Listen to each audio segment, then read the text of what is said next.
Thank you for choosing this video to fall asleep. Make sure to subscribe and tell me in the comments where you are listening from. Story 1. The Lost Heir of Dragonstone. In the final days of King Aerys II's reign, when whispers of rebellion filled the halls of King's Landing, there were stories of secret meetings and clandestine alliances, but few knew the full extent of the Targaryens' desperate attempts to protect their legacy. In the midst of this chaos, an event occurred that would be spoken of only in hushed tones: a child born under the shroud of secrecy, a forgotten heir of Dragonstone, hidden away to protect the bloodline from the enemies gathering outside the gates of the Iron Throne. The child, a boy named Aerion, was the youngest son of Prince Rhaegar Targaryen and Elia Martell. While the realm knew of Rhaegar's love for Lyanna Stark and the child she bore him, the existence of Aerion was carefully concealed, known only to a select few who were loyal to the Targaryen cause. This secrecy was not born of shame or scandal, but rather of necessity. Even as Rhaegar's love for Lyanna set the realm ablaze, he could not ignore his responsibility to the Targaryen name, nor the danger that loomed for his family. Aerion was hidden away from the world, sent to Dragonstone, the ancestral seat of the Targaryens, under the care of a handful of retainers who had sworn their lives to protect the boy. Dragonstone, with its dark halls and ominous dragon statues, was the perfect place for a secret. The island fortress was isolated, surrounded by treacherous seas and far from the reach of those who sought to claim the throne for themselves. It was there that Aerion grew, his identity kept hidden even from himself. His caretakers, a loyal old knight named Sir Donal and a quiet, sharp-eyed scepter named Morella, raised him as a commoner. He was taught to read and write, to pray to the Seven, and to wield a sword, but never was he told the truth of his parentage. He knew only that his mother had died giving birth to him, and that his father had been a knight who perished in some distant battle. Aerion was told he was a ward of the crown, though which crown was never made clear. The days at Dragonstone were long and lonely for Aerion. The castle, though grand, was filled with shadows and echoes, and he often wandered its halls imagining the Targaryen kings and queens who had once called it home. He was particularly fascinated by the great dragons that were said to have roamed the skies above Dragonstone in the days of old. Sir Donal would tell him stories of Balerion the Black Dread, of Vhagar and Meraxes, and of the Targaryen kings who rode them into battle. Aerion would listen with wide eyes, his heart stirred by the tales of fire and blood, though he never realized how closely those stories were tied to his own bloodline. As Aerion grew, so did the war that raged across the realm. Robert's Rebellion, as it would later be called, tore through the Seven Kingdoms like a storm, uprooting the Targaryen dynasty and leaving their supporters scattered or dead. News of the fall of King's Landing and the death of Aerys, I reached Dragonstone, and with it word of Rhaegar's death on the Trident. Aerion, only a boy of 5, could not understand the magnitude of what was happening, but he saw the fear in the eyes of Sir Donal and Scepter Morella. They whispered in dark corners and sent ravens carrying messages that never returned. It was only when the walls of Dragonstone shook under the approach of Stannis Baratheon's fleet that Aerion's life would truly change. Stannis, younger brother to Robert, had been tasked with capturing Dragonstone and rooting out any remaining Targaryen loyalists. Sir Donal and Morella knew their time had run out. With heavy hearts they prepared to flee, taking Aerion with them to a distant land where he could be safe, far from the grasp of the new king. But fate had other plans. As they prepared to escape, Sir Donal revealed the truth to Aerion. He was not the son of a nameless knight, nor a simple ward of the crown. He was the son of Rhaegar Targaryen, the prince who had died fighting for the Iron Throne, and Elia Martell, the Princess of Dawn who had been murdered by Gregor Clegane. Aerion was a Targaryen, the last true heir of Dragonstone. The weight of this revelation fell heavily on the boy's shoulders, but there was no time to fully grasp its meaning. They had to flee before Stannis' men stormed the castle. In the dead of night, Ser Donal led Aerion and Morella to a small boat hidden beneath the cliffs of Dragonstone. The sea was rough, the waves crashing against the rocks with a fury that mirrored the war-torn realm above. But just as they were about to push off into the waters, they were discovered. Stannis' men had arrived, their banners flying high, the stag of Baratheon blotting out the stars.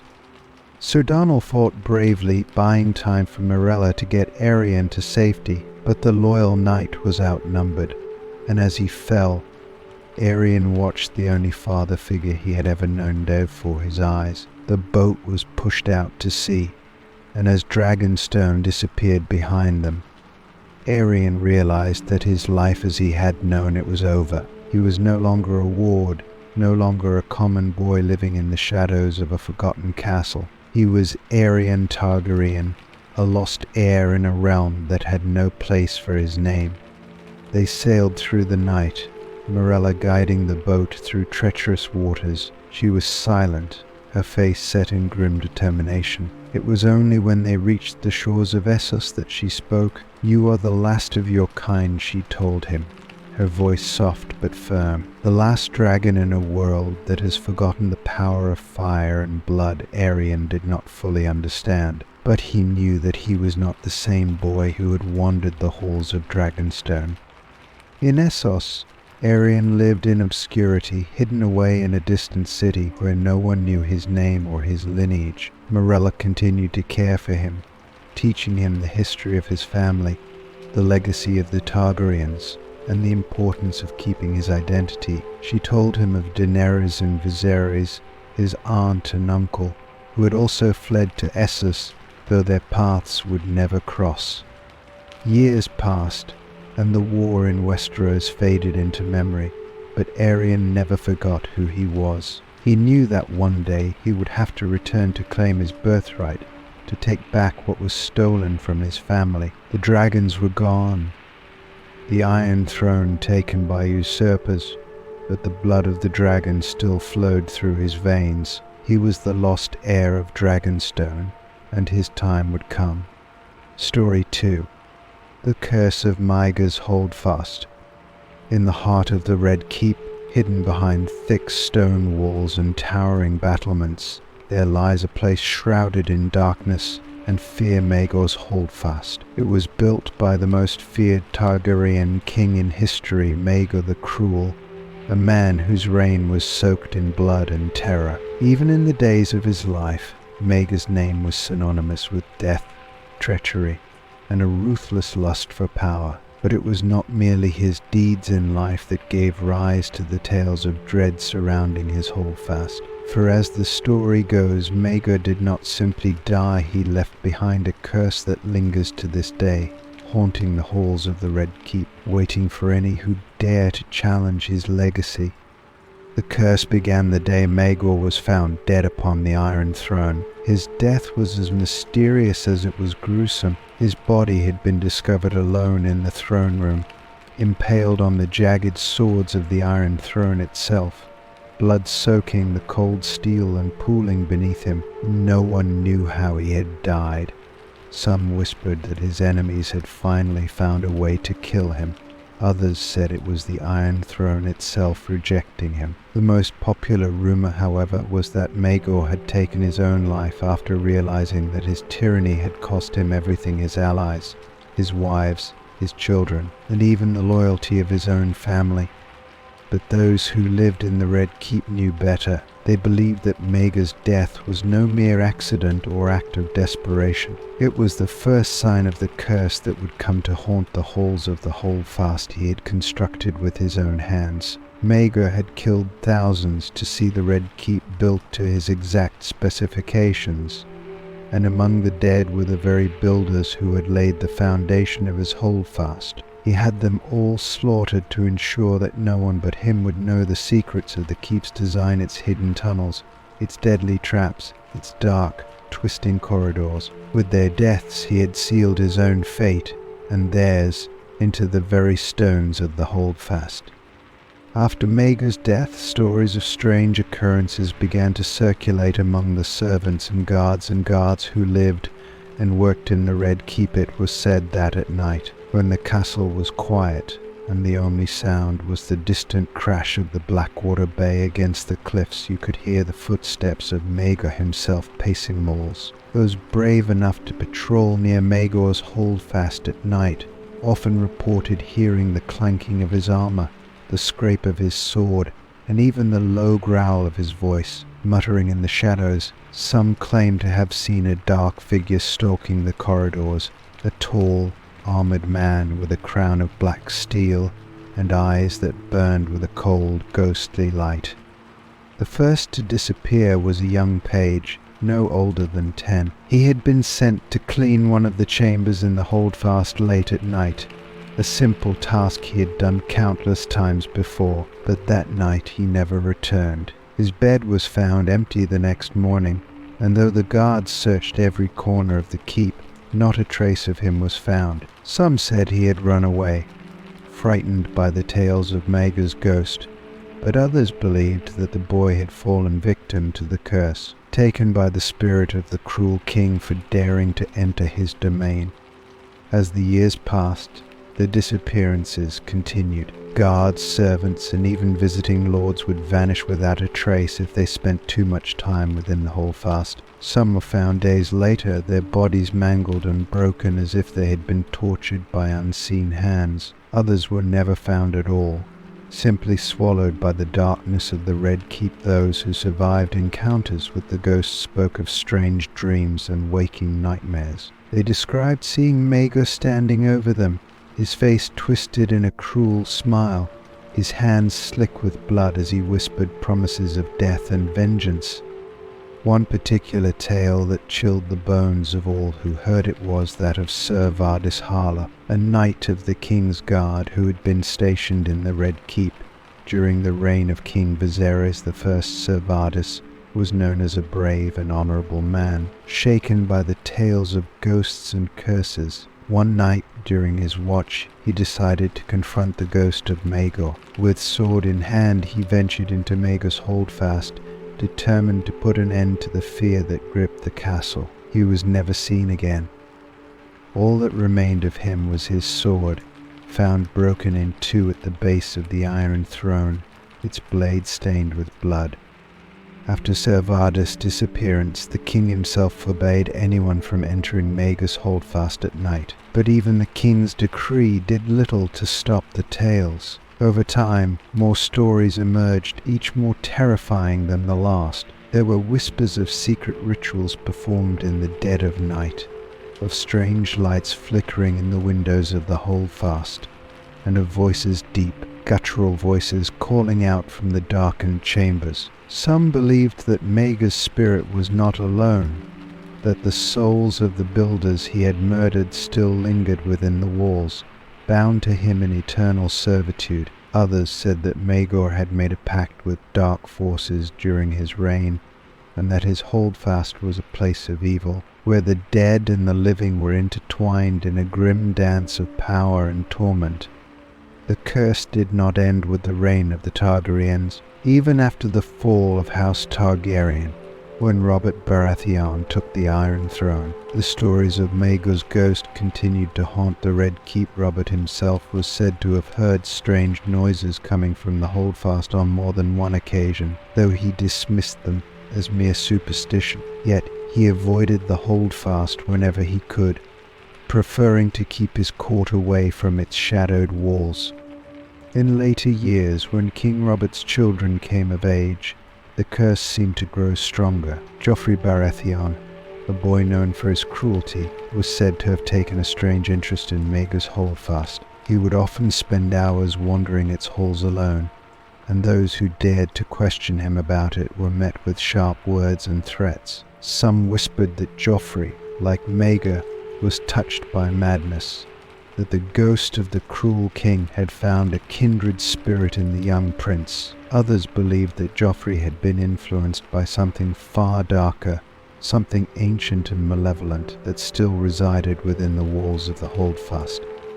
To this day, the curse of Maegor's holdfast remains one of the most enduring legends of the Red Keep. Though the halls of the castle have seen many rulers come and go, the shadow of Maegor's cruelty still lingers, a reminder of the dark days when the Targaryens ruled with fire and blood. The holdfast stands as a monument to one man's ambition and the terrible price he paid to achieve it. And though the ghost of Maegor may be unseen, his presence is felt by all who dare to enter the keep, a cold, oppressive weight that settles over the soul and whispers of doom. Perhaps the curse will never end. Perhaps Maegor the Cruel, in death as in life, will continue to haunt the Red Keep, his ghost forever bound to the throne he coveted and the blood he spilled to claim it. And perhaps somewhere in the dark corners of the holdfast he waits, watching, listening, and cursing those who dare to walk the path he once tread. Story 3. The Dragon That Would Not Burn was not a tale sung by bards with pride or enthusiasm. It was whispered, often behind closed doors, for it was a story that did not fit the mold of Targaryen triumph. It was the tale of a creature whose existence defied the very essence of what the dragonlords had believed for centuries, that they alone dominion over the skies, that fire was theirs to command, and that no beast born of flame and ash could resist the blood of Valyria. This dragon, however, was different, known in the oldest tongues as Caraxes Draconis. The dragon that would not burn did more than resist. It vanished from the histories, taking with it a part of the Targaryens' legacy that would forever remain untamed. Caraxes was hatched in the early days of Aegon the Conqueror's reign, when the might of dragons had yet to fully carve out the Seven Kingdoms. It was said that his egg had been brought to Dragonstone by the last of the Valyrian refugees, rescued from the smoking ruins of their homeland. Unlike the other eggs that nestled in warmth, waiting for a hand of Targaryen blood to coax them into the world, Caraxes' egg sat cold and dormant for years. Many thought it was dead, a relic of a bygone era, until one stormy night, when the skies above Dragonstone darkened with an unnatural fury. Lightning split the heavens, and amidst the deafening roar of thunder the egg cracked. Out of that jagged, charred shell emerged not a creature of bright red or shimmering gold like Balerion or Merax's, but a dragon as black as the void between stars. His scales gleamed like polished obsidian, and his eyes glowed with a deep, haunting amber. He was smaller than the other dragons at first, but what he lacked in size he made up for in raw, unbridled ferocity. From the moment he was born, it was clear that no rider would sit atop Caraxes. He did not come to heal as others did. He did not respond to the Valyrian words that had tamed the mightiest of his kin. He was wild, unpredictable, and deadly. Many tried to tame him, of course. Aegon himself was intrigued by the beast, seeing in Caraxes a potential weapon that could solidify his reign over the Seven Kingdoms. Several dragonlords from Valyria who had survived the doom came forth, confident in their ancient blood and dragon-riding prowess. Each believed that they would be the one to break Caraxes' will, to make him a mount worthy of legend. None succeeded. Some were burned alive by his fire, which was said to be hotter than that of any other dragon, its flames leaving no bones to bury. Others were torn apart by his claws, their screams echoing through the halls of Dragonstone. The survivors spoke of a beast whose rage was not born of madness, but of a profound understanding that he could never be tamed. As the years passed, Caraxes grew. His wingspan became monstrous, and he began to rival the size of Balerion, though his power was of a different nature. Where Balerion's fire was slow and consuming, Caraxes' flame was quick and explosive, leaving nothing but scorched earth and ash in its wake. He became a force of nature, a symbol of the Targaryens' might, even though none could claim him. The small folk began to speak of him with a mixture of awe and terror, calling him the unburnt dragon, for no flame could touch him, and no man could chain him. To those who believed in the old Valyrian gods, Caraxes was not a dragon at all, but something older, something darker that had taken the form of one. It was during the reign of King Maegor the Cruel that Caraxes' legend took its darkest turn. Maegor, known for his ruthlessness and iron-fisted rule, believed that he could succeed where Aegon had failed. He saw Caraxes not only as a beast of immense power, but as a symbol of his own unbreakable will. Maegor had grown frustrated with the disloyalty of lords and the constant rebellions that plagued his rule. He believed that with Caraxes at his command, he could crush any opposition, and none would dare rise against him. In his arrogance, Maegor prepared a grand ritual, one that had not been seen since the days of old Valyria, to bind the dragon to him. The ritual was a bloody affair. Maegor had captured several highborn prisoners, and their lives were sacrificed in the dark of night, their blood feeding the pyres of dragon fire that surrounded Caraxes' lair. The king himself entered the cavern where Caraxes slept, clad in Valyrian steel armor, his face set in determination. But the moment he laid eyes on the beast, something shifted in the air. Caraxes opened his glowing amber eyes, and for the first time Maegor felt a flicker of doubt. This was no mere dragon, this was something far older and far more dangerous. Maegor spoke the ancient Valyrian words of binding, his voice echoing in the cavern. Caraxes did not move. The king raised his hand, his blood dripping onto the stone floor, and commanded the dragon to obey. For a heartbeat, silence reigned, and then Caraxes unleashed a roar that shook the very foundation of Dragonstone. His fire did not consume Maegor, but it sent the king staggering back, his armor searing hot but unburnt. Caraxes rose, his wings spreading wide, and with one mighty beat he soared out of the cavern, disappearing into the night sky. Maegor, his pride wounded and his anger boiling, ordered the dragon hunted.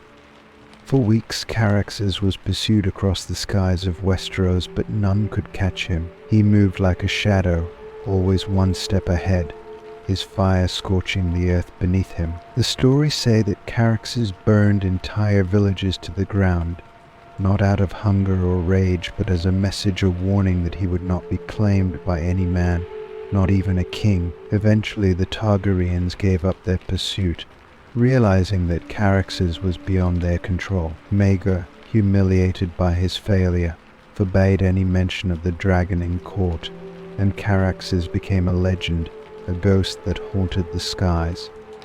And then, as suddenly as he had appeared, Caraxes vanished. Some say he flew beyond the shivering sea, where no man could follow. Others claim that he found refuge in the Shadowlands, where dragons were said to roam free, untouched by the will of men. But there are those who believe that Caraxes did not leave Westeros at all. They say that he sleeps beneath the mountains, waiting for a time when the world will once again tremble at the sound of his wings, when no king or dragonlord will dare to challenge his dominion over the skies.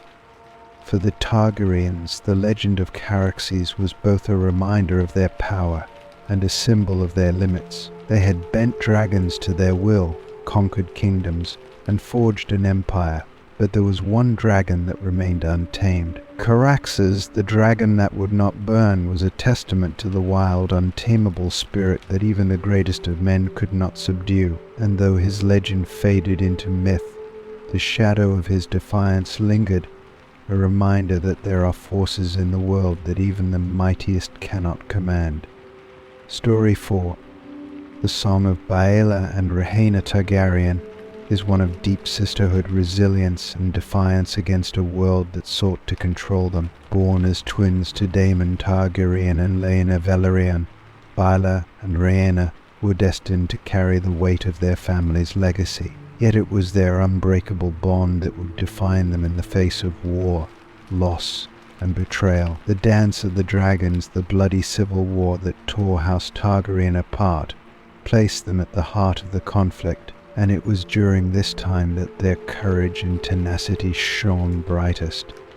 Baela, the elder by mere moments, was fiery and unyielding, a spirit that reflected her father's unshakable resolve. Her love for dragon riding was evident from a young age, and she took to the skies on her dragon, Moondancer, with the same fearless nature that Daemon had once displayed. Rhaena, though quieter and more contemplative, possessed a strength of her own, one rooted in loyalty and wisdom. While Baela burned with the intensity of dragon fire, Rhaena was like the sea, calm on the surface but capable of great depths. Together they complemented one another, their bond forming an unspoken alliance that could withstand even the most devastating of storms.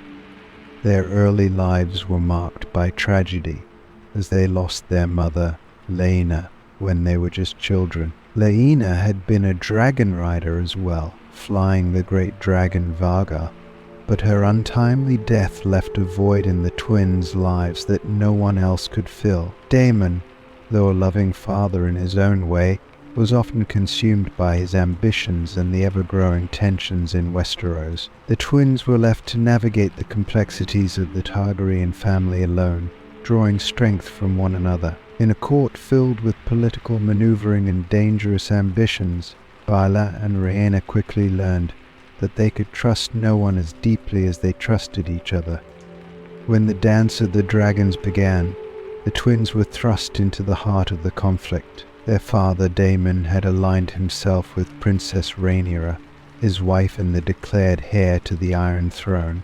This placed Baela and Rhaena squarely on the side of the Blacks, those who supported Rhaenyra's claim, against the Greens, who backed Aegon II.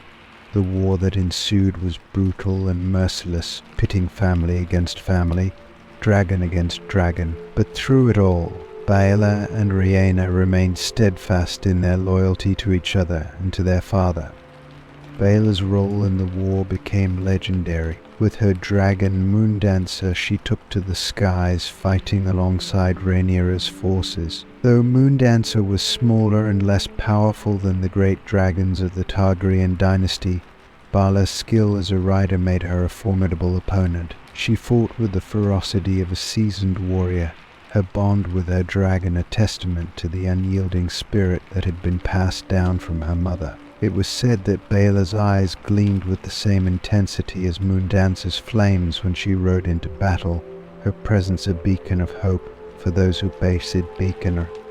Rhaena, on the other hand, did not possess a dragon of her own during the dance. Her egg had never hatched, a fact that had haunted her since childhood. Yet, despite this, Rhaena refused to be sidelined in the war. She may not have had a dragon to ride into battle, but she found other ways to contribute to the cause. Rhaena became a key figure in the strategic planning of the Blacks, her intelligence and keen understanding of court politics proving invaluable. While Baela fought on the front lines, Rhaena worked behind the scenes, ensuring that the Black faction remained united in their pursuit of victory. Her quiet resilience was no less powerful than her sister's fiery passion, and together they formed a force that was difficult to reckon with. The Dance of the Dragons, however, was a war that took as much as it gave. Tragedy struck when Baela faced Aegon II's dragon, Sunfire, in battle. Moondancer, though valiant, was no match for the larger, more powerful Sunfire. The battle was fierce, and both dragons were grievously wounded, but it was Baela who suffered the greatest loss. Moondancer fell, and Baela was thrown from her dragon's back, her body broken by the fall. Yet even in the face of such a devastating blow, Baela's spirit did not waver. She survived her injuries, though they left her scarred and weakened, a shadow of the fierce warrior she had once been. Rhaena, upon hearing of her sister's fall, rushed to Baela's side. The twins, who had always been inseparable, were reunited in the aftermath of battle. Rhaena's heart ached to see her sister in such a state, but she knew that Baela's strength came not just from her physical prowess, but from the unbreakable will that burned within her. Together they mourned the loss of Moondancer, the dragon that had been an extension of Baela's soul, and yet they remained determined to see the war through to the end. It was a testament to their resilience that even in their darkest moments they refused to be defeated.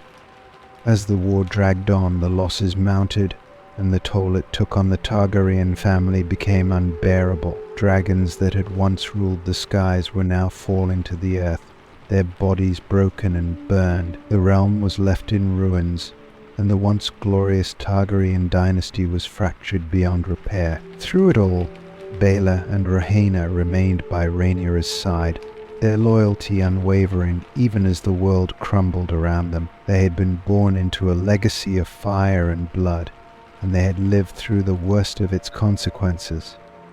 In the end, the dance of the dragons did not bring the victory that Rhaenyra had hoped for. The war ended in betrayal and tragedy, with Aegon I ultimately claiming the throne. But even in defeat, Baela and Rhaena stood tall, their bond as strong as ever. They had faced unimaginable loss, both personal and familial, yet they had never wavered in their loyalty to each other. It was said that after the war, Baela and Rhaena retreated from the politics of the realm, choosing instead to live out their days in quiet reflection, far from the treacherous court that had torn their family apart.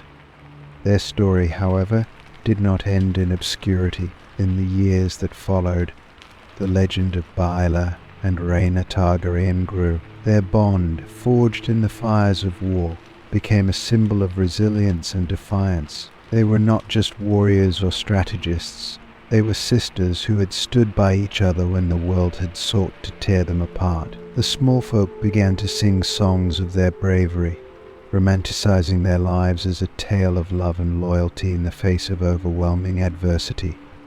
The song of Baela and Rhaena became a reminder that even in a world of dragons and kings, where power and ambition often ruled, there was still room for the quieter virtues: loyalty, love, and resilience. They may have been born into a legacy of fire and blood, but it was their bond as sisters that truly defined them. And in the end, that bond proved stronger than any dragon's fire, unbroken even by the ravages of war.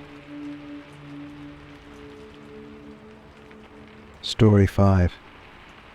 The three-headed crown was a vision of greatness, a dream that burned bright in the mind of King Aerys Targaryen, known in his youth as Aerys the Dreamer. He was no ordinary ruler, for Aerys had been gifted or cursed, some would say, with prophetic dreams from the time he was a boy. These dreams came to him not as scattered fragments or cryptic riddles, but with a clarity that haunted him. Among the most vivid of these dreams was the image of a crown, unlike any worn by his ancestors. It bore 3 dragon heads, each one fierce and powerful, symbolizing 3 great powers that would be united under his reign. In his dream, the land was at peace, and the dragons flew high above a realm that stretched from the wall to the summer sea. But, as dreams often go, they are as fleeting as they are alluring, and for Aerys, his vision of a united kingdom was as elusive as the flames of a dying fire.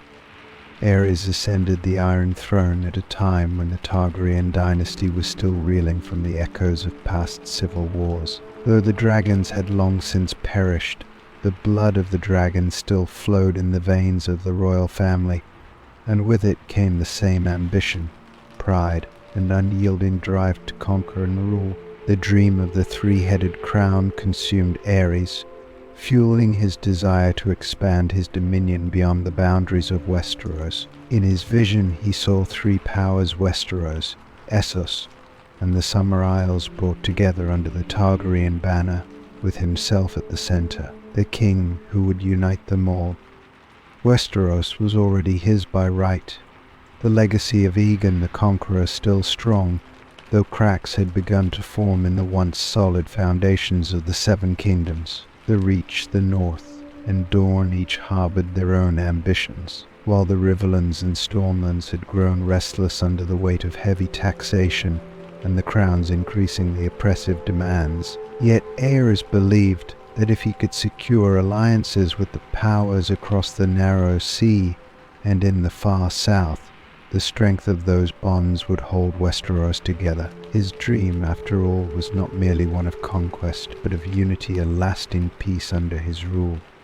Aerys sought to make his dream a reality by first turning his attention to Essos. The free cities were wealthy and powerful, and the Iron Bank of Braavos had long wielded influence in Westeros through loans and debts. Aerys believed that if he could marry into one of the great merchant families of Braavos or form an alliance with Volantis, the most ancient and powerful of the free cities, he would not only strengthen his own kingdom, but also bind the interests of Essos to his throne. He envisioned fleets from Volantis docking in King's Landing, bringing wealth and prosperity to his capital, while Braavosi merchants enriched his coffers. In return, he would offer them the protection of the Iron Throne and a share in the spoils of his conquests. The Summer Isles, with their exotic riches and fleets of swift ships, were the third power Aerys saw in his dream. Though distant from Westeros and largely untouched by the wars that had scarred the Seven Kingdoms, the Summer Islanders were renowned for their mastery of the seas. Aerys imagined a powerful navy, with ships from the Summer Isles sailing under his banner, ensuring his dominion over the seas. With the strength of Essos, the wealth of the Summer Isles, and the loyalty of Westeros united under his rule, Aerys was certain that the three-headed crown would be more than a dream. It would be a reality that would maelate. But the dream began to unravel almost as soon as Aerys sought to make it real. The free cities of Essos had little interest in the ambitions of a Westerosi king, no matter how grand his vision. They were fiercely independent, their loyalties shifting with the winds of fortune and profit. The merchant lords of Braavos had no desire to be bound to the Iron Throne, preferring instead to remain free to trade with all corners of the world. Volantis, though powerful, was embroiled in its own internal conflicts and had no interest in becoming a pawn in Aerys' schemes. Even the Iron Bank, which had long profited from the debts of Westerosi kings, was wary of becoming too entangled in Aerys' vision of uniting the world under his rule. The Summer Isles, too, were reluctant to align themselves with Aerys, though they respected the power of the Iron Throne. They were far removed from the politics and conflicts of Westeros. Their islands were a world unto themselves, and their rulers saw no need to tie their fortunes to the ambitions of a distant king. They valued their independence and had little interest in being drawn into the wars and intrigues of the Seven Kingdoms. For all their wealth and naval prowess, they were a people who prized peace and diplomacy, not the conquests that Aerys dreamed of. But it was Westeros itself that delivered the final blow to Aerys' vision. As the king focused more and more on his dreams of uniting distant lands, the cracks within his own kingdom deepened. The lords of the Reach grew resentful of the taxes imposed to fund Aerys' grand schemes, and the North, always distant and independent in its own way, began to drift further from the crown's influence. In Dawn, the Martells, never fully reconciled with their integration into the realm, saw an opportunity to challenge the Targaryens' rule once more, and in the Riverlands, the seeds of rebellion were sown as lords who had grown tired of Aerys' increasingly erratic rule began to gather forces in secret. Civil war erupted in Westeros, shattering any hope Aerys had of achieving his dream. What began as small rebellions in the Riverlands and Dawn quickly spread, igniting the tensions that had simmered beneath the surface for years. The lords who had once sworn fealty to Aerys now saw an opportunity to seize power for themselves, and the kingdom descended into chaos. The great houses, sensing weakness in the crown, began to fight not only for their own survival but for the Iron Throne itself. The dance of dragons had once torn the Targaryen family apart, and now, it seemed, history was doomed to repeat itself.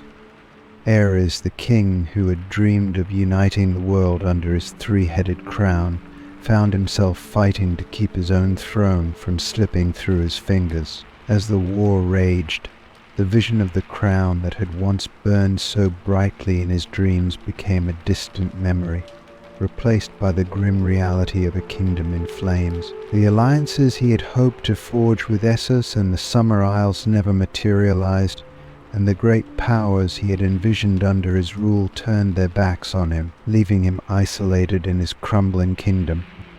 In the end, Aerys' reign ended not with the glorious fulfillment of his dream, but with the cold steel of betrayal. His enemies, once loyal vassals, had risen against him, and even his own kin were divided in their loyalties. The Iron Throne, the seat of his power, had become a symbol of the broken promises and shattered dreams that had defined his reign. Aerys the dreamer was remembered not for the unity he had sought to bring, but for the civil war that had torn his kingdom apart.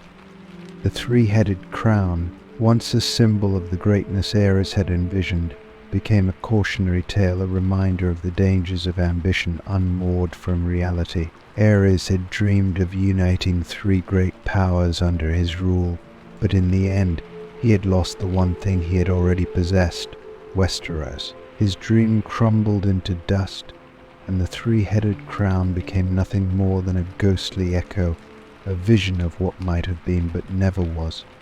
Story 6. The Doom of Summerhall is a story that lives on in the whispered songs of the small folk, a tale wrapped in mystery and sorrow, woven with both the hope of rebirth and the terror of uncontrollable power. It was here, in the grand yet quiet halls of Summerhall, that a king's dream of restoring dragons ended in a blaze of fire and death. Though the official records claim the event was an accident, a conflagration that claimed the life of King Aegon V, his son Duncan, and many others, folk stories speak of a far more sinister and tragic end. The tale of Summerhall is one of ambition, desperation, and the terrible cost of trying to reclaim the magic of a bygone age. Summerhall had always been a place of warmth and light, a palace that stood in contrast to the cold, stone walls of Dragonstone and the Iron Throne's imposing might. Built by King Aegon V as a retreat for his family, it was meant to be a place where they could escape the burdens of rulership, a home away from the political scheming of King's Landing. It was a sanctuary, a place of peace. But as the years passed, Summerhall became more than just a royal retreat. It became the locus of Aegon V's greatest and most dangerous dream, the return of the dragons.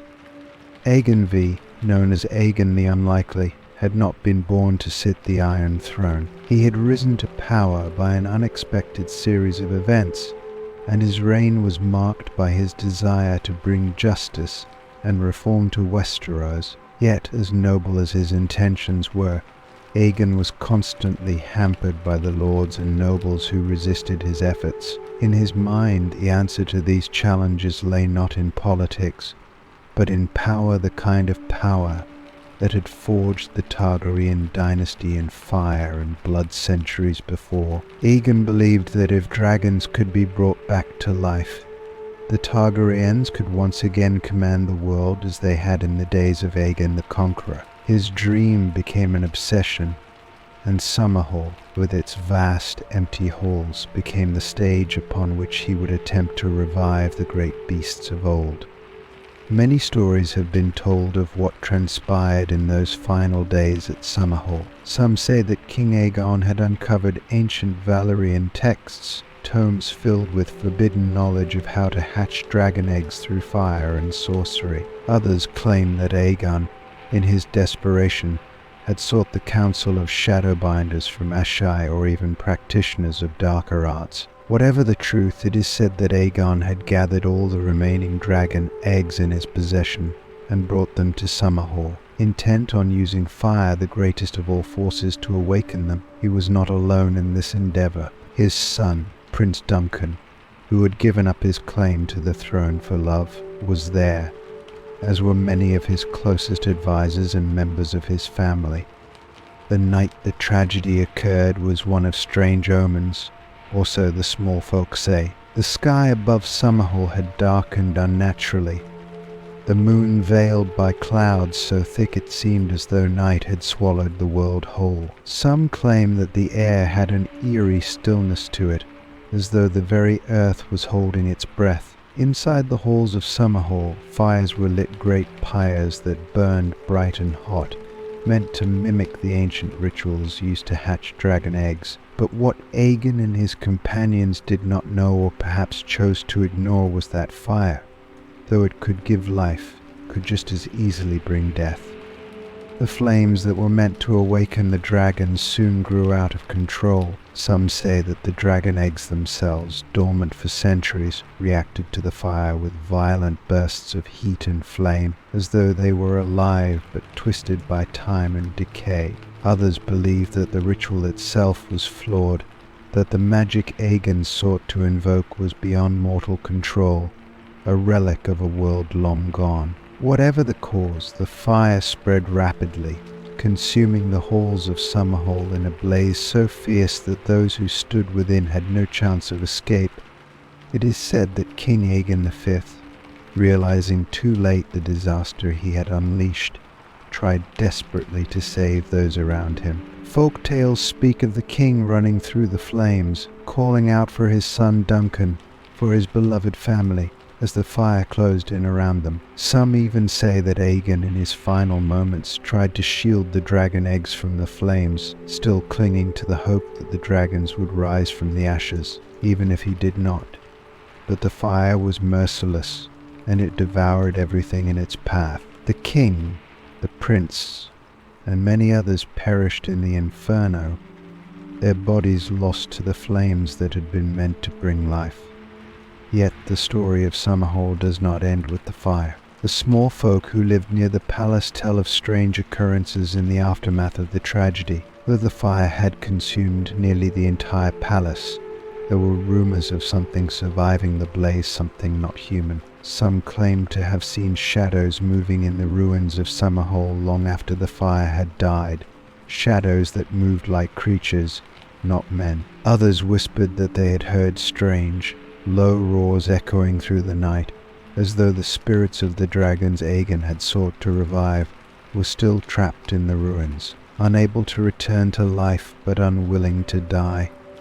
Then there were the stories of the ghostly lights. Many travelers who passed near Summerhall in the years following the fire spoke of seeing flickering lights in the distance, like the glow of dragonfire. Some said it was the spirits of the dead, forever wandering the halls of the ruined palace. Others believed it was a warning, a sign that the magic Aegon had unleashed still lingered, dangerous and untamed. But the most persistent tale, told around hearths in the darkest of nights, was that the fire at Summerhall had not been an accident at all, that it had been the will of the old gods, or perhaps even the gods of Valyria, punishing Aegon for his hubris in trying to play with forces beyond his understanding.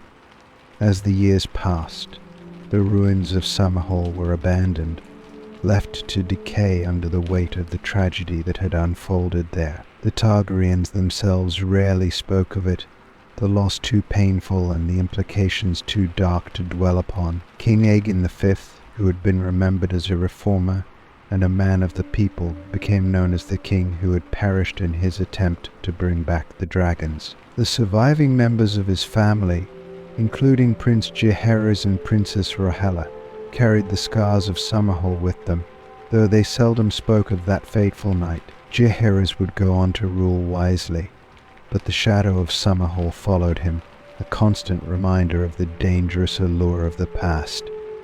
In the end, the story of Summerhall became a cautionary tale, a reminder that some things, once lost, should remain buried. The dragons had been the source of Targaryen power, but they had also been the source of their downfall. Aegon V's dream of restoring that power, of reclaiming the glory of old Valyria, had ended in fire and death, a testament to the price of ambition unchecked by wisdom. The doom of Summerhall, as it came to be known, was not just the tragedy of a king and his family, but a symbol of the dangers of trying to resurrect a past that had already turned to ash. And so the folk continued to sing of Summerhall, of a king who dreamed too high, and of the fire that consumed him. But in their songs, there is always a note of warning, a reminder that the fires of the past, once ignited, can burn out of control, leaving nothing but ruin in their wake. Story 7. Alysanne Targaryen, known as the Good Queen, was a figure beloved by all who knew her. Her reign beside King Jaehaerys I was marked by her wisdom, compassion, and unwavering dedication to the well-being of the people of Westeros. But perhaps one of the most remarkable and enduring stories of her life was her journey to the Wall, a voyage that would forever change the history of the Night's Watch and the defense of the realm against the cold, harsh dangers that lay beyond. It was in the 15th year of King Jaehaerys' reign that Queen Alysanne, restless for adventure and always mindful of the plight of her people, decided to embark on a journey to the far north. The Wall, that ancient, imposing structure of ice and stone, had stood for thousands of years, the sentinel between the Seven Kingdoms and the untamed wilderness beyond. Yet, despite its importance, the Night's Watch had fallen into neglect. The once proud order that had defended the realm against wildlings and darker threats for centuries was now reduced to a shadow of its former self. Men of noble birth no longer flocked to join the ranks of the Watch, and many of those who did were criminals, sent to the Wall as punishment rather than by choice. The Night's Watch was starved for resources, respect, and manpower, and the threat of the far north, though distant, was ever present. Alysanne had heard tales of the Wall all her life, and she knew that her husband Jaehaerys often debated the future of the Night's Watch with his council. Yet she believed that to truly understand the struggles of the men who stood guard at the edge of the world, she needed to see it with her own eyes. And so, with little fanfare, Alysanne mounted her dragon, Silverwing, and set off on her fabled journey north. It was a daring move for a queen, to travel alone to such a distant and dangerous place, but Alysanne had never been one to shy away from danger. She was, after all, a Targaryen born of fire and blood, and though her nature was gentle, she carried within her the same strength and resolve that had made her ancestors conquerors. The flight to the Wall was long and arduous, even for a dragon rider. The winds grew colder as she flew, and the skies darker. The Silverwing soared over the forests and hills of the north, leaving behind the comforts of the southern kingdoms. Yet Alysanne remained undeterred, her mind set on her mission. When at last she glimpsed the Wall rising from the snow-covered landscape, she marveled at its size and grandeur, stretching across the horizon like a frozen scar. It was both awe-inspiring and foreboding, a testament to the ancient builders who had raised it against the unknown dangers that lurked beyond.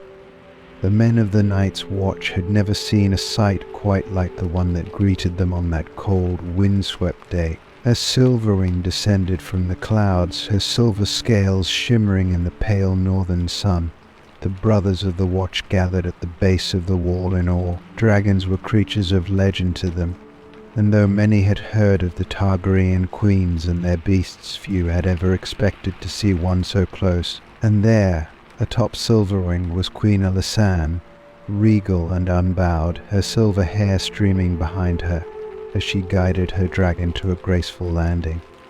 The Lord Commander of the Night's Watch, a grizzled man named Umber, was there to greet her. Though he had been hardened by years of service at the Wall, even he could not hide his astonishment at the sight of the Queen and her dragon. Alysanne dismounted with the ease of one who had spent her life around such creatures, her eyes bright with curiosity and compassion. She did not come with an entourage of courtiers or knights, just her, alone, and the great beast that towered behind her. To the men of the Night's Watch, it was a sign of respect that the Queen would visit them in such a personal and unassuming manner, and they welcomed her with a mixture of awe and gratitude. Alysanne spent many days at the Wall, living among the brothers, speaking with them, and learning of their hardships. She listened to their stories, the bitter cold that gnawed at their bones during the long winters, the constant fear of wildling raids, and the isolation that weighed heavily on their spirits. She saw the crumbling fortifications, the empty barracks that had once housed thousands, now left to rot in disrepair. The wall, which had once been the realm's greatest defense, was now a neglected relic, its guardians forgotten by the lords of the south.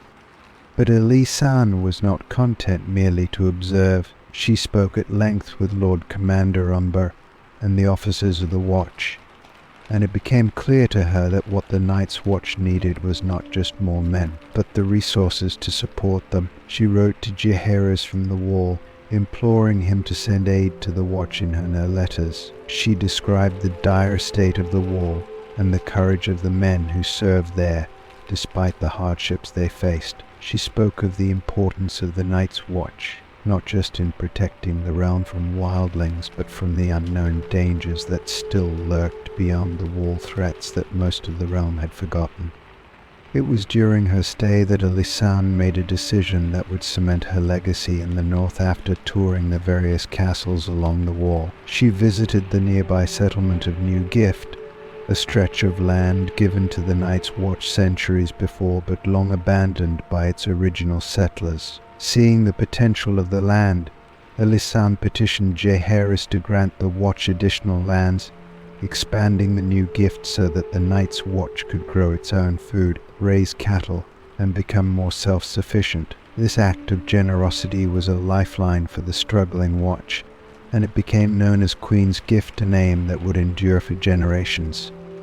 Her influence did not end there. Alysanne, ever mindful of the well-being of the realm, also made a historic visit to the women of Mole's Town, the small settlement just south of the Wall. The women there, many of whom served the Night's Watch in various capacities, were often overlooked and mistreated by both the men of the Watch and the lords of the North. Alysanne, with her keen sense of justice and empathy, ensured that their voices were heard. She spoke with the women about their lives, their struggles, and their needs, and upon her return to King's Landing, she worked to ensure that the women of the North, even those living in the shadow of the Wall, were granted better rights and protections. Alysanne's visit to the Wall became the stuff of legend, not because she had come with armies or wielded political power, but because she had come with an open heart and a desire to understand the people who lived on the edge of the world. She had seen firsthand the importance of the Wall and the men who served there, and she had taken their plight to heart. Thanks to her, the Night's Watch received the resources they needed to rebuild and thrive, and her name became revered among the brothers of the Watch. The Queen of the Wall, they called her, for her visit had saved them from certain ruin. But perhaps the most lasting legacy of Alysanne's flight to the Wall was the bond she forged between the Targaryen dynasty and the Night's Watch for generations to come. The kings and queens of Westeros would remember the importance of the Wall and the need to support the men who guarded it. Alysanne's visit had reminded the realm of the dangers that lay beyond, and her actions had ensured that the Night's Watch would continue to stand as a bulwark against those dangers. In the end, Alysanne's journey to the Wall was more than just a flight of curiosity. It was a mission of mercy and a testament to her belief that even the most distant and forgotten parts of the realm deserved the protection and care of their queen. Though the Wall itself was cold and forbidding, Alysanne's warmth and generosity brought life back to the men who served there, and her legacy, like the Wall, would endure for centuries. Story 8. The dragonbinder horn is the stuff of legend, a tale whispered in the dark corners of taverns from Korth to Volantis, and coveted by the most ambitious men and women across the known world. It is said to be an ancient relic, forged in the fires of old Valyria, where dragons and men once lived in harmony, or perhaps more accurately, in mutual dominance. The horn's power is simple yet terrifying. It grants its master control over dragons. Such a thing, if it truly exists, would be a weapon unlike any other, capable of reshaping the world in the hands of whoever dared to wield it. For centuries, the horn has been a dream, a fable passed down through generations, but also an obsession for those who crave power, particularly the Targaryens, whose very blood and legacy are intertwined with the mighty creatures. The origin of the dragonbinder horn is shrouded in mystery. Its history is elusive as the great beasts it is said to command. Some believe it was crafted in Valeria's prime by sorcerers who could bend fire and shadow to their will, binding dragons with ancient magic that no man has understood since the Doom others say the horn was a gift from the gods themselves, bestowed upon a Valyrian king who had proven his worth in battle, granting him the ability to summon dragons from the skies with a single breath. Still others claim it is not Valyrian at all, but from the Shadowlands beyond Ashe, where darker forces have always ruled and where even dragons dare not venture. The first stories of the horn appear in the early days of Valyria's expansion. As the dragonlords spread their dominion across Essos, it was said that the horn had passed from hand to hand, from one great Valyrian house to another, and that it was used to subdue the wildest of dragons, those whose will could not be broken by ordinary means. With a single blast of the horn, it is said, the most fearsome of creatures would come to heel, their eyes clouded with submission, their fire quenched by the sound that resonated in their very bones. The horn's power was absolute, but its price was steep. Those who blew the horn often died soon after, their bodies scorched from within, as though the fire that lived in the dragons had consumed them. Yet, despite the dangers, the allure of such power was impossible to resist. The Targaryens, last of the Valyrian dragonlords, had long heard the tales of the dragonbinder horn for generations. The horn had been a legend to them, something spoken of in the halls of Dragonstone, but never seen. The Targaryens had their own dragons, of course, but as their numbers dwindled and the great beasts began to die out, the horn became an object of fascination. King Aegon the Conqueror himself had once sent envoys to Volantis, where rumors of the horn had surfaced in the hopes of acquiring it, but none could find it, and the search always ended in frustration or disaster. In the centuries that followed, as the dragons disappeared and the Targaryens' grip on power weakened, the legend of the dragonbinder horn grew. Some said it had been lost in the doom of Valyria, sinking into the molten earth along with the once great empire. Others believed it had been taken by pirates or hidden by one of the free cities, kept as a last resort should the dragons ever return. There were even whispers that the horn had been used in secret in the dark corners of Essos, where men still sought to summon the old power, where shadows and flame mixed in ways that no one in Westeros could imagine. The horn was described in many ways. Some said it was massive, large enough to require 2 men to lift it, with ancient glyphs etched into its surface that glowed red hot when the horn was sounded. Others claimed it was black and twisted, made from the horn of a dragon itself, its surface pitted and scorched by the fires that had shaped it. But the most common description was that the horn was silver and gold, gleaming like the dragons it was meant to control, and that the sound it made was not a sound at all, but a low, bone-shaking rumble that could be felt deep in the chest, reverberating through the soul of any dragon that heard it. Despite the countless tales, no one had ever produced the dragonbinder horn. Many had claimed to possess it. Of course, charlatans in the free cities who sold trinkets to the gullible, promising the power of dragons for the right price. But none of these false horns had ever worked, and most who sought the real horn eventually met with misfortune, as if cursed by their ambition. Yet the dream persisted, passed down from generation to generation, until it became as much a part of Valyrian myth as the dragons themselves. It was during the reign of Daenerys Targaryen, the last scion of the dragonlords, that the legend of the dragonbinder horn once again rose to prominence. As Daenerys marched across Essos, freeing slaves and gathering an army to take back her ancestral throne, the whispers of the horn began to circulate among her followers. Some believed the horn would be the key to her success, the weapon she needed to truly unite the realm under her rule. Others feared it, believing that such power was too dangerous, even for a queen with dragons of her own. But Daenerys, though intrigued by the legend, never sorted out herself her dragons were loyal to her by blood, not by force, and she saw no need to command them through magic. But others were not so content.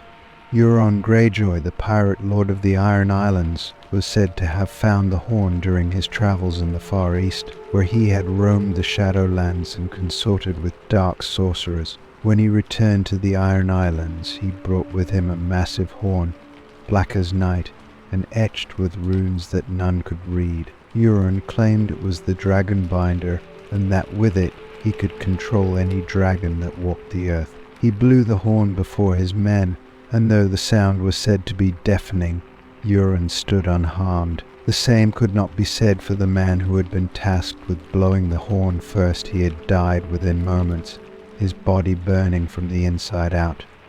Euron's claim sent ripples of fear and excitement through Westeros. If the horn truly was dragonbinder, then Euron held in his hands a power that could rival even Daenerys' dragons. But as with all things tied to the horn, its use was not without risk. Euron might have possessed the horn, but controlling dragons was another matter entirely. Some believed that even with the horn, a dragon's spirit could not be fully broken, that the beasts might turn on their master at any moment. Others whispered that the horn itself was cursed, that those who used it were doomed to fall, consumed by the very power they sought to wield.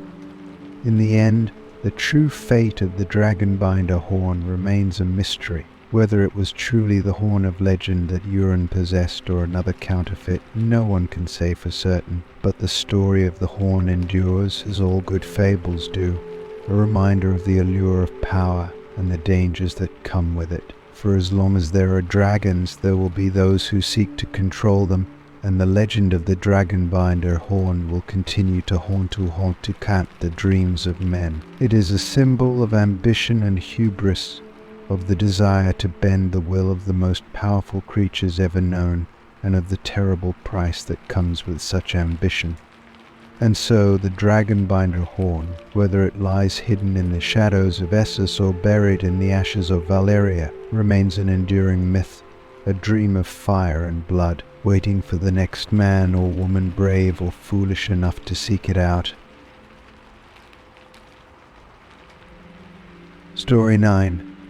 The Betrayal of Bittersteel is a story steeped in bitterness, ambition, and in the inevitable fractures that arise in a house as powerful as Maegor. Aegor Rivers, known to history as Bittersteel, was born of fire and blood, a Targaryen bastard, but his heart was hardened by resentment from an early age. His legacy would be marked by his rebellion against the family that had given him life and the creation of the Golden Company, a mercenary army that would go on to shape the history of Westeros and Essos alike. His was a tale not of loyalty, but of betrayal, one that echoed through the dynastic struggles of the Blackfire Rebellion and beyond. Aegor Rivers was the son of King Aegon IV Targaryen, known as Aegon the Unworthy, and his mistress Baela Bracken, the daughter of a proud and powerful Riverlands house. Born a bastard, Aegor was one of the many children fathered by Aegon IV outside of marriage. Though he was acknowledged and raised in the Targaryen court, his illegitimacy was a mark that would follow him throughout his life, a constant reminder of the gulf between him and the true-born Targaryens. From his earliest days, Aegor was known for his fiery temper, his sharp wit, and his fierce sense of honor, traits that would later drive him into open rebellion. The seeds of Aegor's eventual betrayal were sown long before he was even born. His mother, Baela Bracken, had once been a favorite of Aegon IV, but she fell out of favor when she was replaced by another of the king's mistresses, Melissa Blackwood. The rivalry between the Brackens and the Blackwoods was an ancient one, going back centuries, and it only deepened with the personal enmity between Baela and Melissa. Aegor, growing up in the shadow of this feud, came to despise the Blackwoods, and by extension, any who allied with them. Chief among these was his half-brother, Brynden Rivers known as Bloodraven, who was the son of Melissa Blackwood and another of Aegon Ivy's acknowledged bastards. But Aegon's hatred for Bloodraven was not merely personal, it was symbolic of the larger conflict that would come to define his life. The struggle between legitimacy and ambition, between loyalty to the crown and a desire for power. Aegon Ivy's reign had been marked by decadence and excess, and in his final years, he left a legacy of chaos by legitimizing all his bastards on his deathbed. This single act would ignite a firestorm of civil strife, leading to the Blackfyre Rebellion, a war that would pit brother against brother, friend against friend, and tear the Targaryen family apart. Aegon Rivers threw his lot in with Daemon Blackfyre, the eldest of the legitimized bastards, and the one who many believed had the strongest claim to the throne. Daemon, the son of Aegon IV and his mistress, Rhaena Targaryen, was a charismatic and powerful figure, beloved by many in the realm. He had been given the fabled sword Blackfyre, the ancestral weapon of the Targaryen kings, by his father, a gesture that was seen by many as an endorsement of Daemon's claim to the throne. For Aegon, Daemon represented everything that should have been his: power, respect, and a place in the Targaryen legacy. Where Bloodraven had the ear of the king, Daemon had the sword of the conquerors. When Daemon declared his intention to claim the Iron Throne, Bittersteel was one of his most fervent supporters. Aegon believed that Daemon, not King Daeron II, the true-born son of Aegon IV, was the rightful ruler of Westeros. To Aegon, Daeron's claim was tainted not just by the circumstances of his birth, but by his perceived weakness. Where Daemon was a warrior and a leader, Daeron was a scholar and a diplomat, qualities that Aegon viewed with disdain. Bittersteel saw Daemon's cause as just and righteous, a chance to place a true Targaryen warrior on the throne, and he fought with a passion that bordered on fanaticism.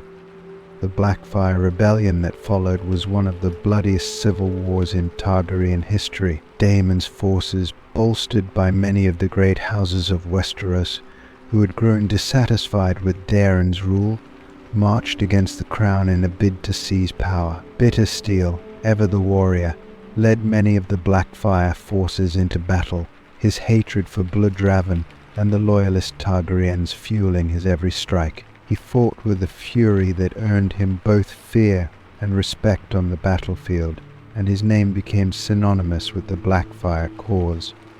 But despite their initial successes, the rebellion ended in tragedy. At the Battle of Redgrass Field, Daemon Blackfyre was slain, along with two of his sons. It was Bloodraven, the hated rival of Bittersteel, who delivered the killing blow, his archers cutting down Daemon as he fought valiantly in the thick of battle. The loss of Daemon was a devastating blow to the Blackfyre cause, and the rebellion quickly unraveled. Yet, even in defeat, Bittersteel refused to submit. His hatred for Bloodraven and his desire to see the Blackfyre line restored to its rightful place only grew stronger.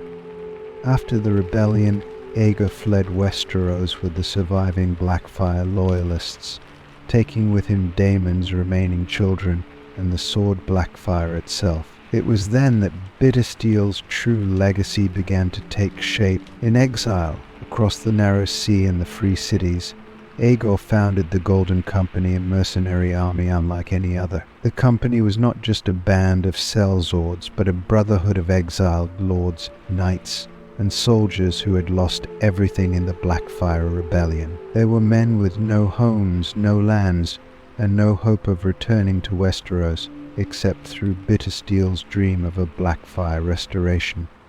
The Golden Company was built on a foundation of loyalty, discipline, and ambition. Its motto, "Beneath the Gold," the Bittersteel reflected Aegon's own character, hard, unyielding, and driven by an undying sense of purpose. The company became the most feared and respected mercenary force in Essos, its members bound by a shared desire to reclaim what had been taken from them. Under Bittersteel's leadership, the Golden Company fought in countless wars, earning a fearsome reputation and amassing both wealth and power. But no matter how far they traveled or how many battles they fought, their eyes were always turned westward to Westeros, and to the Iron Throne that Bittersteel believed was rightfully theirs.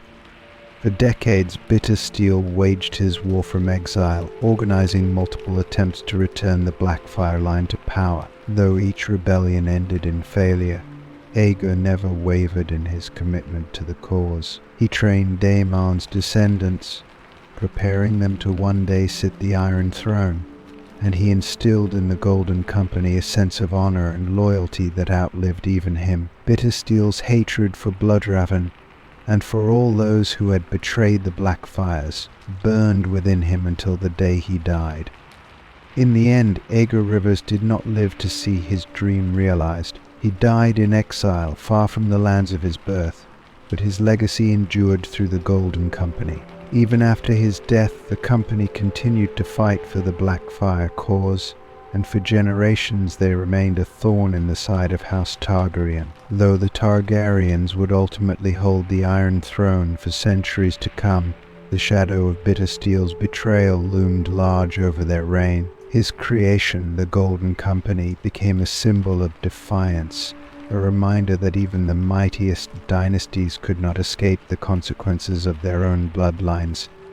The betrayal of Bittersteel is more than a tale of rebellion. It is a story of the complexities of loyalty, ambition, and the price of power. Aegon Rivers, the bastard son of a king, had turned against the very family that had given him life, driven by a fierce sense of justice and a thirst for vengeance. His betrayal did not come from greed or selfishness, but from a belief that he was fighting for a cause greater than himself. In the end, Bittersteel's legacy was not just the blood spilled in the Blackfire Rebellion, but the creation of a force that would shape the future of Westeros for generations to come. Story 10. The Dance of Shadows was the final chapter in the tragic life of Rhaenyra Targaryen, a queen who had been born to rule, but who saw her world crumble in a storm of fire, blood, and betrayal. Her life had been shaped by ambition, by the weight of the Iron Throne, and by the expectations placed upon her as the chosen heir of her father, King Viserys I. Yet, in her final days, as the dance of the dragons drew to its bloody conclusion, Rhaenyra found herself surrounded not by the loyal allies and mighty dragons that had once promised her the crown, but by the shadows of those who had betrayed her. These were the days of her downfall, when the queen who had once held the realm in her grasp was left with nothing but the bitter taste of defeat and the whispers of those who sought her destruction. Rhaenyra's troubles began long before the dance of the dragons erupted into civil war. As a young woman, she had been her father's pride, named as his successor in an unprecedented move that set her apart from all other women in the history of Westeros. But with the title of heir came envy, jealousy, and doubt. There were those who believed that no woman could sit the Iron Throne, and as the years passed, her claim became a subject of heated debate. The birth of her half-brother, Aegon, to Queen Alysanne Hightower, only deepened the divide, as those who supported Aegon's claim began to conspire against her. Though her father had declared her his heir, Rhaenyra's enemies quietly gathered, waiting for the moment when they could strike. That moment came after the death of King Viserys, when the realm was plunged into chaos. Instead of honoring Viserys' wishes, the lords of the realm, manipulated by Alicent and her allies, crowned Aegon I as king. The betrayal was sharp and swift. Rhaenyra, who had believed that the Iron Throne was hers by right, found herself at war with her own blood, a civil war that would come to be known as the Dance of the Dragons. At the height of the conflict, it was said that dragons darkened the skies over Westeros as the Targaryens tore each other apart in their struggle for the throne. Rhaenyra fought fiercely for her claim, and for a time it seemed that victory might be within her reach. She held Dragonstone, her ancestral home, and her allies rallied to her cause, but the cost of the war was steep, and each battle left her more isolated. Dragons that had once been symbols of power and domination were now weapons of mass destruction, and with each one that fell, Rhaenyra's strength dwindled. Her greatest blow came with the death of her son Jacaerys, who had been her hope for the future. His dragon Vermax had been one of the mightiest of the Targaryen beasts, but even dragons were not immune to the ravages of war. As Rhaenyra watched her children fall one by one, her spirit began to break. It was not just the loss of her children that haunted Rhaenyra. In those final days, it was the betrayals that came from those she had trusted. Sir Harwin Strong, once her lover and the father of her eldest sons, had been killed in a suspicious fire years earlier, leaving her without the protection of one of her most loyal knights. Her husband, Daemon Targaryen, had been a fierce warrior and a cunning strategist, but he too was lost to her before the war's end. Some whispered that Daemon had grown tired of Rhaenyra's fading power and had left her to seek his own glory, but others believed he had met a darker fate in his relentless pursuit of revenge. As the dance dragged on, Rhaenyra found herself increasingly isolated. Her allies dwindled, and her court became a shadow of what it had once been. The lords who had once sworn to fight for her deserted her one by one, either slain in battle or turned by the promises of Aegon's supporters. Even her dragons, the last vestiges of her power, began to fall. The skies, once filled with the thunderous wings of her children's dragons, grew quiet as one after another was slain in battle. With each loss, the weight of her ambition grew heavier, until it crushed her beneath its impossible expectations.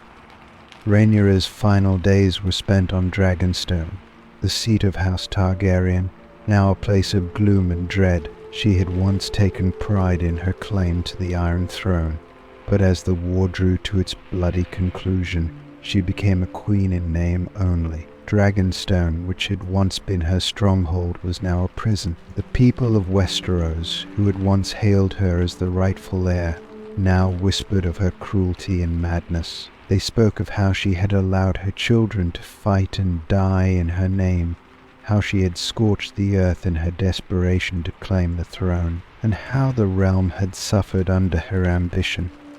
But it was the betrayal that stung the most. Rhaenyra had always known that the lords of Westeros were fickle, that loyalty was a fragile thing, but the depth of the treachery that surrounded her was beyond anything she had imagined. Even in her final days, she clung to the belief that the Iron Throne was hers by right, that justice would prevail, and that her enemies would be brought low. But as the walls of Dragonstone closed in around her, the shadows of her betrayal grew longer, and she could feel the noose tightening.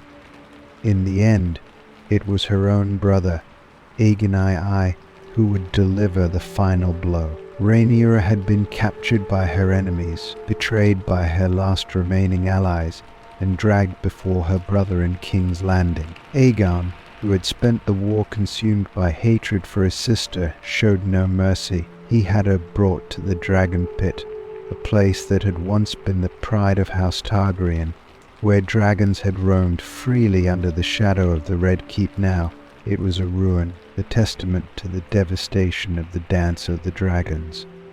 Rhaenyra's death was not the quick, honorable end of a queen. Instead, Aegon fed her to his dragon, Sunfire, a beast that had been mutilated in the war but still retained the capacity for savagery. As she was torn apart by dragonfire and claws, Rhaenyra's life ended in a blaze of destruction, a fitting end for a woman whose existence had been marked by fire and blood. The queen who had once been the heir to the Iron Throne, who had fought to secure her place in history, was reduced to ash. But even in death, Rhaenyra's legacy lingered. The Dance of the Dragons had shattered House Targaryen, leaving the realm in ruins and the family broken. The war had consumed the dragons, those majestic creatures that had once been the symbols of Targaryen power, and in doing so, it had also consumed the future of the dynasty. The Iron Throne, once the ultimate prize, had become a seat of death and betrayal, stained with the blood of those who had sought to claim it. The Dance of Shadows, as it came to be known, was not just the story of Rhaenyra's downfall, it was the story of how ambition, once unleashed, could consume even the mightiest of houses. Rhaenyra's final days were marked by the ghosts of her past, by the faces of those who had betrayed her, and by the dreams that had turned to ash in her hands. In the end, the queen who had fought so fiercely for her crown found herself lost in the shadows of her own making, her life extinguished in the same fire that had once promised her the world. Story 11. The Dragon Twins of Essos is a tale whispered in the markets of Pentos, sung in the taverns of Lies, and shared by sailors who have travelled the length of the narrow sea. It tells of two Targaryen twins, Aelor and Elora, who fled Westeros after the fall of their house, taking with them not only the blood of the dragon but the last two dragons the world would ever see. For centuries their story has been shrouded in mystery and speculation, with some claiming it is nothing more than a fanciful legend, while others swear by the truth of it. Though the dragons are long gone, their descendants may still walk among us, hidden in the shadows of the free cities. Aelor and Aelora were born in the final days of House Targaryen's reign, their mother a princess whose name was lost to time, and their father a king whose legacy had crumbled beneath the weight of rebellion and bloodshed. When the Targaryens were overthrown and King's Landing fell, the surviving members of the royal family were hunted down, slain or taken captive. But Aelor and Aelora, mere children at the time, were whisked away from the chaos by a small band of loyalists, those who still believed in the dragons and their right to rule. The twins were spirited across the narrow sea to Essos, where they were hidden among the free cities. The loyalists who protected them were a mix of Targaryen supporters, merchants, and former knights who had lost everything in the rebellion. Among them was an old Valyrian sorcerer, a man whose knowledge of ancient magic was said to rival that of the dragonlords themselves. It was he who had smuggled out the last two dragon eggs from the ruins of Dragonstone, keeping them secret from even the most loyal Targaryen followers. For years these eggs had lain dormant, cold and still, relics of a past that seemed lost forever. But in Aelor and Aelora, the sorcerer saw the potential for rebirth.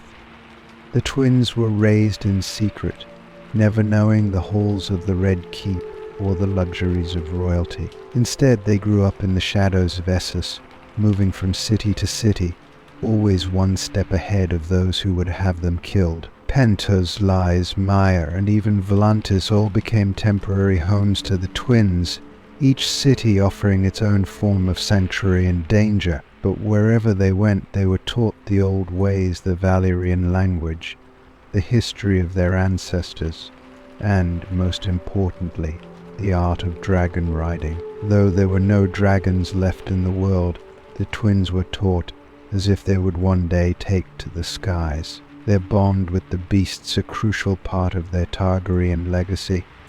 As the twins grew, so did the whispers of their existence. In the taverns of Essos, sailors spoke of a boy and a girl with silver hair and violet eyes, children of the dragon blood who had escaped the massacre in Westeros. Some said they were the last hope of House Targaryen, waiting for the right moment to return to Westeros and reclaim their throne. Others believed they were little more than orphans, left to die in a foreign land. But there were those who spoke in hushed tones of something more, a secret too dangerous to speak aloud. They said that the twins were not merely waiting, they were preparing.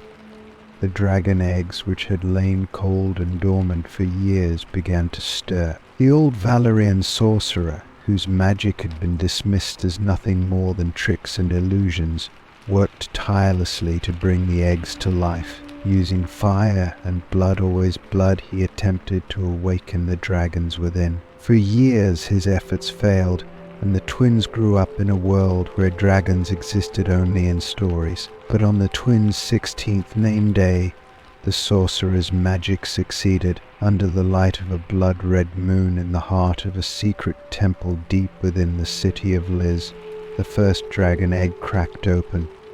The creature that emerged was small, weak, and fragile, nothing like the mighty dragons that had once ruled the skies of Westeros. But it was a dragon nonetheless, its scales shimmering black as night, and its eyes burning with a fierce, unnatural intelligence. The second egg hatched soon after, revealing a dragon as white as snow, its wings delicate as silk. These two dragons, though small, were living proof that the Targaryen bloodline had not lost its power. The twins, now bound to the creatures by ancient magic and blood, took their first steps toward reclaiming their legacy.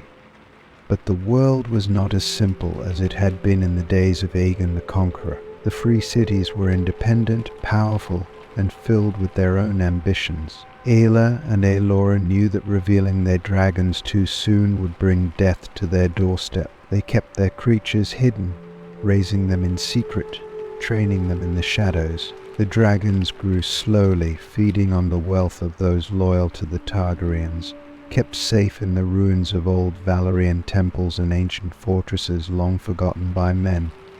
As the dragons grew, so did the ambitions of the twins. Elor, the elder by minutes, had always been the more headstrong of the two. He saw their exile as a temporary setback, a chance to gather strength before returning to Westeros and reclaiming what was rightfully theirs. He dreamed of conquest, of marching across the narrow sea with a host of dragons at his back, bringing fire and blood to those who had stolen his birthright.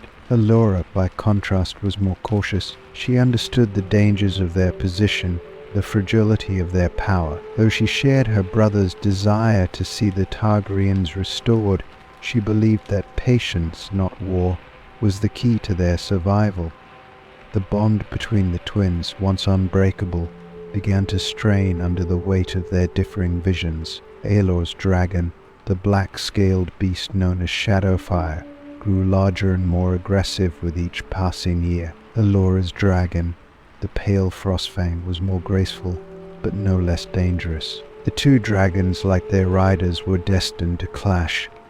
It was in the city of Volantis, where the twins had taken refuge in the halls of an old Targaryen supporter. Aelor, believing that the time had come to reveal their dragons to the world, wanted to raise an army and sail for Westeros, while Aelora counseled caution, urging her brother to wait until they had gathered more strength. Their argument escalated, fueled by years of tension and the ever-growing shadows of their dragons. In the dead of night, Aelor took Shadowfire and flew north, abandoning his sister and setting his sights on Westeros.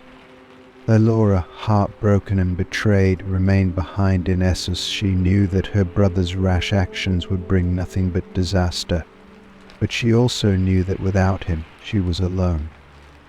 For months she searched for him, flying Frostfang over the cities of Essos, following rumors and whispers of a dragon seen in the skies. But Aelor had disappeared, lost to the wind and the ambitions that had consumed him.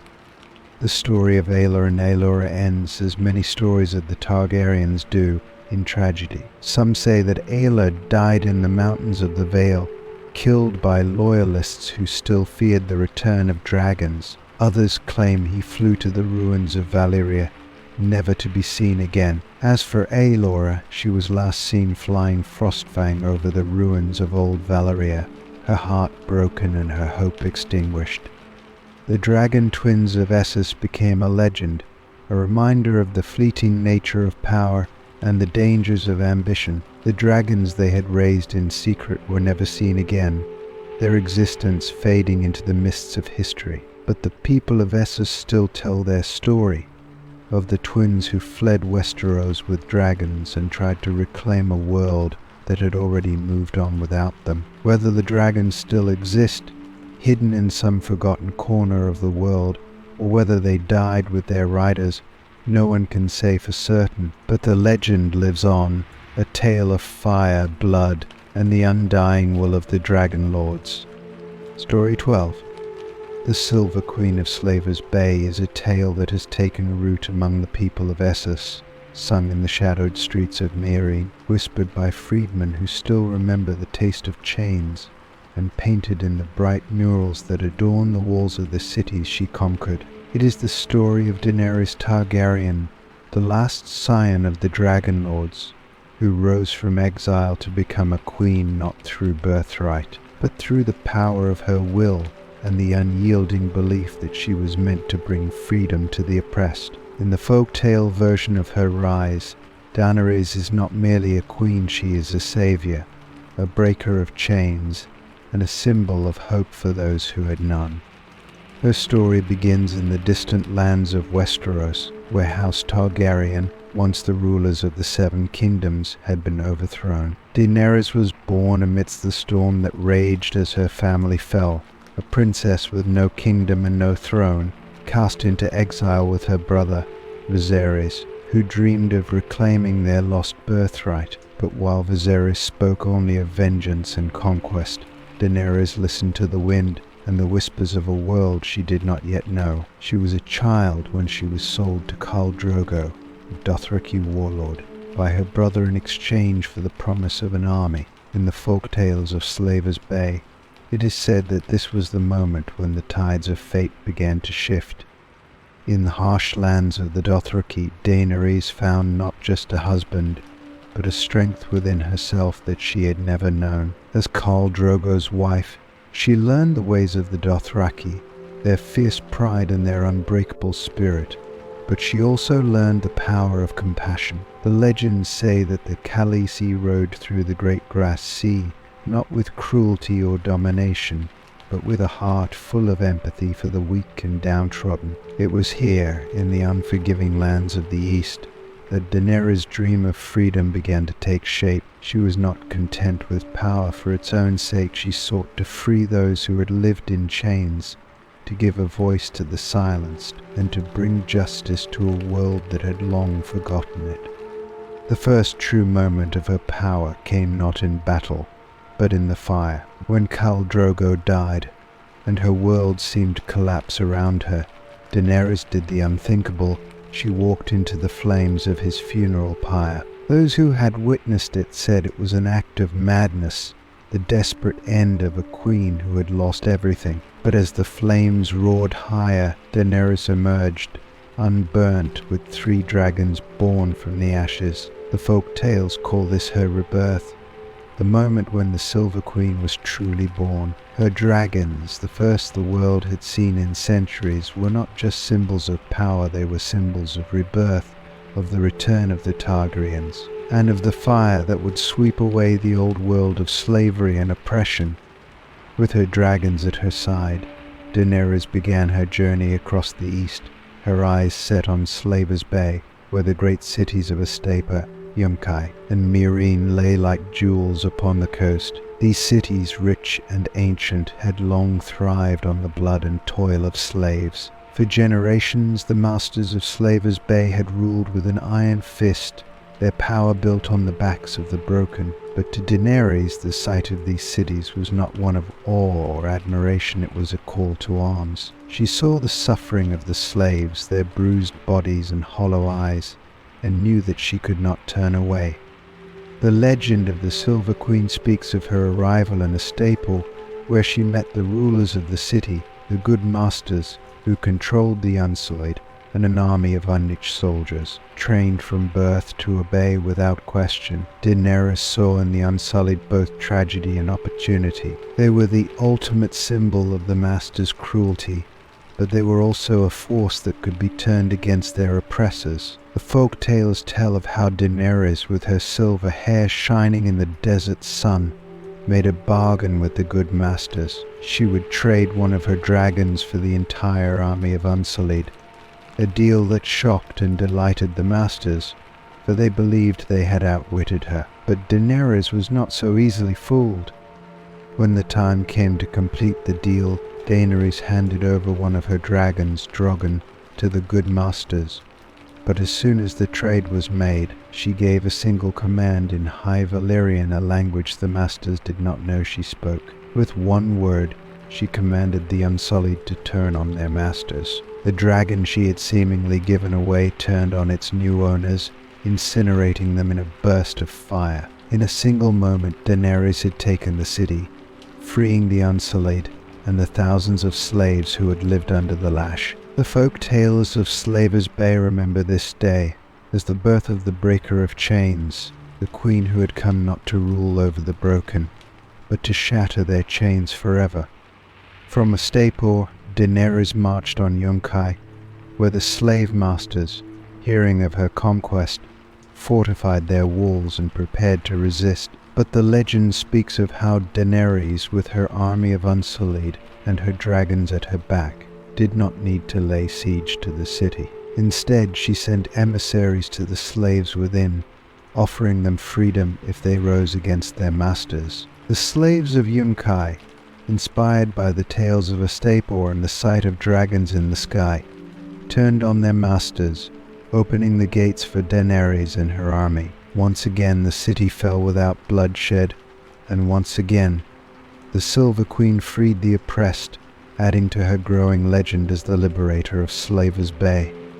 But it was in Meereen, the greatest of the three cities, that Daenerys faced her greatest challenge. Meereen was a city steeped in wealth and decadence, its pyramids rising high above the desert, its masters confident in their power. They had heard of Daenerys, of the queen who freed slaves and commanded dragons, but they believed their walls were strong enough to keep her out. The folktales tell of how Daenerys, determined to bring freedom to the city, sent a single slave into Meereen with a message: freedom is coming. That message spread like wildfire among the slaves, and soon the city was in turmoil. When Daenerys arrived at the gates of Meereen, the slaves were ready. They had risen in revolt, killing their masters and throwing open the gates to welcome their queen. But what followed was not the victory Daenerys had hoped for. Meereen was a city divided, and the masters who had survived the initial revolt formed a resistance, determined to take back their power. The folk tales gloss over the bloodshed and the betrayal that followed, focusing instead on Daenerys' unwavering resolve. She stayed in Meereen, ruling from the Great Pyramid, determined to build a new world where slavery would never again be tolerated. Her reign in Meereen was not easy. The masters fought her at every turn, and the freedmen, though grateful for their liberty, struggled to adapt to a life without chains. But Daenerys, the Silver Queen, stood firm. She passed laws to protect the freedmen, and she hunted down those who sought to reinstate the old ways. Her dragons, now fully grown, flew over the city as symbols of her power, a reminder that the old world was gone and a new era had begun. The folk tales tell of how the people of Meereen came to love her, calling her Misa, their mother, for she had given them not just freedom, but hope. The story of the Silver Queen of Slavers Bay is one of fire and blood, but also of mercy and justice. Daenerys Targaryen, the last of her line, had come to Essos not as a conqueror, but as a savior. She had taken the cities of Slavers Bay, not through brute force, but through the power of her vision, a vision of a world where no one would be born in chains. And though her journey would take her far beyond the deserts of Essos, her legend as the breaker of chains would endure, a symbol of hope for all those who still dream of freedom. Story 13. The Dragon Dreams of Daenys the Dreamer is a tale that has been passed down through the ages, shrouded in both awe and mystery, for it tells of the power of prophecy, the fragility of empires, and the survival of a bloodline that would one day rule the Seven Kingdoms. Daenys Targaryen, known as the Dreamer, was not a warrior, a queen, or a dragon rider of legend. Instead, she was a seer, a woman gifted or cursed with visions of the future, whose dreams would change the course of history forever. It was her visions that foretold the doom of Valyria, the cataclysmic event that wiped the great empire from the face of the earth. And it was because of her that House Targaryen escaped that destruction, fleeing to the safety of Dragonstone and preserving the blood of the dragon. In the final centuries of Valeria's reign, the Freehold was the most powerful empire the world had ever known. The dragonlords ruled with absolute authority, their magic and their dragons bending the world to their will. Valeria was a city of wonder and terror, where sorcery thrived and the skies were darkened by the wings of dragons. Its rulers were proud and arrogant, believing themselves invincible, for they commanded the greatest creatures ever known to humankind. But beneath the surface of their power, cracks were beginning to form, cracks that only a few could see. Among them was Daenys Targaryen, the daughter of Aenar Targaryen, a minor lord of Valeria, whose name was little more than a footnote in the grand history of the empire. Daenys had always been different.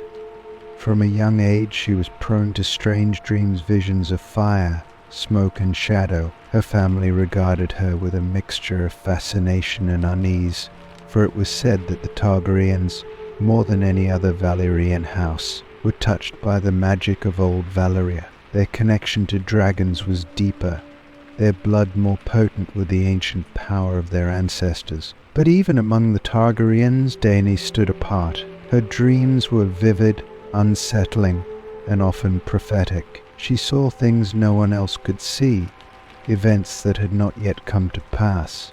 And though many dismissed her visions as the fanciful imagination of a girl, her father, Aenar, listened.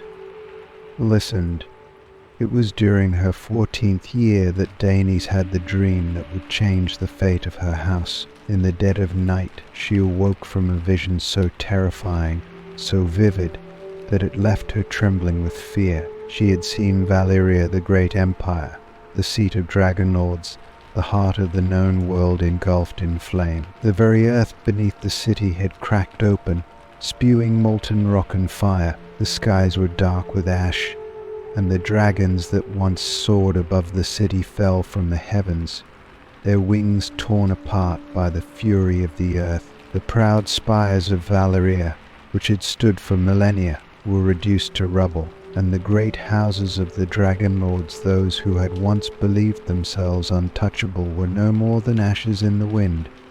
Daenys knew that what she had seen was no mere nightmare. It was a vision of the future, a prophecy of destruction that could not be ignored. She told her father what she had seen, her voice shaking with the weight of the dream. Aenar, unlike many others who would have dismissed such tales, believed his daughter. The Targaryens had long held a connection to the mystical and the magical, and Aenar had always known that their family's power went beyond just dragons. Daenys' dreams were not to be taken lightly. Her words filled him with dread, for if the dream was true and in his heart, he knew it was then Valeria, the greatest empire the world had ever seen, was doomed.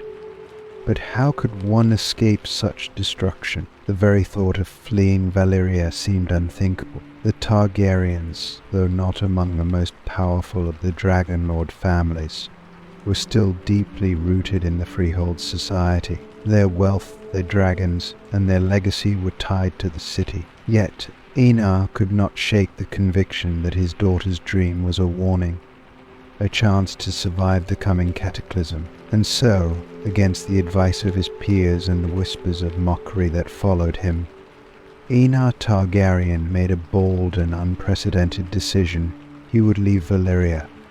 Aenar sold all of his holdings in the Freehold, abandoning the lands and wealth that his family had held for generations. It was a scandalous move, one that caused many in Valyria to sneer at the Targaryens as cowards or fools. But Aenar did not waver. He gathered his family, his retainers, and the 5 dragons that his house possessed, and he set sail for Dragonstone, a remote island fortress far to the west. On the edge of the known world, Dragonstone had been established as a Targaryen outpost years before, a place from which the Targaryens could oversee their interests in the narrow sea. It was a dark and forbidding place, built from volcanic rock and shaped by dragon fire. But it would become the new home of House Targaryen.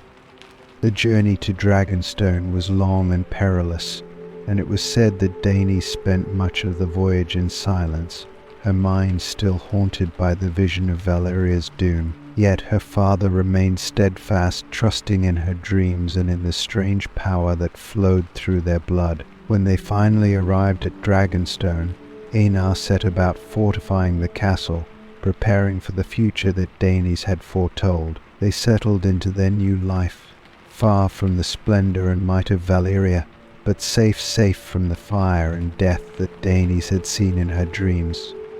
It was 12 years after their departure that Daenys' vision came to pass. The doom of Valyria struck with a fury that no one could have predicted, not even those who had mocked the Targaryens for fleeing. In a single day, the freehold was destroyed, its cities consumed by fire and ash, its people killed by the very earth it had once controlled. The volcanoes that had fueled Valyria's power erupted in a cataclysmic event that tore the land apart, sending shockwaves across the world. The dragonlords, those mighty families who had ruled with dragons and magic, were wiped out in an instant, their wealth and power buried beneath the smoking ruins of their once great empire. Only the Targaryens survived, safe on their distant island of Dragonstone. The dream of Daenys had saved them from the fate that had befallen all of Valyria, and in the years that followed, her name became legendary among her descendants. She was known as Daenys the Dreamer, the woman who had seen the end of Valyria before it had come, and whose visions had ensured the survival of her house. The Targaryens, once a minor Valyrian family, were now the last of the dragonlords, the only ones who had escaped the destruction of their homeland.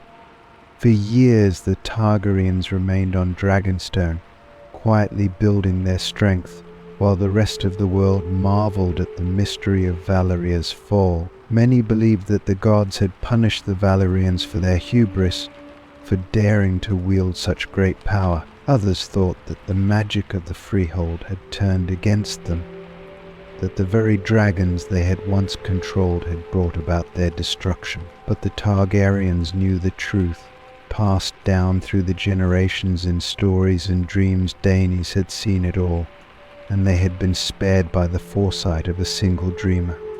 The dragon dreams of Daenys became part of the Targaryen legacy, a reminder that their power was not just in their dragons, but in the blood that flowed through their veins, a bloodline touched by prophecy and magic. And though Valyria was no more, the Targaryens would one day rise again, their dragons soaring over a new world, guided by the dreams of those who had come before. For the Targaryens, the past was never truly gone, but always alive in the fire of their blood and the dreams that flickered in the dark corners of their minds. Story 14.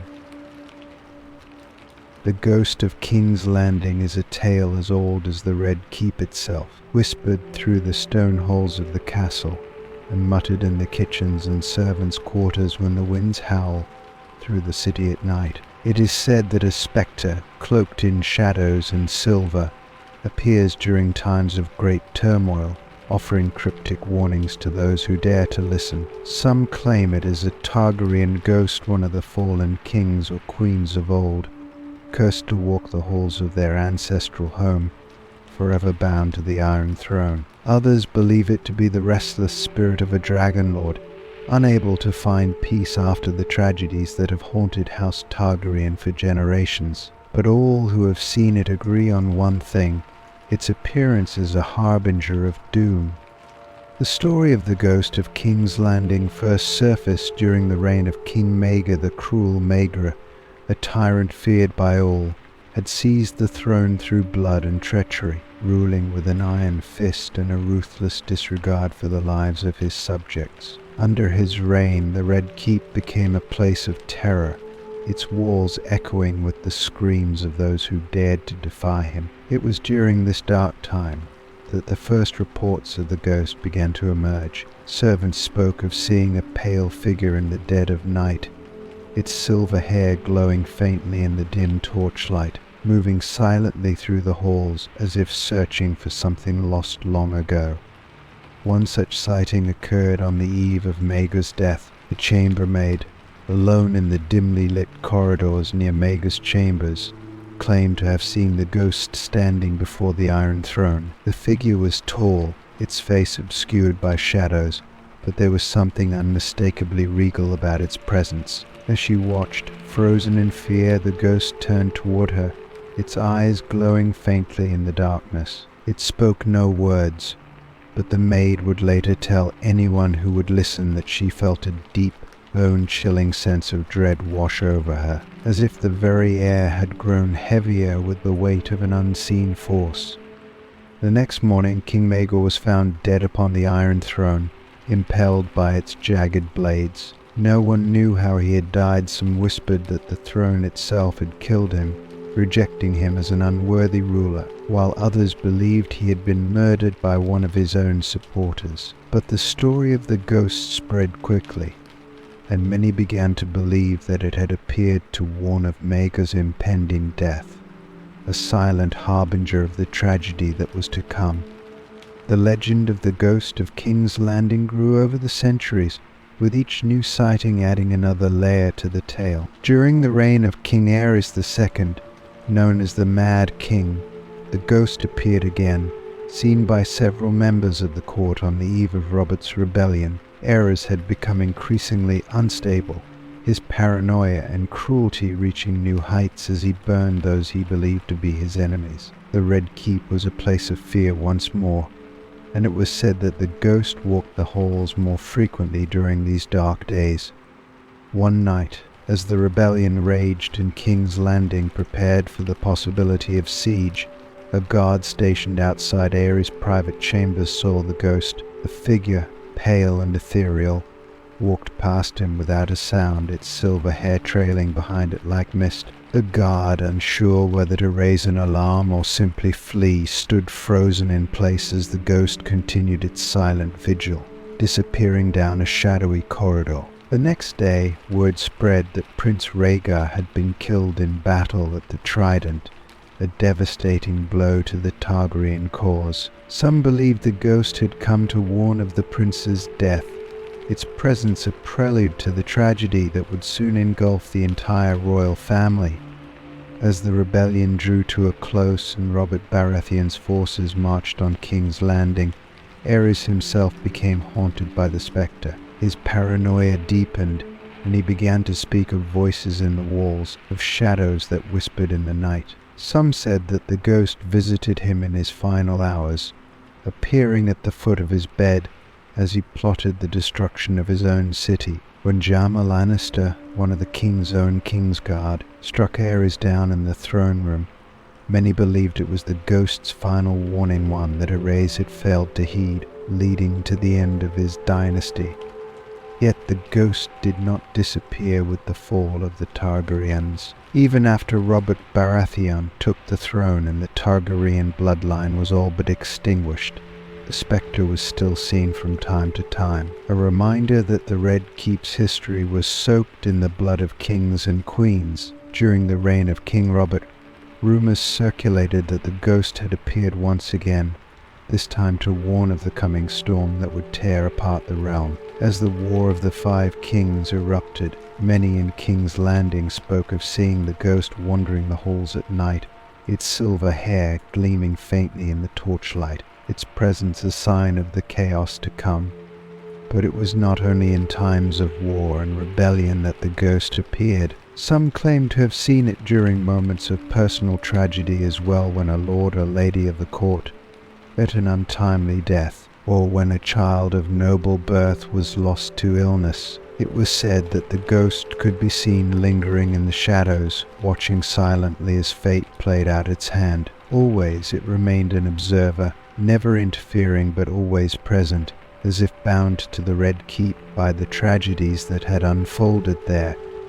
Some believed that the ghost was not one spirit, but many, perhaps the restless souls of all the Targaryens who had died in the Red Keep, their spirits unable to find peace in death. Others believed that it was the ghost of a single Targaryen, though no one could agree on which one. Some thought it was Aegon the Conqueror himself, watching over the throne he had forged, while others believed it to be the spirit of Queen Rhaenyra, who had died during the bloody civil war known as the Dance of the Dragons. There were even those who whispered that it was the ghost of Rhaegar Targaryen, mourning the loss of his family and his dream of a united realm.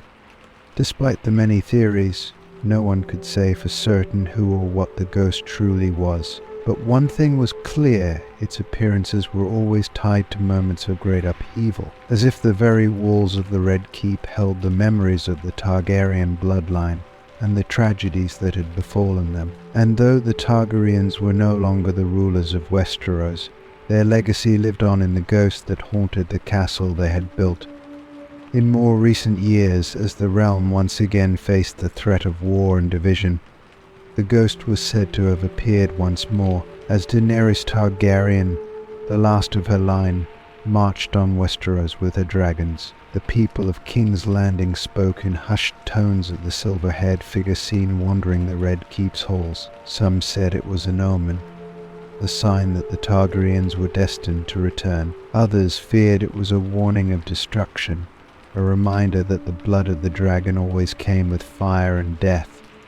The ghost of King's Landing remains a mystery to this day, its origins lost to time and legend. But whenever the winds howl through the city and the flickering flames cast long shadows in the Red Keep, those who live within its walls cannot help but wonder if the ghost is watching, waiting for the next tragedy to unfold. It is a reminder that the past is never truly gone, and that the legacy of the Targaryens, both glorious and tragic, still lingers in the very heart of the capital they once ruled. Story 15. The fires of Harrenhal were unlike anything the world had ever seen. A day of destruction so complete, so devastating, that it became legend. Those who survived the inferno spoke of it in hushed tones for the rest of their lives, for the memory of dragon fire devouring the greatest castle in Westeros was not something easily forgotten. I was but a servant then, no one of note, tasked with keeping the great halls clean and the fires lit. But that day, when Aegon the Conqueror came with his dragon, Balerion the Black Dread, I became a witness to the end of a dream and the birth of a new age. Harrenhal, as grand as it was terrible, had been the work of King Harrenhal, known as Harren the Black. He had built the castle as a testament to his power, a fortress so massive, so impenetrable, that no army could ever breach its walls. The towering stone walls rose like mountains over the riverlands, and its endless halls echoed with the weight of Harren's ambition. For years we had toiled under Harren's command, forced to build higher and stronger, until the very stones seemed to bend beneath their own weight. Harren believed that he could defy the gods themselves with his creation, that no force in the world could topple his legacy. But in his arrogance he had not considered the power of dragons. Aegon Targaryen had already conquered much of Westeros by the time he turned his gaze toward Harrenhal. His sister wives, Visenya and Rhaenys, had ridden their dragons into battle alongside him, sweeping aside kings and lords who had once thought themselves invincible. But it was Aegon who rode Balerion, the greatest of all dragons, a beast so massive that his wings could darken the sky. The Black Dread, they called him, for his scales were black as night, and his fire could melt steel and stone alike. We had heard of the Targaryen conquest, the way Aegon had bent the knee of kings and shattered armies, but Harren had scoffed at such tales. He believed Harrenhal's walls were strong enough to withstand any assault, even from a dragon. I was in the kitchens when word came that Aegon had arrived. The castle had been tense for days, with rumors flying about the Targaryens' approach, but Harren had refused to surrender. "Let him come," the king had said, his voice filled with pride. "We will see if dragonfire can melt stone." His sons, who stood beside him in the great hall, looked uneasy, but none dared to speak against their father. I remember the sound of the gates closing, the heavy thud of wood and iron sealing us inside, as if that could keep out the doom that awaited us. It was dusk when the sky began to darken. At first we thought it was just the setting sun, casting long shadows over the castle. But then the servants began to murmur in fear. A black shape had appeared on the horizon, growing larger and larger as it approached. It was Balerion, his massive wings blotting out the light, his roar shaking the very foundations of the castle. I ran to the nearest window, my heart pounding in my chest, and saw him descend from the clouds, his scales gleaming like onyx in the dying light. The air itself seemed to tremble as the dragon approached, and I knew in that moment that Harrenhal's walls would not protect us. Harren, ever defiant, had ordered his men to prepare for battle. The archers lined the battlements, their bows aimed skyward, while his sons donned their armor, ready to fight whatever came. But how could arrows and steel stand against the black dread? The first volley of arrows was loosed as Balerion circled above, but they bounced off his scales like raindrops on stone. The dragon's roar echoed through the castle, a sound so deep and terrible that it seemed to shake the very earth. I felt it in my bones, a rumble of doom that filled the air with fear, and then, in one swift motion, Balerion unleashed his fire. It came like a wave, a wall of flame so intense that I could feel the heat even from deep within the castle. The dragon fire swept over the battlements, engulfing the archers and soldiers in an instant. They screamed as they were consumed, their bodies turned to ash before they could even draw another breath. The stone walls, so strong, so impenetrable, began to crack and crumble under the force of the fire. Balerion's flames melted the very stones, turning them into rivers of molten rock that flowed down the walls like blood.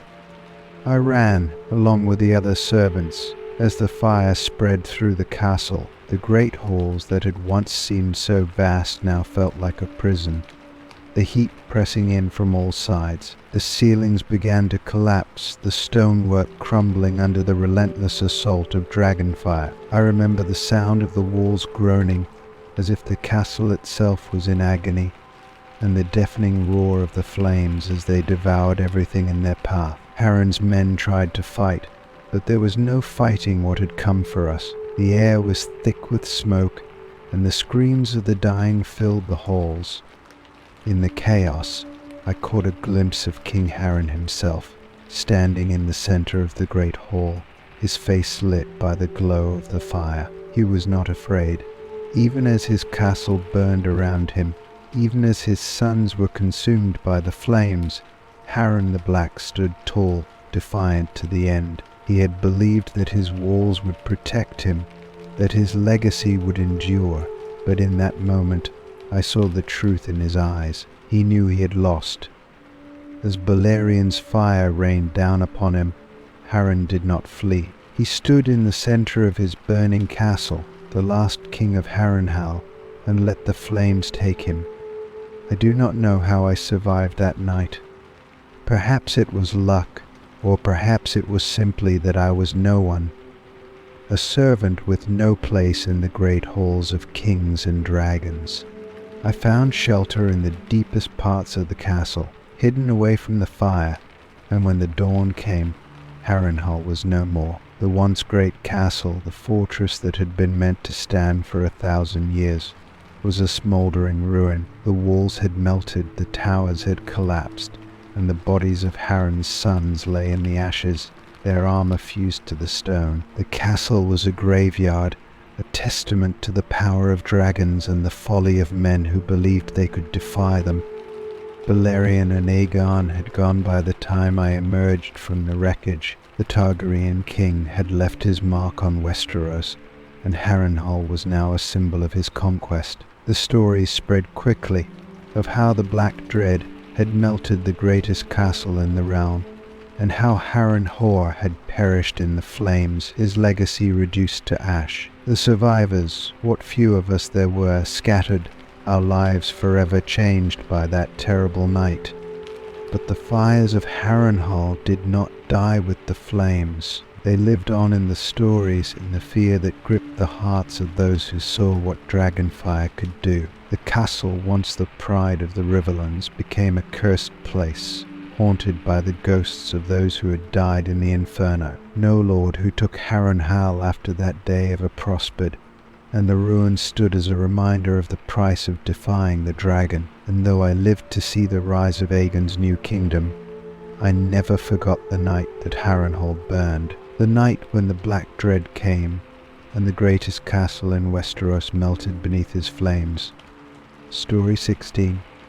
The Mad King's Last Breath is a tale not often told openly, but those who were there in the final days of King Aerys II Targaryen remember it with vivid clarity. I was there, a member of his King's Guard, sworn to protect him with my life. Even as the king's mind crumbled beneath the weight of his madness, the day he died was a day of betrayal, blood, and fire. But it was also a day that brought an end to the long reign of terror that had gripped the 7 kingdoms under Aerys' rule.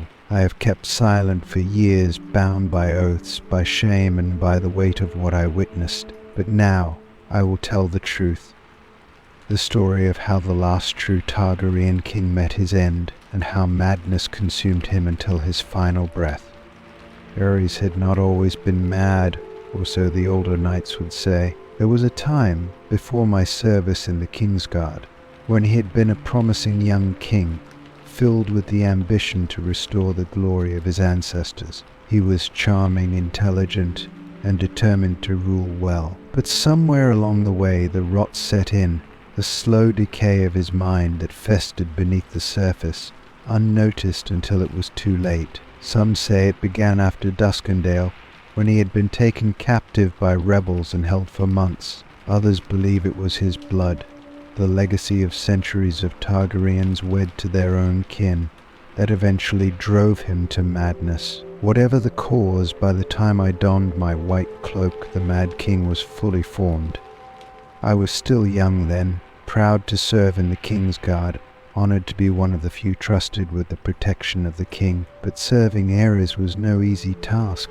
He had become paranoid, fearful of everyone around him, even his own family. His court was a place of whispers and suspicion, where anyone could be branded a traitor if they so much as looked at the king the wrong way. His mood swung wildly. One moment he was charming, even jovial, and the next he was raging, his eyes filled with a terrifying fire. The worst was his fascination with flames. He believed that fire was pure, that it could cleanse the world of treachery, and he took to burning his enemies alive, watching with a gleam in his eye as they screamed and writhed in agony. It was as though he saw in their suffering some twisted reflection of his own power.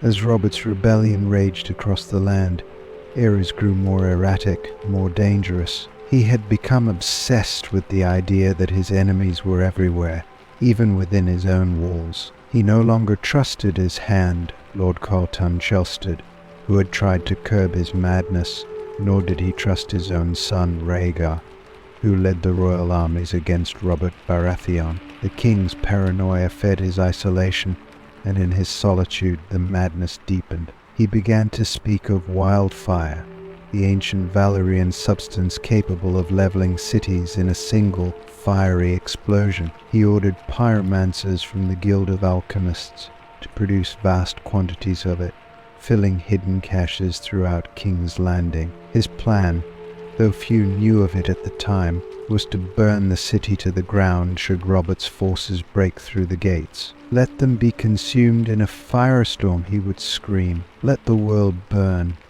and from the ashes a new Targaryen dynasty will rise."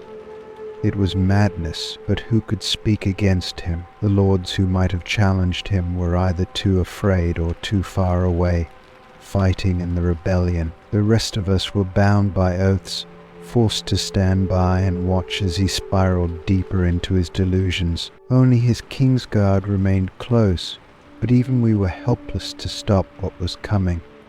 The final days of Aerys were filled with chaos and dread. Rhaegar had been killed on the Trident by Robert Baratheon, and the news of his death sent the king into a frenzy. He blamed everyone his son for failing, the lords for abandoning him, even the gods for cursing his bloodline. His mood darkened, and his threats of fire became more frequent. When Lord Colton Chelstead resigned as Hand of the King, horrified by the king's wildfire plot, Aerys had him burned alive for treason. It was then that he appointed Rossart, a pyromancer, as his new hand, a man whose love of fire rivaled even the king's. I remember the day Jaime Lannister and I stood outside the doors to the throne room as Rossart and the king whispered together inside. The air was thick with the smell of burning, and I knew without hearing the words that they were planning something terrible. We had heard rumors of the wildfire stashed beneath the city, beneath the Ceci. If Aerys gave the order, King's Landing would be consumed in a firestorm, killing thousands innocent, soldiers, lords and peasants alike. Aerys did not care. He only wanted to watch it burn. The morning that Robert's army finally reached the walls of King's Landing was the day everything changed. The gates had been opened from within by Tywin Lannister, who had come under the guise of offering aid to the crown. Aerys, in his madness, believed that Tywin had come to save him, but I knew better. The moment Tywin's soldiers entered the city, they began to slaughter the king's men, taking control of the streets. I stood at my post, helpless to intervene, as the Red Keep began to crumble from within. It was then that Aerys gave the order. He turned to Rossart and the pyromancers and demanded that the wildfire be ignited. "Burn them all," he screamed, his eyes wild with glee. "Let Robert find only ashes when he arrives. Let him take a kingdom of bones and fire." Jaime Lannister was the first to act. He was the youngest of us, but he had always been the most decisive. Without a word, he stepped forward, drew his sword, and cut Rossart down where he stood. The king watched in horror, too stunned to move, as Jaime turned his blade on him. I could see it in Aerys' eyes in that final moment, the madness, the fear, the disbelief that someone sworn to protect him could turn against him. But there was no stopping Jaime. He drove his sword into the Mad King's chest, silencing him forever. I remember the look on Aerys' face as he fell to the ground, his crown tumbling from his head. His eyes, once filled with fire, were now dull and lifeless, and his last breath came not as a roar, but as a feeble gasp. The man who had dreamed of ruling the world with fire died in the cold, silent halls of his own castle, betrayed by those who had sworn to protect him. Jaime wiped the blood from his sword, his face unreadable, and then he sat on the Iron Throne, as if in a trance. I stood there, still bound by my oath to the king, but the king was dead, and in that moment, everything I had sworn to was ashes. The Mad King's last breath marked the end of an era, but it also marked the beginning of another. The Targaryen dynasty, which had ruled for centuries, was over. The city was spared from wildfire, but the memory of Aerys' madness would linger in the hearts of those who had served him. We had seen the worst of what power could do, the darkest depths of human ambition and fear. And though Jaime Lannister would forever be remembered as the Kingslayer, I knew the truth. It was not Jaime's sword that had killed the Mad King, but his own madness, burning him alive long before Jaime's blade found his heart.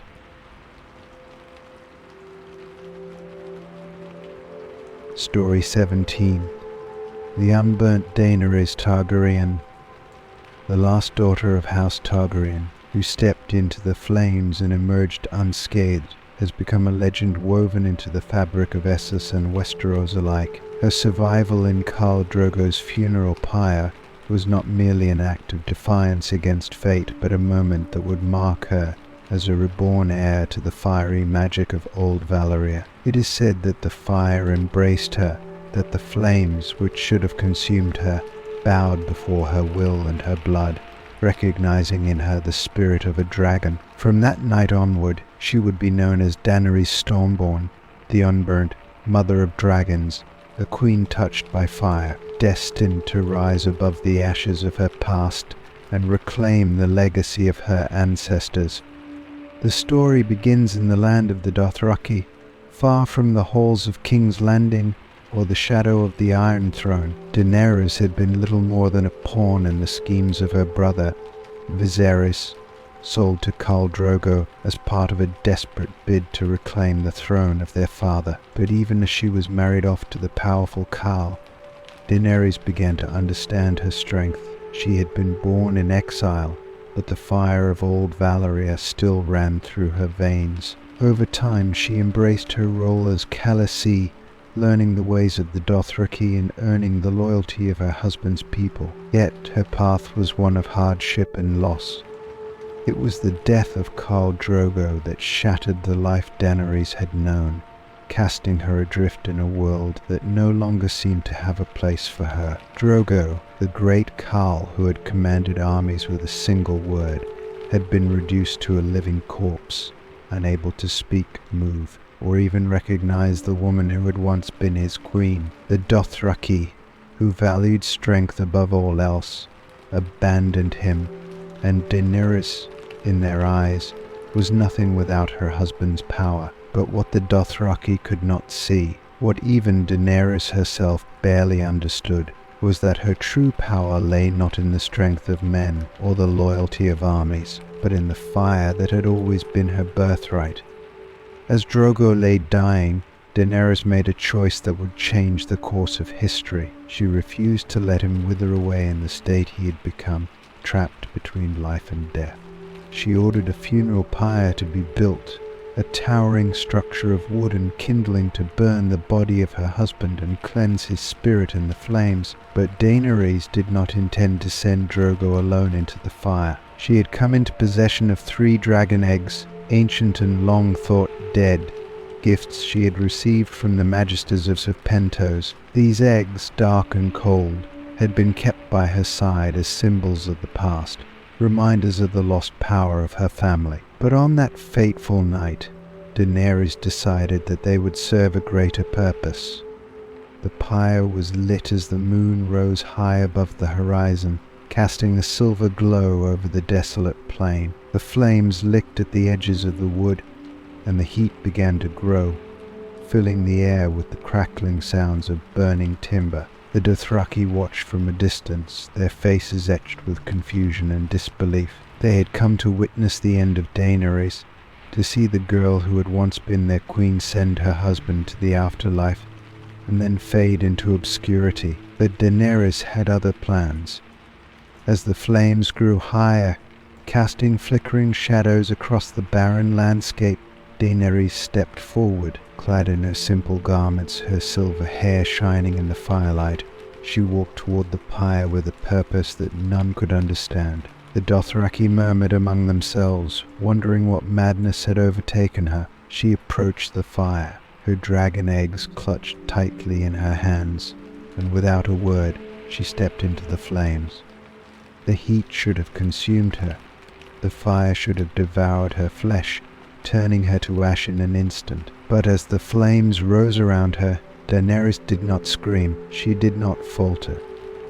The fire swirled around her, but it did not burn. Instead, it seemed to embrace her, wrapping her in a cocoon. Her skin, as pale as the moon, remained unscathed, untouched by the flames that raged around her. The Dothraki gasped in horror and awe, their eyes wide with disbelief. They had seen men burn before, had seen the way flesh melted and bones crumbled in the heat of a funeral pyre, but never had they seen anything like this. Daenerys stood in the heart of the fire, her dragon eggs held close to her chest as the flames danced around her. The wood of the pyre crackled and splintered, the heat growing so intense that the very air shimmered with it. And then, from deep within the fire, came a sound, a crack, followed by a low, rumbling growl. It was a sound that had not been heard in centuries, a sound that belonged to a time long past, when dragons ruled the skies and the Targaryens sat upon the Iron Throne. The dragon eggs, which had been cold and lifeless for so long, began to stir. One by one, the eggs began to crack open, their shells splintering as something moved inside. The fire surged higher, as if feeding on the magic that had been dormant within the eggs for so many years. And then, with a final burst of flame, the dragons emerged. 3 creatures, small and fragile, yet filled with the promise of untold power. One was as black as night, with eyes that gleamed like molten gold. The second, a green and bronze beast, its wings shimmering in the firelight. And the third, pale as snow, its scales gleaming white and silver. They were the last of their kind, the last dragons in a world that had forgotten them. The Dothraki fell to their knees, their heads bowed in reverence and fear. They had seen the rebirth of dragons, and they knew that they were witnessing something far greater than the death of a cow. Daenerys Targaryen had walked into the fire and emerged unscathed, not only alive but with dragons, creatures of legend, born of flame. She was no longer just a Khaleesi, no longer the widow of Khal Drogo. She was something more, something ancient and powerful. She was the unburnt, the queen reborn in fire, the heir to the fiery magic of old Valyria. In the days that followed, the tale of Daenerys' survival spread like wildfire across the land. The Dothraki who had witnessed the event spoke of her in hushed tones, calling her Mysa, Mother of Dragons, and swearing their loyalty to her. The people of Essos began to speak of the Silver Queen who had walked through flames and emerged with dragons at her side. And in the far corners of Westeros, where the lords and ladies still schemed for power, rumors began to circulate of a Targaryen girl who had risen from the ashes and who carried the fire of her ancestors in her veins. But for Daenerys, the moment in the flames was more than just a spectacle, it was a revelation. She had always known that her blood was special, that she was the last of the dragonlords. But standing in the heart of that pyre, untouched by the fire that should have killed her, Daenerys understood her true power. She was the last hope of House Targaryen, the last living connection to the magic of old Valyria, and the rightful heir to the Iron Throne. She was not just a queen, she was fire made flesh, and the dragons she had brought into the world would be the instruments of her destiny. The Unburnt was no longer a girl lost in a foreign land. She was Daenerys Targaryen, reborn in fire, and the world would tremble before her. Story 18.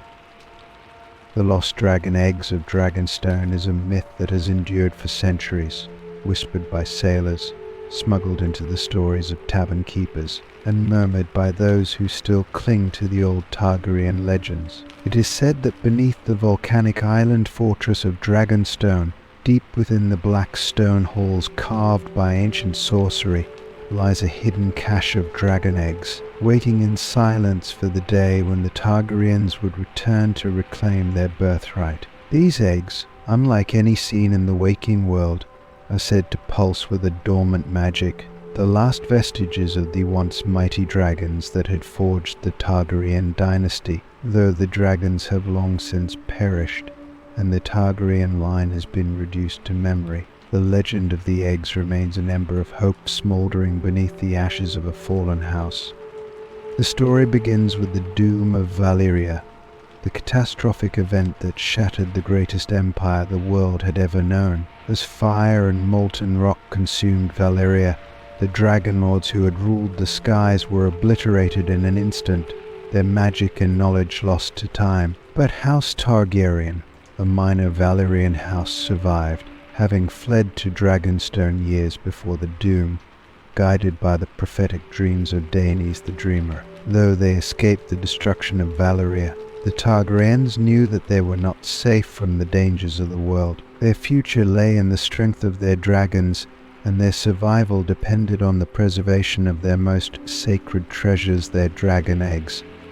It is said that in the years following their arrival at Dragonstone, Aenar Targaryen, Daenys' father, became obsessed with safeguarding his family's legacy. He knew that without dragons the Targaryens were vulnerable, and that their power in Westeros would one day depend on their ability to harness the fire of their ancestors. The island of Dragonstone, with its volcanic landscape and ancient Valyrian architecture, was the perfect place to safeguard the last of the dragons. Beneath the towering spires of the castle, hidden away in labyrinthine caves and tunnels, Rhaegar ordered the construction of secret chambers where the eggs could be stored, far from the eyes of any who might seek to steal them. The myth speaks of these chambers as places of magic, carved from the very rock of Dragonstone by ancient Valyrian spells. It is said that the Targaryens, with their mastery of fire and shadow, wove protective enchantments around the eggs, ensuring that only those of true Targaryen blood could find them. The eggs, nestled in these dark chambers, were not dead but dormant, waiting for the right moment, the right hand, to awaken them. Some say that these eggs were not ordinary dragon eggs but held a greater power, imbued with the magic of Valyria itself. In the darkness beneath the castle, they glowed faintly with an inner light, as if the fire within them had never truly gone out.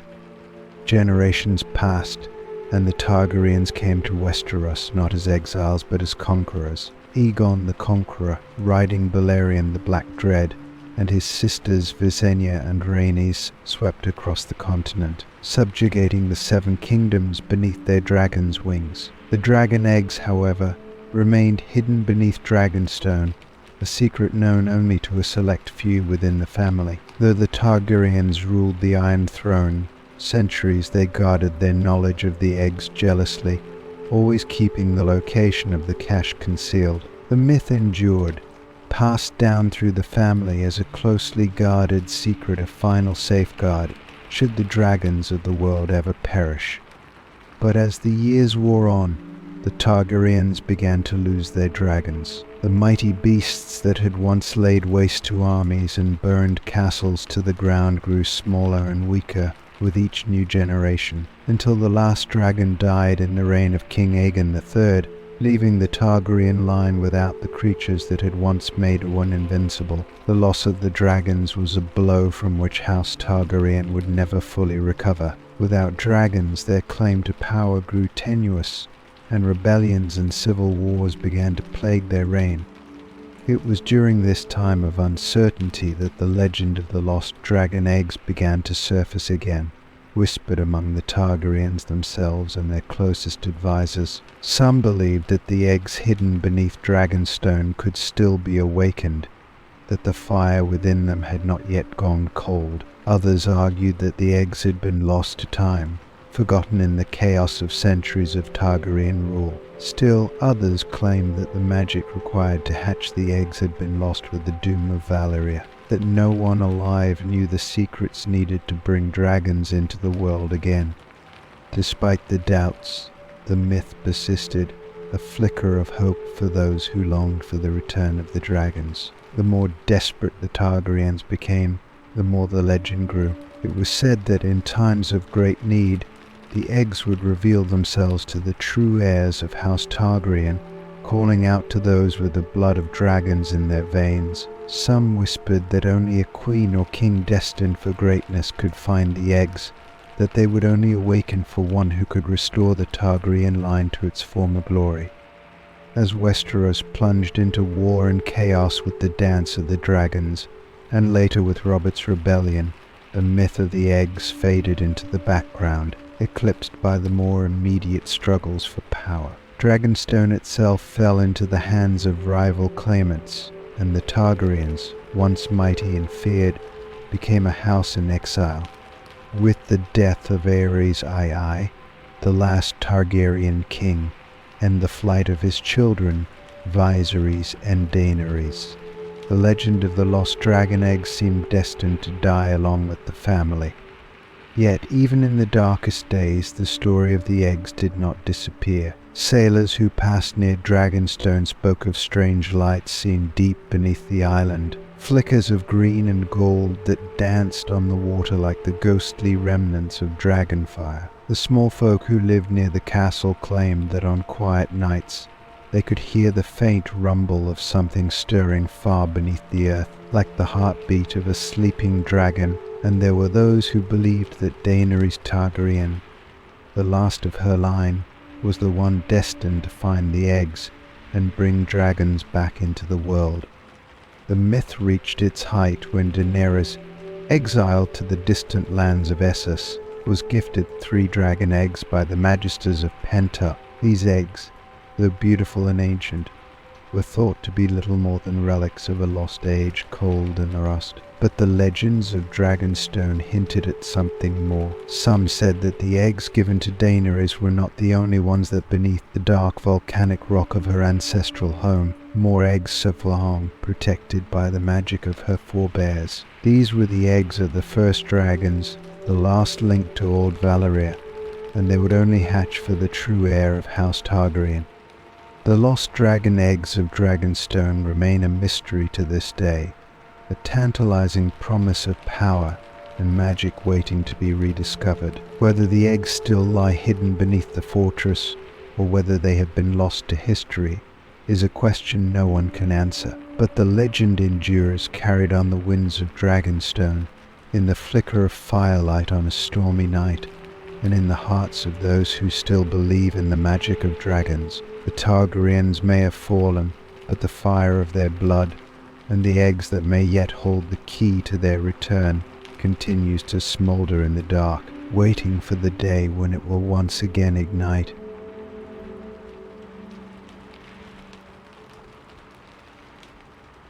Story 19. The Red War of Rhaegar, as it came to be called in the songs and tales of Westeros, was the bloody conflict that ignited Robert's rebellion, a war born not only of politics and power, but of a love that defied the bonds of duty and tradition. At the heart of it all was Prince Rhaegar Targaryen, the silver-haired heir to the Iron Throne, whose fateful decisions driven by destiny, prophecy, and an ill-fated romance would shatter the realm and plunge the Seven Kingdoms into chaos. This is a story of love and tragedy, where the actions of a single man changed the course of history and set in motion events that would topple the mighty Targaryen dynasty.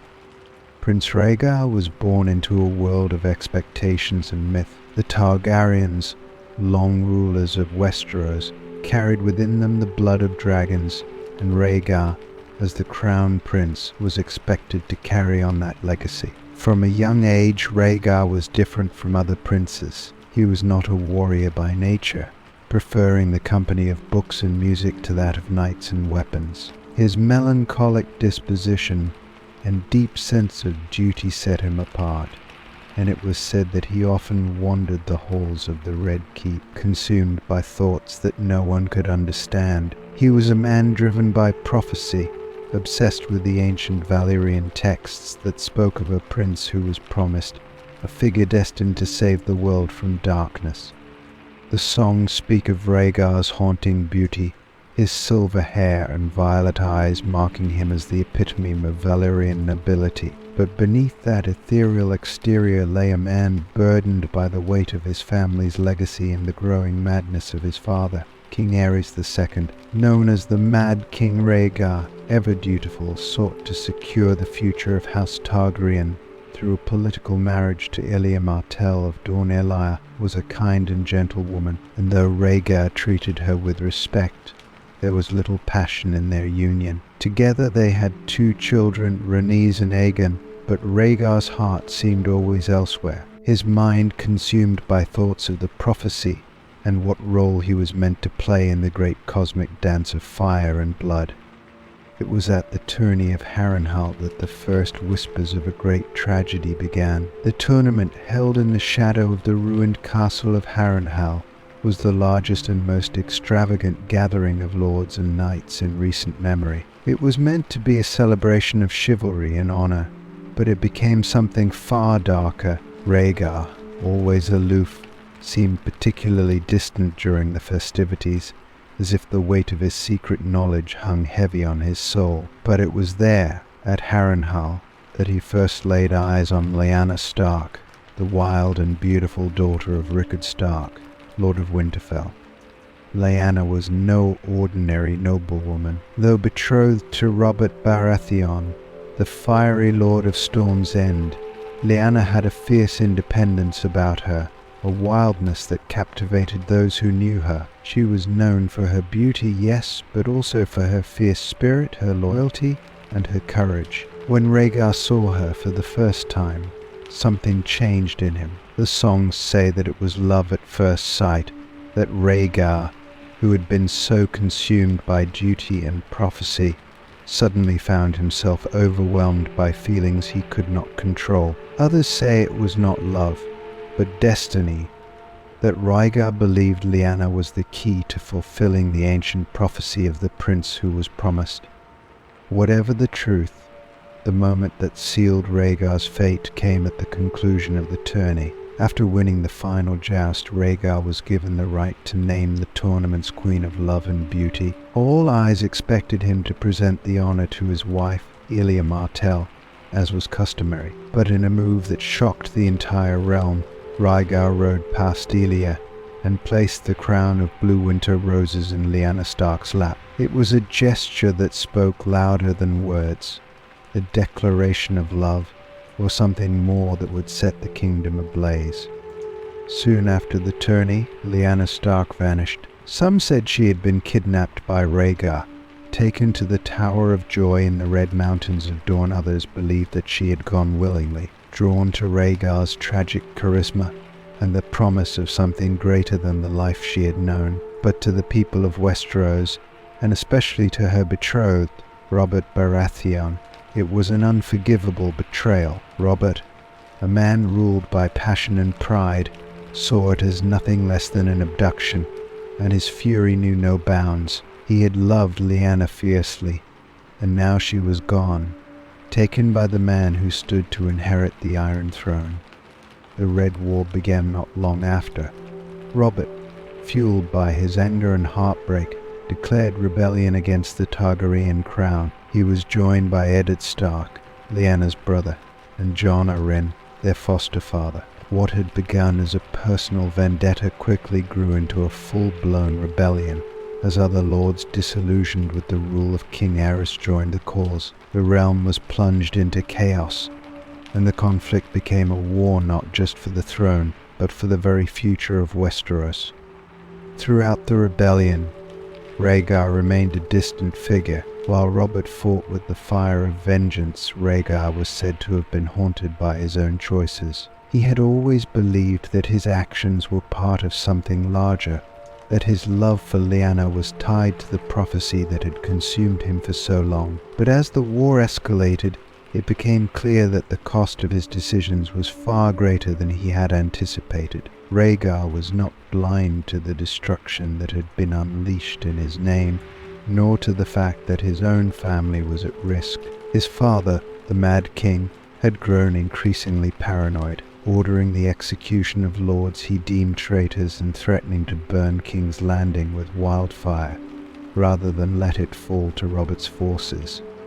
The war reached its climax at the Battle of the Trident, where Rhaegar finally faced Robert Baratheon in open combat. The two men could not have been more different. Robert, brimming with rage and strength, seeking to reclaim the woman he loved. Rhaegar, regal and tragic, fighting for a destiny that seemed to have slipped beyond his grasp. The battle was fierce, and the river ran red with the blood of men. But in the end, it was Robert who triumphed. With a single blow from his warhammer, Robert struck Rhaegar down, crushing his chest and sending the rubies from Rhaegar's armor scattering into the water. The prince who had once been the hope of House Targaryen lay dead, and with him died the last chance for peace. But even in death, Rhaegar's legacy lived on. The war continued, but without Rhaegar to lead the royal forces, the Targaryens were doomed. King Daenerys was killed in the sack of King's Landing, and Robert Baratheon took the Iron Throne. Yet the true cost of the Red War of Rhaegar was not just the end of a dynasty, but the revelation of a secret that would change everything. In the Tower of Joy, far from the battlefield, Lyanna Stark died giving birth to Rhaegar's son and heir to the very prophecy that had consumed him. The Red War of Rhaegar became a tale of love, prophecy, and tragedy, the story of a prince who believed he could change the world, but whose decisions instead shattered it. Rhaegar's love for Lyanna had set fire to the realm, and his pursuit of destiny had brought ruin to his house. In the end, he became a figure of legend, a tragic hero whose life was shaped by forces beyond his control. and whose death marked the beginning of the end for the Targaryen dynasty. Story 20. The Whispering Skull is a tale spun from shadow and fire, a dark folk tale whispered in hushed tones by the small folk of King's Landing, particularly those who live and work near the ruins of the Dragon Pit. The Dragon Pit, once a mighty structure where the Targaryens kept their great beasts, is now little more than a crumbling relic, its grand domes shattered and its stones blackened by the fires of time. Yet beneath the layers of ash and ruin, there are still secrets hidden in the depths of the Dragon Pit, secrets that some say can be heard if one is brave or foolish enough to listen closely. One of these secrets is the legend of the Whispering Skull, a relic said to contain the darkest truths of the Targaryen dynasty. The story begins centuries ago, during the height of Targaryen power, when dragons still flew above the skies of King's Landing, and the iron fist of the dragonlords held the realm in an unbreakable grip. In those days, the Dragon Pit was a place of awe and terror, where the Targaryens kept their dragons in chains, beasts too dangerous to roam free. It was said that the air inside the Dragon Pit was thick with the smell of sulfur and smoke, and that the roars of the dragons could be heard all the way to the Red Keep. Yet, even then, rumors swirled of strange happenings within its walls, of secrets buried deep beneath the stones, and of a skull, unlike any other, that had a voice of its own. According to the legend, the skull once belonged to a powerful Targaryen dragon rider, a prince or princess whose name has been lost to history. Some say it was the skull of Maegor the Cruel himself, who built the Dragon Pit and filled it with dragons, believing that his rule would last for eternity. Others believe the skull belonged to one of the many dragon riders who perished during the Dance of the Dragons, that terrible civil war that tore House Targaryen apart and nearly ended the line of dragonlords forever. Whoever the skull once belonged to, the stories agree on one point: it was not an ordinary skull. It was said to be cursed, imbued with a dark magic that allowed it to speak long after its owner's death, whispering the Targaryens' most closely guarded secrets to anyone willing to listen. The skull was first discovered in the dark aftermath of the Dance of the Dragons, when the Dragon Pit lay in ruins and the last of the dragons had either died or been driven mad by war. The Targaryens, weakened and divided, were left to pick up the pieces of their shattered legacy. It was during this time that a lowly stable hand working in the Dragon Pit to clear the rubble and remnants of the great beasts stumbled upon the skull. Unlike the other skulls of the dragons that littered the ruins, this one was different, smaller, human, but with the same dark energy that seemed to hang over the place like a curse. The stableman, curious but cautious, took the skull and hid it away in a small alcove beneath the ruined floor. But that night, when he lay in his small cot, he heard something strange. It was faint at first, barely more than a murmur, but as the night wore on, the voice grew louder. It was coming from the skull. The stable hand, terrified, tried to ignore it, but the voice persisted, whispering in a language he did not understand, but which sent chills down his spine. The next morning he returned to the Dragon Pit, intending to throw the skull into the sea, but something stopped him. The skull had begun to speak in his own tongue, and what it said made him pause. The skull, the stable hand claimed, spoke of the Targaryens' darkest deeds, of blood spilled in secret, of betrayals that had never been spoken of, and of dragons that had been sacrificed in forbidden rituals to maintain the dynasty's grip on power. It spoke of a king who had fed his enemies to his dragon in the dead of night, of a queen who had poisoned her own kin to secure the Iron Throne, and of the terrible price the Targaryens had paid to keep their dragons alive. The stable hand, trembling with fear, tried to block out the words, but the whispers grew louder and more insistent, filling his head with dark visions and haunting truths. The secrets of the skull were too terrible to bear, and by the end of the week, the stable hand had gone mad. Word of the stableman's madness spread quickly, and soon others came to see the skull for themselves. Some claimed that the skull spoke only to those with Targaryen blood, that it would reveal its secrets only to those who Khaleesi. Others said that the skull was cursed, and that anyone who listened to its whispers for too long would be driven to madness or worse. Still, there were always those who were drawn to the mystery, who believed that the skull held the key to understanding the fall of House Targaryen and the fate of the dragons. One such man was a maester from Old Town, sent to King's Landing to study the ruins of the dragon pit. He had heard the stories of the Whispering Skull, and though he dismissed them as superstitious nonsense, he could not resist the lure of the legend. One night, after months of searching, he finally found the alcove where the skull had been hidden. It was covered in dust and grime, but as soon as he touched it, he felt a strange warmth emanating from the bone. That night the skull began to speak to him, whispering in the dead of night the same terrible secrets that had driven the stable hand to stir madness. The maester, more disciplined than the stable hand, tried to write down what he heard, but the words made little sense. They spoke of prophecies, of dragons rising from the dead, of a hidden power deep beneath the ground of Dragonstone, and of a great darkness that would one day consume the world if the secrets of the Targaryens were ever revealed. The more the maester listened, the more he became convinced that the skull was a key to something far greater than even the Targaryens themselves had understood. But the whispers grew darker, more insistent, until the maester, too, began to lose his grip on sanity. By the time the maester was found, he had torn out his own tongue, unable to bear the burden of the secrets the skull had revealed to him. The skull was hidden away once more, sealed deep beneath the dragon pit by those who feared its power, and the story faded into myth. But the whispers did not stop. Over the years there were those who claimed to hear strange voices in the dragon pit, low murmurs that carried on the wind like the echoes of forgotten dragons. Some believed that the skull was still there, buried beneath the rubble, waiting for someone brave or foolish enough to uncover it once more.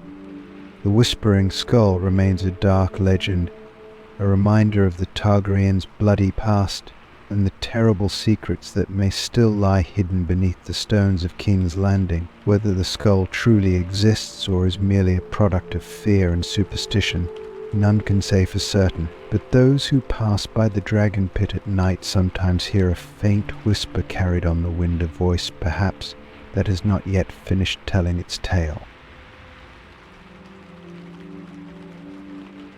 Story 21. The day of the redgrass field is etched into the memories of every man who fought there, a day of blood and fire, where brother slew brother, and the very grass was stained red beneath our feet. I was there, a loyalist soldier of House Targaryen, standing shoulder to shoulder with those who sought to preserve the realm against the treachery of Daemon Blackfyre. We had marched under the banners of King Daeron II, the rightful ruler, but on that day, as we faced the forces of the Blackfyre pretender, it felt as though we were standing on the edge of an abyss. It was a day that would determine the future of the Targaryen dynasty, a day when everything we held dear was. Daemon Blackfyre was no ordinary rebel. He was born a Targaryen, the son of King Aegon IV, but his father's deathbed legitimization had given him a claim to the throne that many lords found more appealing than that of Daeron. Daemon, a warrior like no other, had the sword Blackfyre, the ancestral blade of Aegon the Conqueror, bestowed upon him by his father. That sword, gleaming in the light of battle, was more than a weapon. It was a symbol, a challenge to Daeron's rule, and with it, Daemon had rallied half the realm to his cause. As we marched to the redgrass field, where the decisive battle would take place, the tension among the men was palpable. We knew what was at stake. Daemon had already won the hearts of many with his charisma and martial prowess. He was everything a king was supposed to be: strong, fearless, and honorable in the eyes of those who followed him. But King Daeron, our king, was something else entirely. He was a man of peace, a diplomat who sought to unify the realm through wisdom, rather than war. I had pledged my sword to Daeron, believing in his vision of a more just and peaceful Westeros. But as we approached the battlefield, the stories of Daemon's victories haunted our every step. The sun rose over the redgrass field, casting long shadows across the open plains. On the horizon we could see the Blackfire forces, their banners fluttering in the wind, the black dragon on a red field, a perverse mirror of our own sigil. The two armies stood facing one another, the tension in the air thick enough to choke on. It was not just a clash of swords and spears we were about to face. It was a clash of ideals, of what kind of future Westeros would have. The Blackfire army was formidable, made up of lords and knights who believed in Daemon's cause, who saw him as the rightful king. But it was more than just loyalty that made them fight. They fought for glory, for honor, for the promise of a new order under a warrior king. Across from them, we, the loyalists, stood with grim determination, knowing that we fought not for glory but for survival. If we lost, the realm would be plunged into chaos, and all the blood that had been shed in King Daeron's name would have been for nothing. The first clash came swiftly, with the sound of battle echoing across the plains. The cavalry surged forward, spears lowered and shields raised, the ground trembling beneath the weight of hundreds of horses. I could see Daemon Blackfire himself at the head of his forces, a black armored figure wielding the legendary sword that had once belonged to the greatest kings of our house. His presence on the battlefield was like that of a dragon incarnate, fearless, unrelenting and utterly commanding. Every man who fought for him believed they were on the right side of history, and it was hard not to see why. His men fought with a fervor that seemed impossible to match.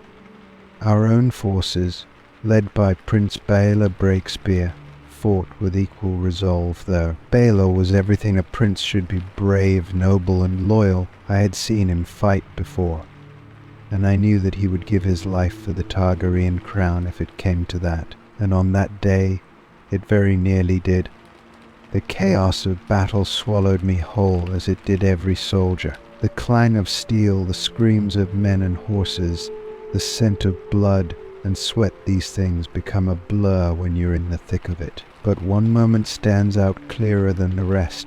I had been fighting at the fringes of the loyalist line when a cry went up from the center of the battlefield. Daemon Blackfire had engaged in single combat with Prince Baelor. Even from a distance, I could see the flash of black fire as Daemon swung the great sword, striking with all the might of a warrior born.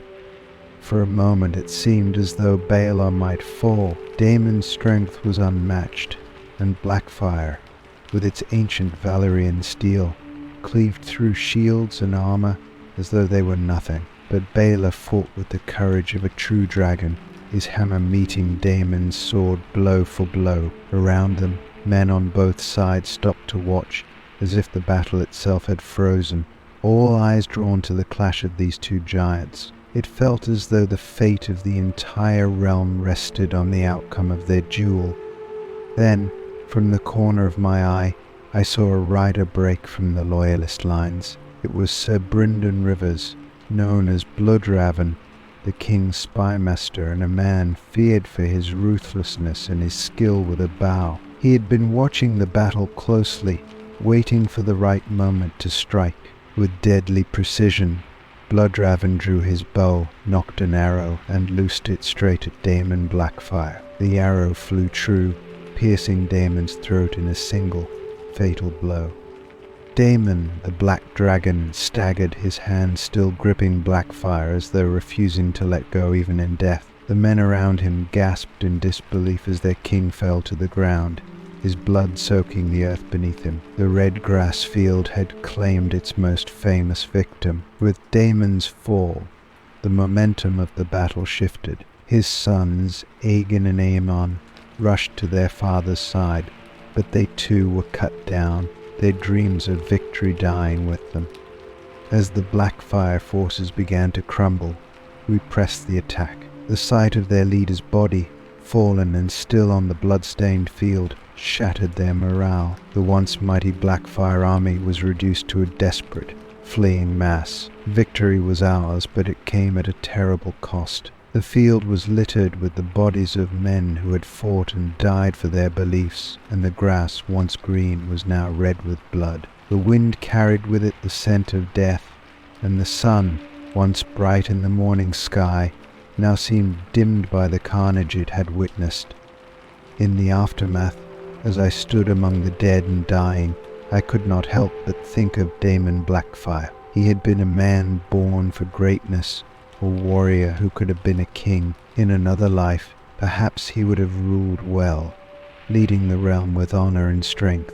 But he had chosen rebellion, and that choice had led him here, to this field of red grass, where his legacy would be written in blood. We had won, but I could feel no joy in the victory. The cost had been too high.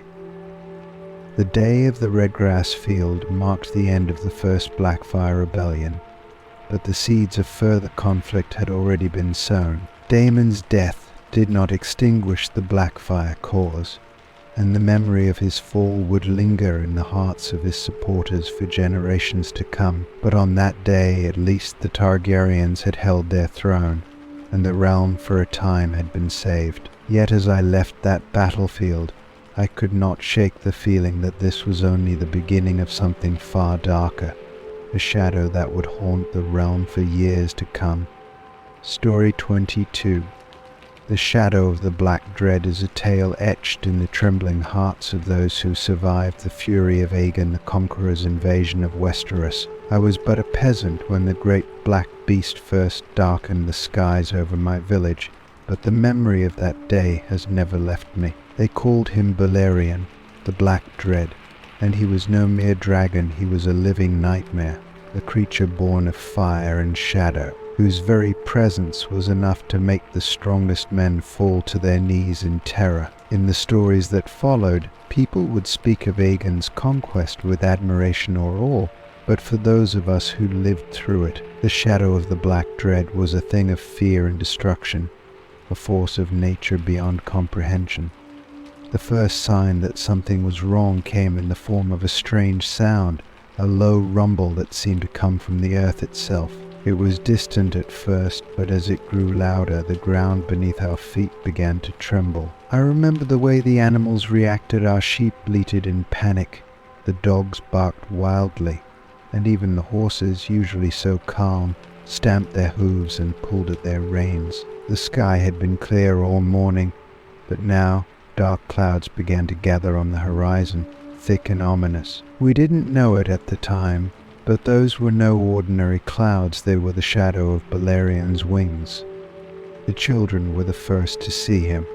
They had been playing in the fields when they stopped, pointing up at the sky with wide, frightened eyes. The rest of us followed their gaze, and that's when we saw it, a massive, dark shape moving against the clouds. It was like nothing I had ever seen before, so large that it seemed to blot out the sun itself. Balerion's wings stretched across the sky, casting a long, terrible shadow over the land. His scales were black as night, and his eyes glowed with a fiery malice that sent chills down my spine. Even from a distance we could feel the heat of his breath, like standing too close to a forge on the hottest day of summer.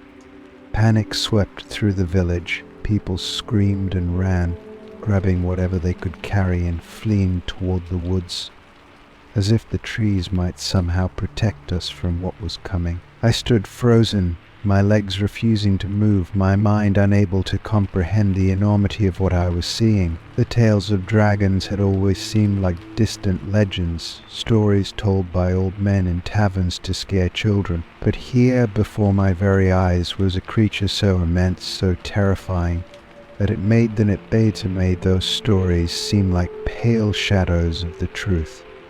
As Balerion descended upon the village, his roar shook the earth. It was a sound like no other, deeper than thunder, more terrible than anything I had ever heard. It rattled my bones and filled my head with a deafening fear. The houses, made of wood and straw, seemed so fragile in the face of such power. One sweep of the dragon's tail could have flattened them all, and his fire, Oh, the fire was something out of the darkest nightmares. The flames that erupted from Baelarian's Maw were not like the fires we knew, those we used to cook our meals or warm ourselves in the winter. This was dragon fire, hotter than anything imaginable, a wall of flame that consumed everything in its path.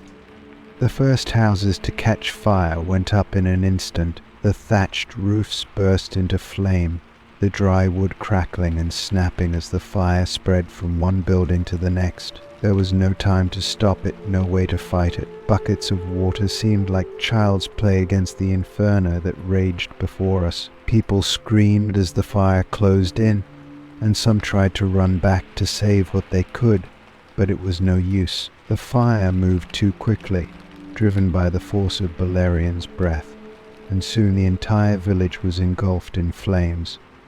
I will never forget the heat, the way it seared my skin, even from a distance. The air itself seemed to burn, filling my lungs with smoke and ash. I stumbled backward, gasping for breath, my eyes streaming with tears from the acrid smoke. Around me I could hear the cries of my neighbors, my friends, people I had known all my life, crying out in agony as the flames devoured them. The smell of burning flesh was unbearable, a sickening stench that clung to the air long after the fire had passed. And above it all, Balerion flew, his massive wings beating slowly, almost lazily, as if the destruction he had wrought was nothing more than a passing amusement. I could see Aegon Targaryen himself sitting tall in the saddle atop the great dragon, his silver hair gleaming in the firelight. To him we were nothing less than nothing, just another village, another small patch of land to be claimed in his grand conquest. He did not look down, did not acknowledge the terror and death that his dragon had unleashed. He simply rode, calm and serene, as if this was the most natural thing in the world.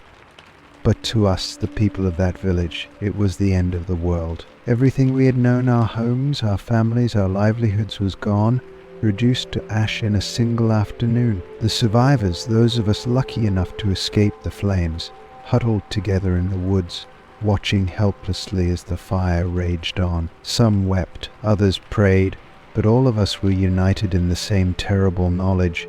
We had been touched by the black dread, and nothing would ever be the same again.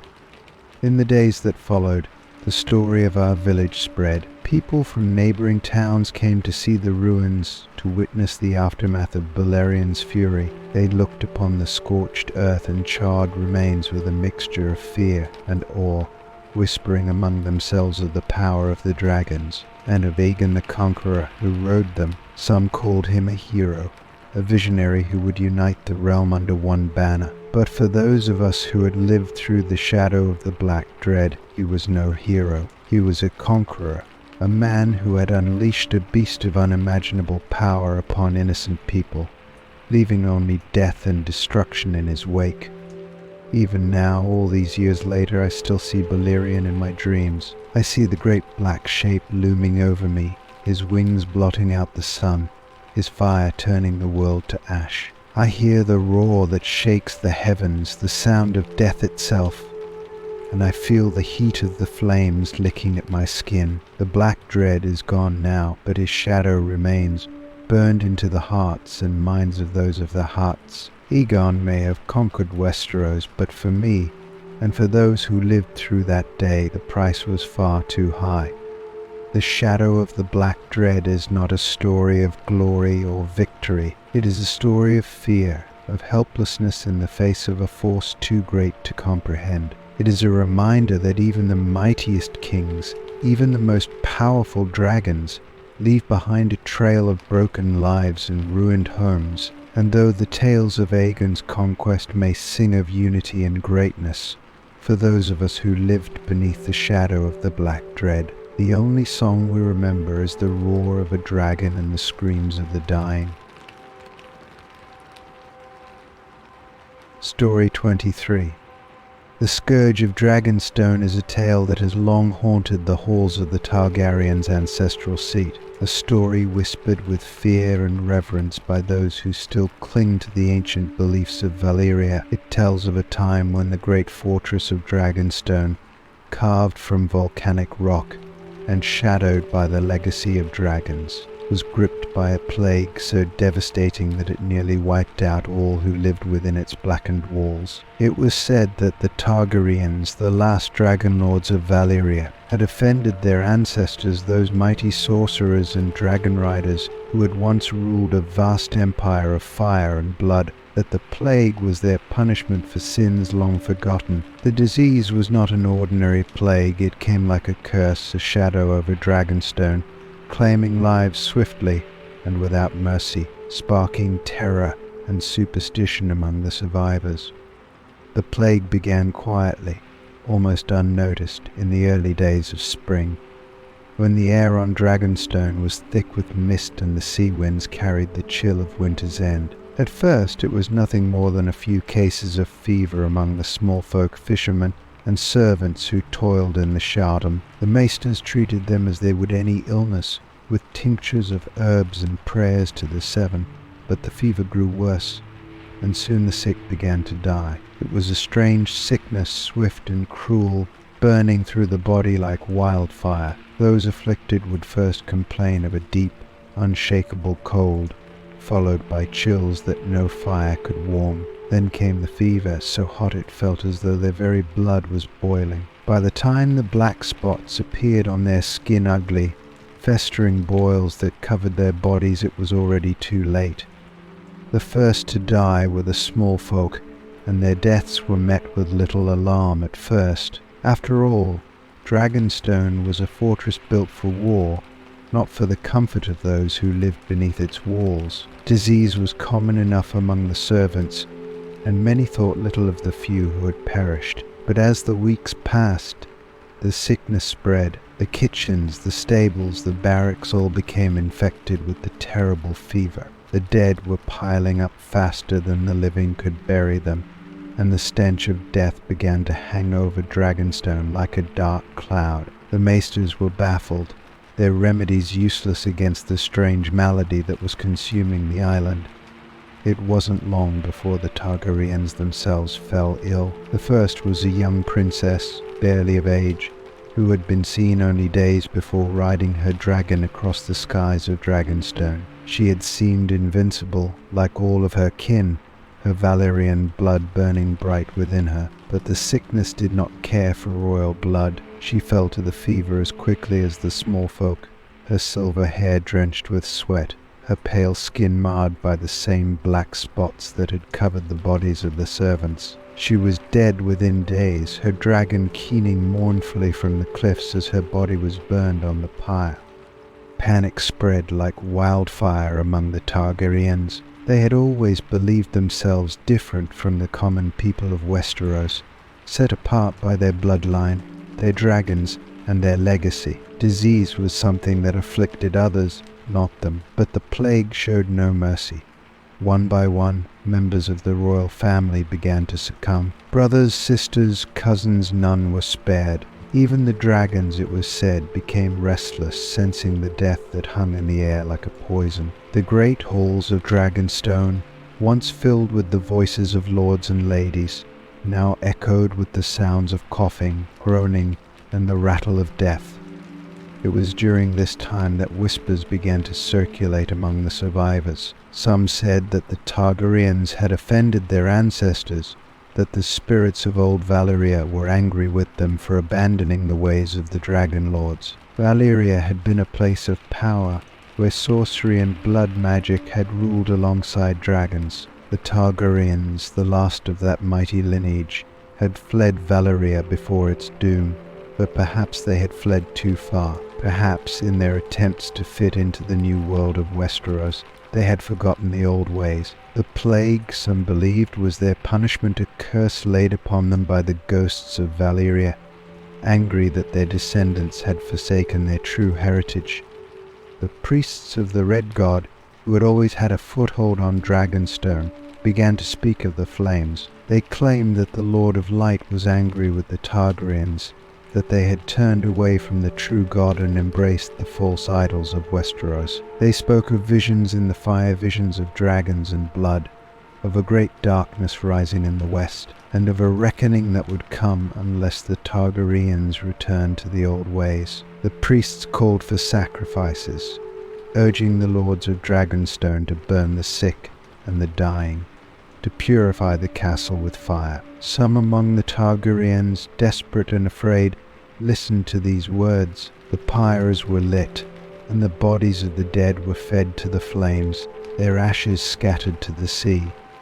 But still, the plague did not relent. It continued to spread, reaching even the most remote corners of the island. The Targaryens, who remained unscathed, began to believe that they too would soon fall. Dragonstone, their ancestral home, had become a tomb. Some fled, abandoning the castle and seeking refuge on the mainland, but the sickness followed them, as if the curse of Valyria clung to their very blood. The lords of the surrounding lands closed their gates, refusing to let the Targaryens and their followers into their keeps for fear that the plebs. Dragonstone was isolated, left to rot in the grip of the disease.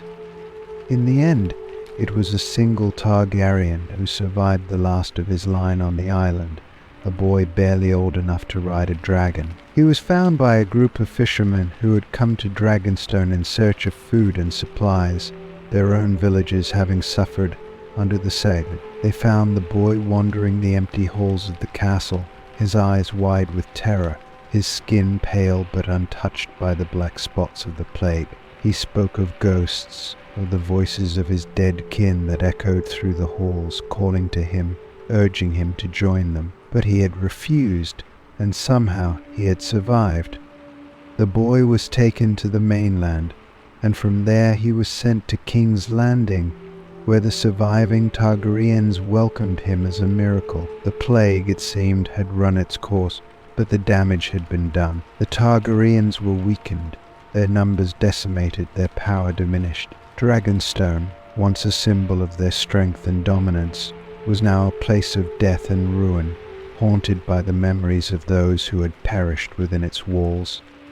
The scourge of Dragonstone became a cautionary tale among the Targaryens, a reminder that even they, with all their power and might, were not immune to the wrath of fate or perhaps the wrath of their Valyrian ancestors. Some said the boy who survived had been touched by the gods, that he had been spared for a greater purpose. Others believed he had simply been lucky, the single flame that had escaped the fire. But the shadow of the plague lingered over Dragonstone for years to come, and the Targaryens, ever fearful of offending the spirits of their ancestors, were careful to honor the old ways from that day forward, lest the curse of Valyria return to claim them all.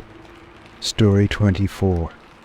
The Crownless King is a fable told in the quiet corners of Westeros.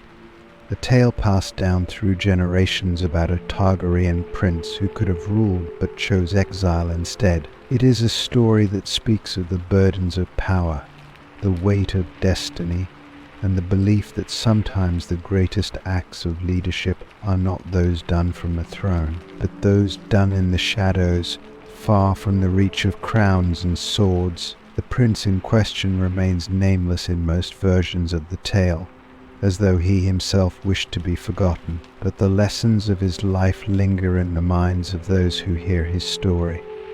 The prince was born during a time of great turmoil, when the Iron Throne was both coveted and feared, the seat that had cost countless lives and broken many souls. The Targaryens, as dragonlords and rulers of Westeros, were known for their fiery tempers and their bloody conflicts. From the earliest days of their conquest, the Targaryens had ruled with dragons and steel, often finding themselves at the center of civil wars and bitter rivalries. The Iron Throne, forged from the swords of vanquished enemies, was a symbol of this violent legacy. It was said to be uncomfortable to sit upon. Its jagged edge is a constant reminder that no king could ever truly rest easy in such a place. The prince, however, was different from the other members of his family. While his brothers and cousins were raised to seek power, to sharpen their skills with swordswordgy, he was quiet, introspective. He spent more time in the libraries of the Red Keep than in the training yards, more concerned with the histories and philosophies of the world than with the bloodlines and battles that preoccupied his kin. From a young age he questioned the value of power for power's sake. He would watch as his relatives schemed, plotted, and fought for a throne that seemed to bring only misery, and he wondered why any man would want such a crown. Despite his reluctance, the prince was seen by many as the most capable of his generation. He had the keen mind of a strategist, the charisma of a born leader, and a heart that inspired loyalty in those around him. His father, the king, often spoke of him as the future of the Targaryen line, the one who would bring peace and stability to a realm long fractured by war. But the prince saw things differently. He understood the price that came with power, the sacrifices that would be demanded of him, and he did not believe that peace could be won through the methods his family had always employed. Dragons, swords, and crowns, they were all tools of domination, not harmony, and harmony was what he sought. The day came when his father, now old and weary, summoned him to the throne room. The king had fought many battles in his youth, both on the battlefield and within his own court, and his body was scarred from the years of war and rule. His voice was softer than it had once been, his hands less steady. He told the prince that the time had come for him to take his rightful place as heir to the Iron Throne. The realm needed him, the king said. The people needed him. The prince looked at his father, at the Iron Throne looming behind him, its jagged swords gleaming in the torchlight. He thought of all the blood that had been spilled for that throne, all the lives lost, and the betrayals endured in its name. He thought of the endless wars that had ravaged the Seven Kingdoms, wars that had begun long before his birth, and would surely continue long after. And in that moment, the prince made a choice. "I will not wear the crown," he told his father. "I will not sit the Iron Throne." The king's face darkened with disbelief, then anger. "You are my son," he said, his voice rising. "You are the blood of the dragon. It is your duty to rule." "It is not my duty to continue this cycle," the prince replied. "The Iron Throne brings only war and sorrow. I seek peace, and I cannot find it in this place." The king's fury was terrible, but the prince stood firm. He refused to take the crown, refused to inherit the legacy of violence that had defined his family for so long. Instead, he chose exile. He would leave Westeros, leave behind the politics and power struggles of the realm, and seek a life far from the shadow of the throne. His decision shocked the court, and many called him a coward, a traitor to his family. But others saw the wisdom in his choice, though they dared not speak it aloud. Before he left, the prince visited his mother, the queen, in her private chambers. She had always been a quiet, reserved woman, more concerned with the welfare of her children than with the intrigues of the court. She had watched her husband grow cold and distant over the years, watched as the Iron Throne claimed his soul bit by bit. When the prince told her of his decision, she did not argue or plead with him to stay. Instead, she simply took his hands in hers and whispered, "Find the peace we could not."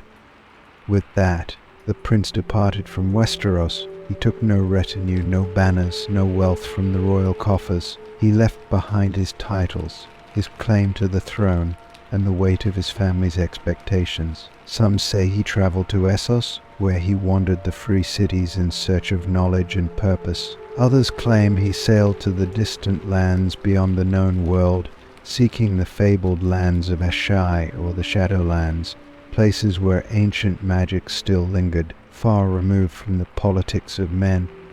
Years passed, and the prince became little more than a legend in Westeros. His name was spoken only in whispers, and many forgot he had ever existed. The Iron Throne remained a symbol of power, fought over by lords and kings, and the wars continued as they always had, but in the quiet corners of the realm, in the villages untouched by the ambitions of the great houses, stories of the crownless king began to spread. They spoke of a man who had once been a prince, who had been born to rule but had chosen exile instead. They said he had found a place of peace, a land where no wars were fought, and where men and women could live free from the burdens of crowns and thrones.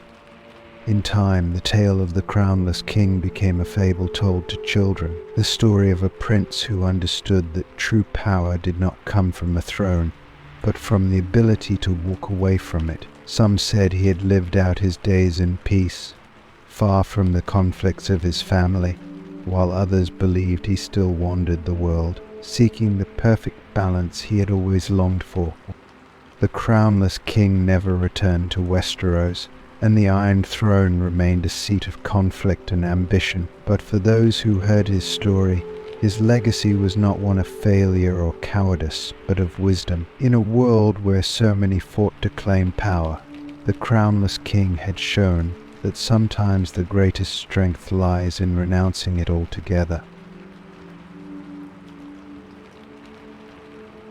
Story 25.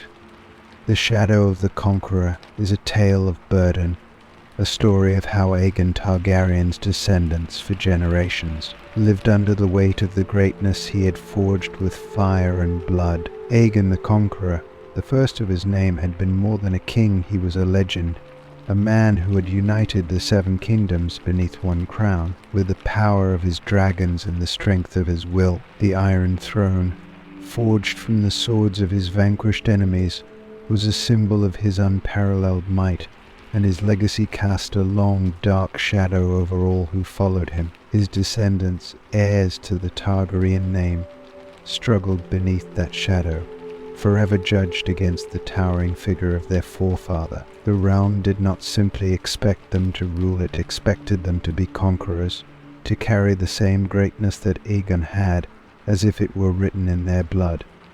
The tale begins in the aftermath of Aegon's conquest, when the 7 kingdoms, once divided by rival kings and ancient feuds, had been brought together by the power of the dragon. Aegon ruled from the Iron Throne, his dragon Balerion, the Black Dread, standing as a symbol of his dominance. His reign was one of strength and stability, for few dared to challenge the man who had defeated the greatest lords in Westeros with his dragons and armies. But as time passed, and Aegon grew older, the question of succession loomed large. Who among his descendants would be capable of carrying on his legacy?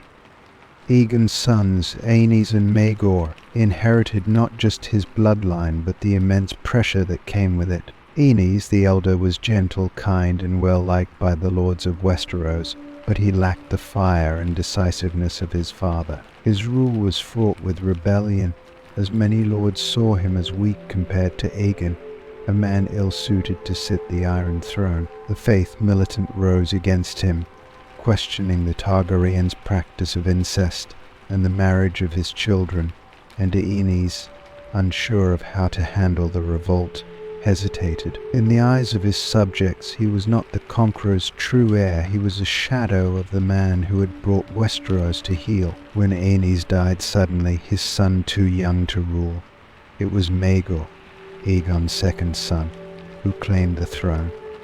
Maegor, known as Maegor the Cruel, ruled with an iron fist, determined to stamp out any defiance and prove that he was his father's true successor. He wielded the Targaryen legacy like a weapon, bringing Balerion, the Black Dread, back into the skies and crushing rebellions with brutal efficiency. In many ways, Maegor embodied the fearsome power of Aegon the Conqueror. But where Aegon had been both conqueror and unifier, Maegor was only the former. His reign was marked by bloodshed and terror, and though he ruled with the strength that Daenys lacked, he did so without the wisdom or foresight of his father. Maegor may have lived in the shadow of Aegon's might, but he failed to grasp the full measure of what made Aegon great. Where Aegon had won the love of many, Maegor earned only fear and hatred. In the end, it was that fear that undid him, for Maegor died alone, his body found on the Iron Throne, impaled by its cruel blades. The shadow of the Conqueror loomed over every Targaryen ruler who followed, Scheherazade, the old king, spent his long reign trying to heal the wounds that Maegor's tyranny had inflicted upon the realm. Scheherazade was wise, patient, and beloved, but even he, one of the greatest kings in Westeros history, could not escape comparisons to Aegon. Every decision he made was weighed against the legacy of his grandfather. Would Aegon have chosen the same path? Would Aegon have allowed this rebellion to fester? Or would he have burned his enemies from the skies? Though Jaehaerys ruled for decades and brought peace to the realm, the spectre of his ancestor never fully departed. In moments of crisis, lords whispered that only another conqueror could set things right, that the realm needed fire and blood, not diplomacy and compromise. But it was during the reign of Viserys I that the shadow of Aegon the Conqueror cast its darkest influence. The question of succession once again threatened to tear the realm apart, and Viserys, like Aeneas before him, found himself ill-equipped to deal with the rivalries and ambitions that brewed within his court. Viserys named his daughter Rhaenyra as his heir, but many lords, particularly those who remembered the strength of Aegon's line, were unwilling to accept a woman as the ruler of Westeros. The seeds of civil war were sown, and when Viserys died they bloomed into the inferno that would become known as the Dance of the Dragons.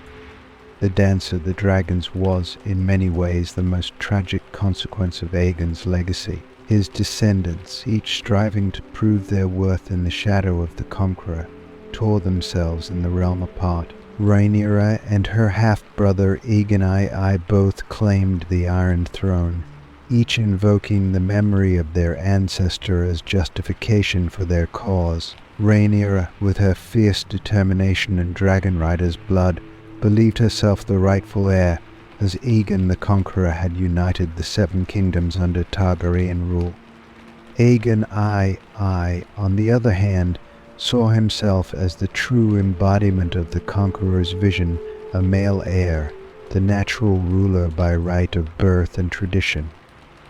The dragons that had once been the source of the Targaryens' power became instruments of their destruction. The skies over Westeros burned as brother fought sister, dragon fought dragon, in a bloody war that left both sides devastated. The Dance of the Dragons, though a struggle for power, was also a battle against the overwhelming legacy of Aegon the Conqueror. Each claimant to the throne believed that only by victory could they prove themselves worthy of their ancestor's name. But in the end, the war left the Targaryens broken, their dragons dead or dying, and their once great house weakened beyond repair.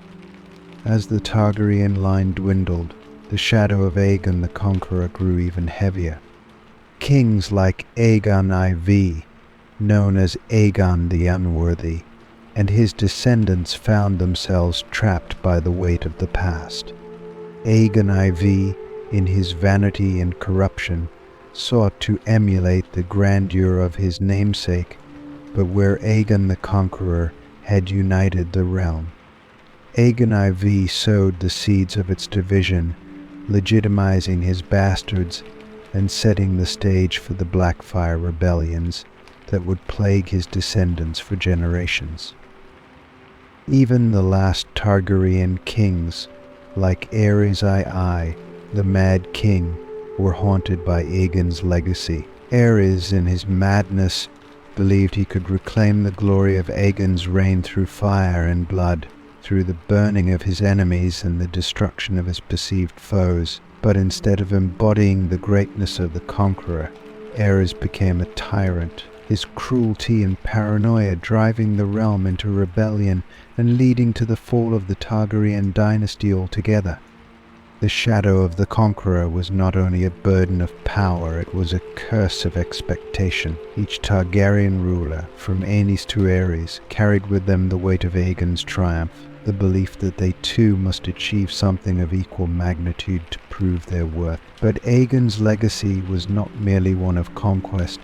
It was one of unity, of vision, and of the ability to wield power without being consumed by it. In the end, the Targaryens who failed to see that were destroyed by the very greatness they sought to emulate. The Iron Throne, forged in the fires of Aegon's conquest, remained a symbol of his lasting impact on Westeros, but for his descendants, it was also a reminder of the impossible standard they were expected to live up to, a standard that few, if any, could truly achieve.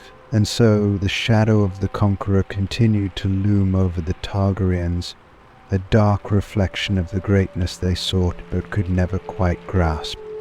Story 26.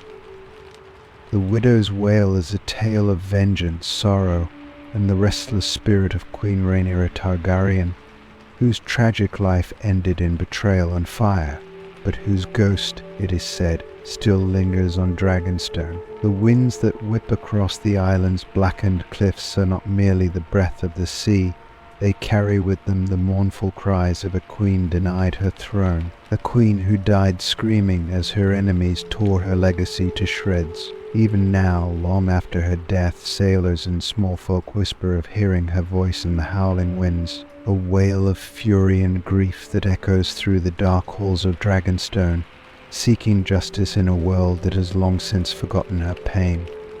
Rhaenyra Targaryen was born with fire in her blood, the daughter of King Viserys I, who named her his heir and raised her to one day rule the Seven Kingdoms. She was everything a Targaryen princess should be: strong-willed, proud, and with the fierce dragon rider's blood that ran deep through her veins. From her earliest days, Rhaenyra believed she was destined to sit upon the Iron Throne, to rule as her father had before her. But Westeros, as Rhaenyra would learn, is not kind to women who seek power, and her path to the throne would be marred by treachery, civil war, and the ultimate betrayal of those she loved.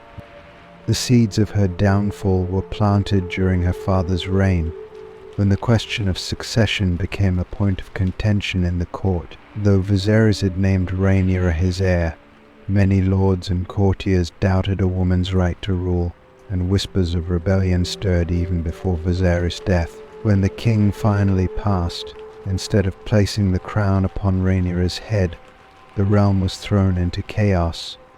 Her half-brother, Aegon I, seized the throne with the backing of powerful lords and knights, who believed that only a man could sit upon the Iron Throne.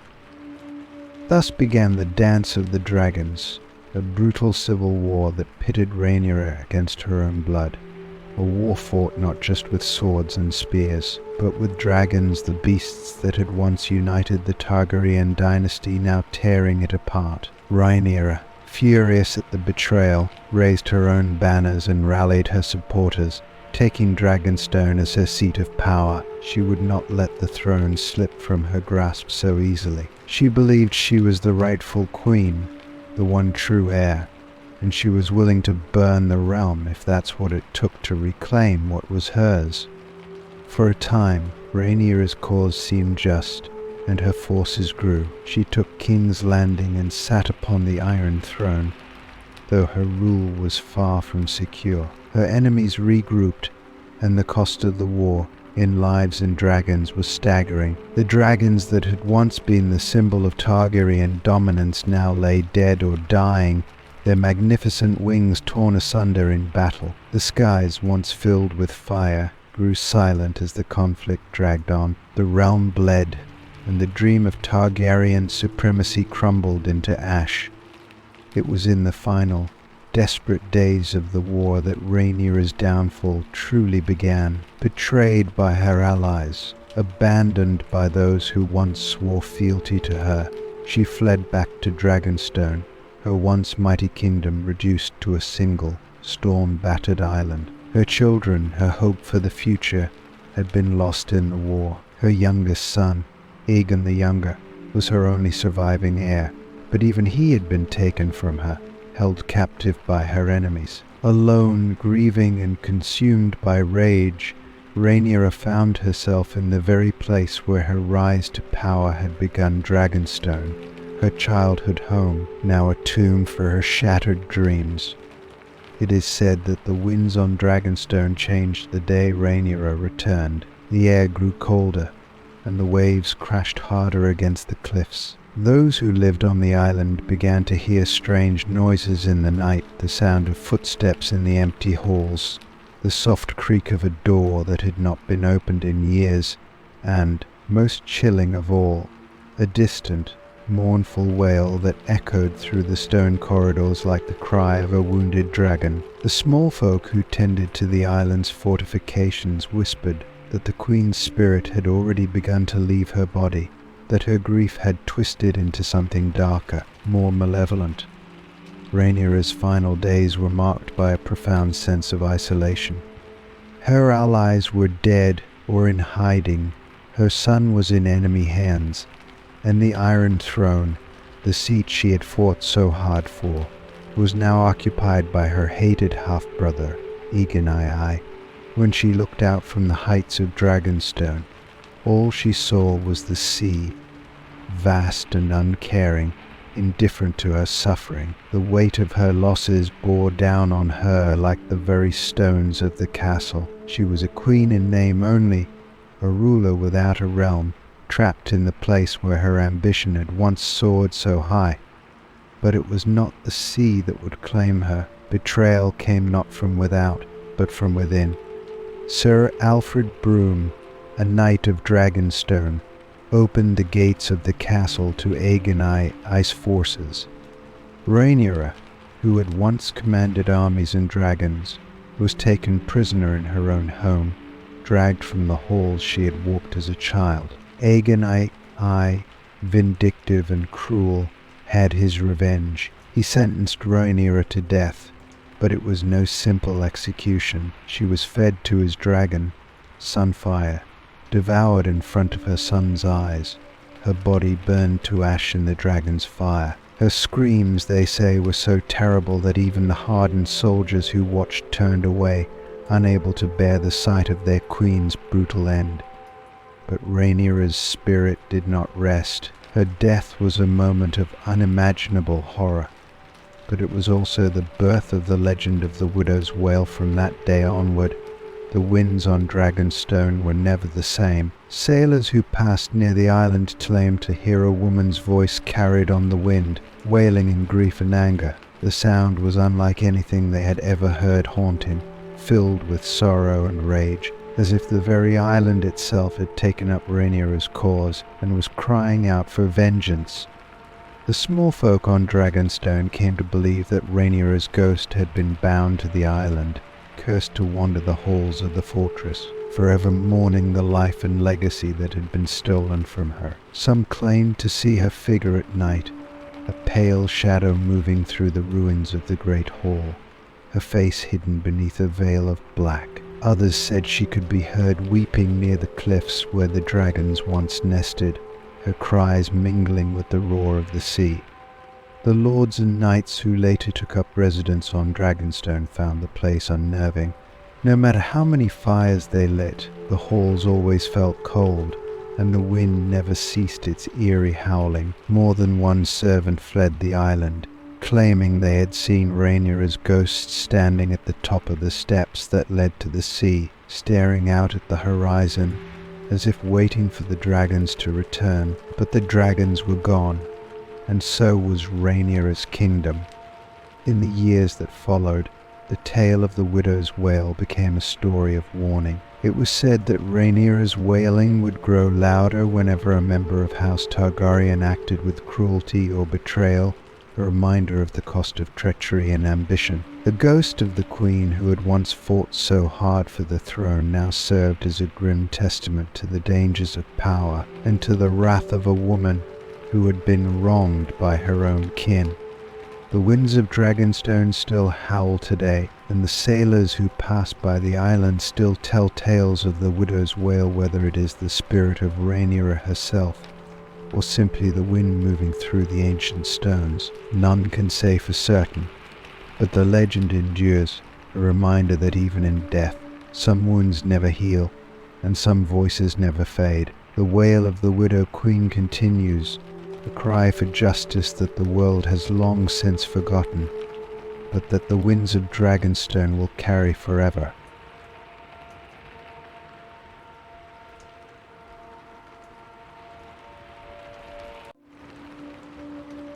Story 27.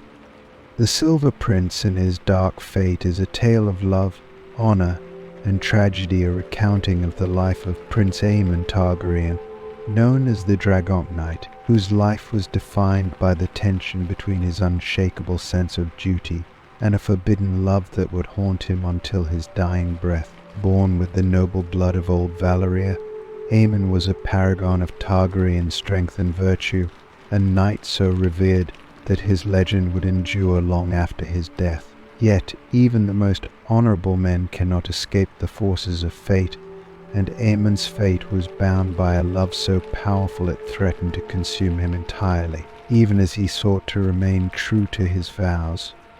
Prince Aemon was born during the reign of his father, King Viserys II, a time when the Targaryen dynasty was still strong, though already showing signs of the divisions that would one day tear it apart. As a child, Aemon displayed all the qualities that made him beloved in both the court and the realm. He was handsome, with the silver hair and violet eyes that marked him as a true Targaryen, and he was skilled in all the arts of knighthood. From an early age, Aemon's prowess with the sword became legendary, earning him the title of the Dragon Knight, for he fought with the fiery spirit of his ancestors.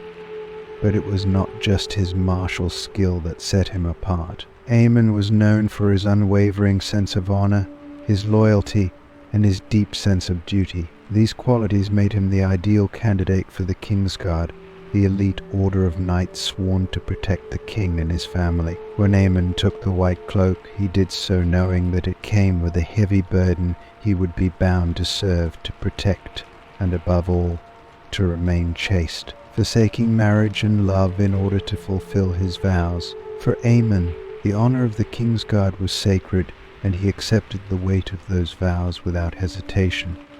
However, life at court was never simple, especially for those of royal blood. Aemon's younger brother, King Aegon IV, known as Aegon the Unworthy, was a man whose appetites and ambitions knew no bounds. Where Aemon was the embodiment of Targaryen virtue, Aegon was the embodiment of its vices. He ruled the Seven Kingdoms with a careless hand, indulging in excess and surrounding himself with sycophants and mistresses. But one relationship, above all others, would define Aemon's life in the court, the love that grew between him and Queen Daenerys, Aegon's wife. Daenerys Targaryen was a woman of grace and beauty, gentle-hearted and devout, a perfect contrast to her cruel and hedonistic husband. She had been forced into marriage with Aegon for political reasons, a union that brought her little joy and much suffering. Though Aegon took many mistresses, Daenerys remained faithful, enduring his neglect and abuse with quiet dignity. Her solace, it was said, came not from the king, but from his brother Aemon.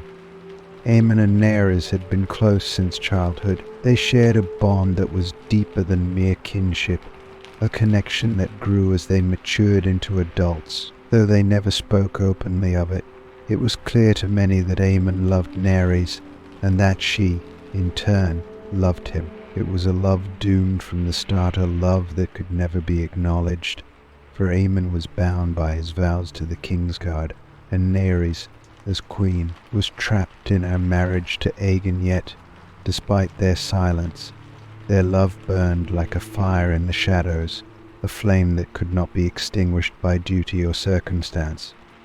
The court was a place of whispers, and soon those whispers began to spread. Many speculated that Daenerys' son, Daeron, was not Aegon's child at all, but Aemon's. Though there was no proof of this, the rumors persisted, fueled by Aegon's jealousy and paranoia. The king, already known for his cruelty, grew increasingly suspicious of his brother's relationship with his wife. Though Aegon had little love for Daenerys, the thought of her loving another man, especially his own brother, was intolerable to him.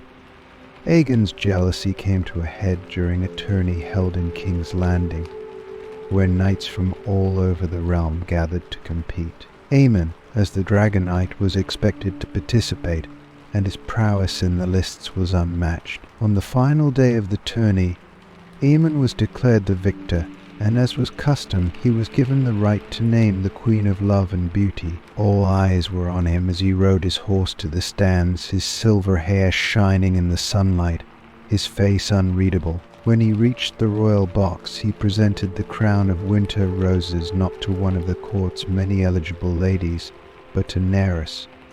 It was a moment that shocked the realm. The symbolism was unmistakable. Aemon had chosen to publicly honor the woman he loved, despite the impossibility of their relationship. The court erupted into gossip, and Aegon's rage boiled over. The king, already furious at the rumors surrounding his wife and brother, saw this act as an unforgivable betrayal, though Aemon had merely followed the customs of the tourney. In Aegon's eyes, it was a declaration of defiance. Tensions between the brothers grew unbearable after the tourney. Aegon sought to humiliate Aemon, but the Dragon Knight's honor was beyond reproach, and the people of Westeros loved him. Where Aegon was despised, Aemon was adored, and this only deepened the king's hatred. The court became a battlefield of silent enmity, with Aegon finding every opportunity to undermine his brother, while Aemon, bound by his vows, could do nothing but serve and protect the very man who despised him. The breaking point came when a plot against Daenerys' life was uncovered. Assassins sent by a faction within the court loyal to Aegon's mistress attempted to poison the queen. Aemon, ever vigilant, discovered the plot in time and personally intervened, saving Daenerys from death. His devotion to her was undeniable, and once again, the whispers grew louder. Though Aemon had fulfilled his duty as a knight, Aegon's jealousy could no longer be contained. The king publicly accused Aemon of treason, claiming that he had conspired with Daenerys to overthrow him and place Daeron, their supposed bastard son, on the throne. A trial was called, and though the evidence against Aemon was flimsy, Aegon's word held sway in court. The Dragon Knight, bound by his honor, refused to defend himself against the baseless accusations. He knew that his silence would condemn him, but he also knew that to speak of his love for Daenerys would only bring her greater pain. In the end, it was the king's own son, Daeron, who spoke in defense of Aemon, declaring that the accusations were false and that Aemon had always been loyal to the crown. Though Aemon was spared execution, the trial shattered the fragile peace that had held the court together. Aegon's jealousy only deepened, and Daenerys, weakened by the stress of the constant rumors and the attack on her life, fell ill. She died soon after, her passing leaving Aemon bereft. He had lived his life for her, loved her in silence, and now she was gone. The Dragon Knight, though he remained loyal to the crown until his final days, was never the same. Aemon died as he had lived with honor. He sacrificed his life defending King Aegon from an assassin's blade, even though the king had never shown him kindness or gratitude. As he lay dying, his silver hair stained with blood, it was said that he whispered Daenerys' name one last time, his heart breaking even as his body failed him. He had loved her, and in that love he had found both his greatest strength and his darkest fate. The Silver Prince and his dark fate became a legend, the story of a knight whose honor and love were inextricably bound, and whose life was marked by a love that could never be fulfilled. Aemon Targaryen, the Dragon Knight, lived and died as the epitome of Targaryen strength, but his heart was forever caught between his vows and the love he could never truly claim. In the end, it was that love which defined him, even as it led to his tragic demise. Story 28.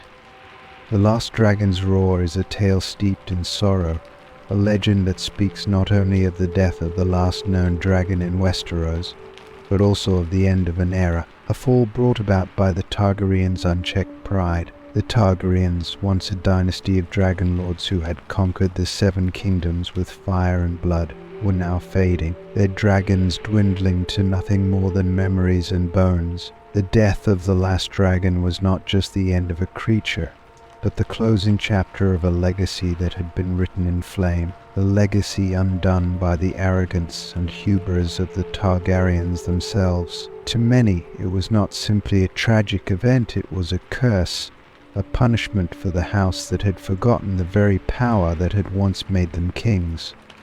The last dragon was born during the reign of King Aegon III, the Dragonbane, whose name alone speaks volumes of the Targaryens' growing disconnection from the creatures that had once defined their rule. Aegon I, who had witnessed the horrors of the Dance of the Dragons, the civil war between his mother, Rhaenyra, and his uncle, Aegon I had grown to despise dragons, for they had brought only death and ruin to his family. By the time he took the Iron Throne, the great dragons of old had either perished in battle or withered away, their once mighty forms reduced to frail, stunted creatures that could no longer inspire awe or terror. It was said that Aegon I mourned their loss not out of love but out of fear, for he believed that the end of the dragons would mean the end of Targaryen dominance. The dragon in question was born under a shadow. It was a sickly creature from the start, smaller than its predecessors and lacking the strength and vitality of the dragons that had once flown across the skies of Westeros. Though it bore the familiar scales and wings of its kind, something was amiss. The people of King's Landing, who had once marveled at the sight of dragons soaring over the city, now looked upon this last beast with unease. Its wings, once the symbol of Targaryen power, were ragged and thin, its eyes dull and lifeless. It could barely fly, and when it tried, it seemed to struggle against the very air that had once carried its kind to victory. Many whispered that this dragon was cursed, born not of strength but of the Targaryens' arrogance and folly. They had treated their dragons as mere tools, instruments of war, forgetting the ancient bond that once tied dragon and rider together. The old Valyrian blood magic that had once flowed through the veins of the Targaryens seemed to have faded, and with it, the vitality of their dragons. The small folk believed that the gods themselves had turned against the Targaryens, that the birth of this last dragon was a punishment for their hubris, a sign that the age of dragons was over. The Targaryens, however, refused to accept this. They still clung to the belief that dragons were the key to their power, and many within the royal court saw the birth of this last dragon as a chance to restore the glory of their house. Maesters and scholars were summoned to study the creature, to learn how to strengthen it, to rekindle the fire of its ancestors. But no matter what they tried, the dragon remained weak, the sad reflection of what had once been a mighty race. King Aegon III, though he had no love for dragons, saw the creature's decline as a sign of the Targaryens' weakening hold over the realm. He ordered that the dragon be kept in the dragon pit, the great stone structure in King's Landing that had once housed dozens of dragons. But the dragon pit, too, had fallen into disrepair. The grand halls that had once echoed with the roars of dragons were now empty and desolate, and the last dragon was left to languish in the darkness, its wings clipped by the confines of the pit.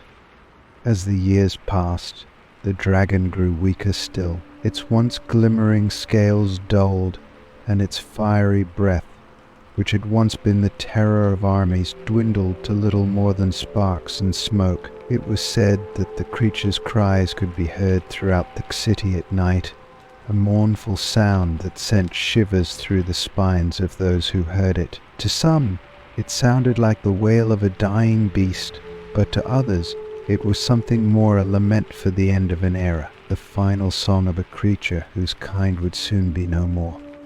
The small folk began to speak of the dragon as an omen. They believed that its death would bring about the end of the Targaryen dynasty, that the dragon's extinction was a sign that the gods had forsaken the family that had once ruled with such unchecked power. Some even whispered that the curse of the dragon's death would bring calamity to the realm, that war and chaos would follow the passing of the last of the dragons.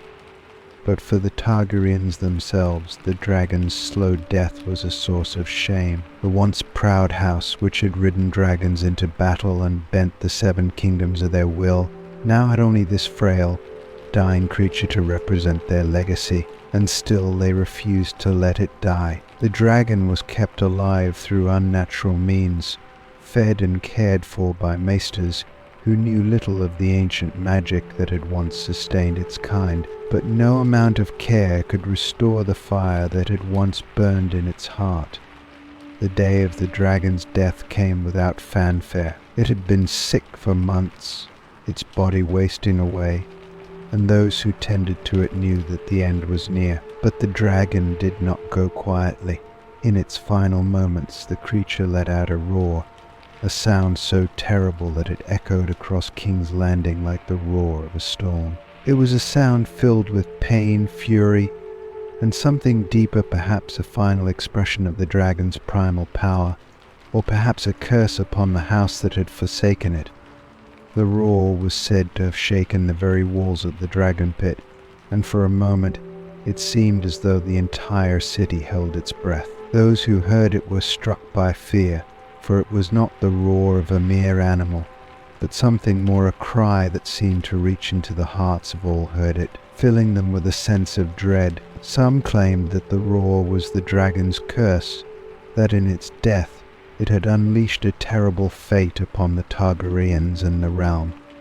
After the roar faded, the dragon lay still. Its body, once a symbol of strength and fire, was now nothing more than a lifeless husk. The last dragon of Westeros was dead, and with its death, the age of dragons came to an end. The Targaryens, though still rulers of the realm, were left with only their titles and their fading bloodline. The dragons, the source of their power, were gone, and many believed that their fall had been brought about by their own arrogance.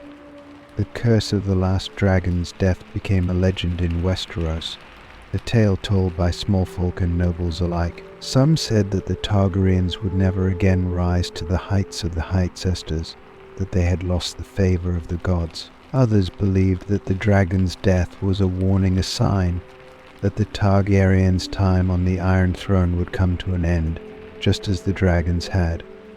And so the tale of the last dragon's roar became a story of the Targaryens' decline, a reminder of the power they had once wielded and the price they had paid for their pride. The dragon's death was not merely the end of a creature, it was the end of an era that had been forged in fire and blood, but had ended in smoke and shadow. Story 29.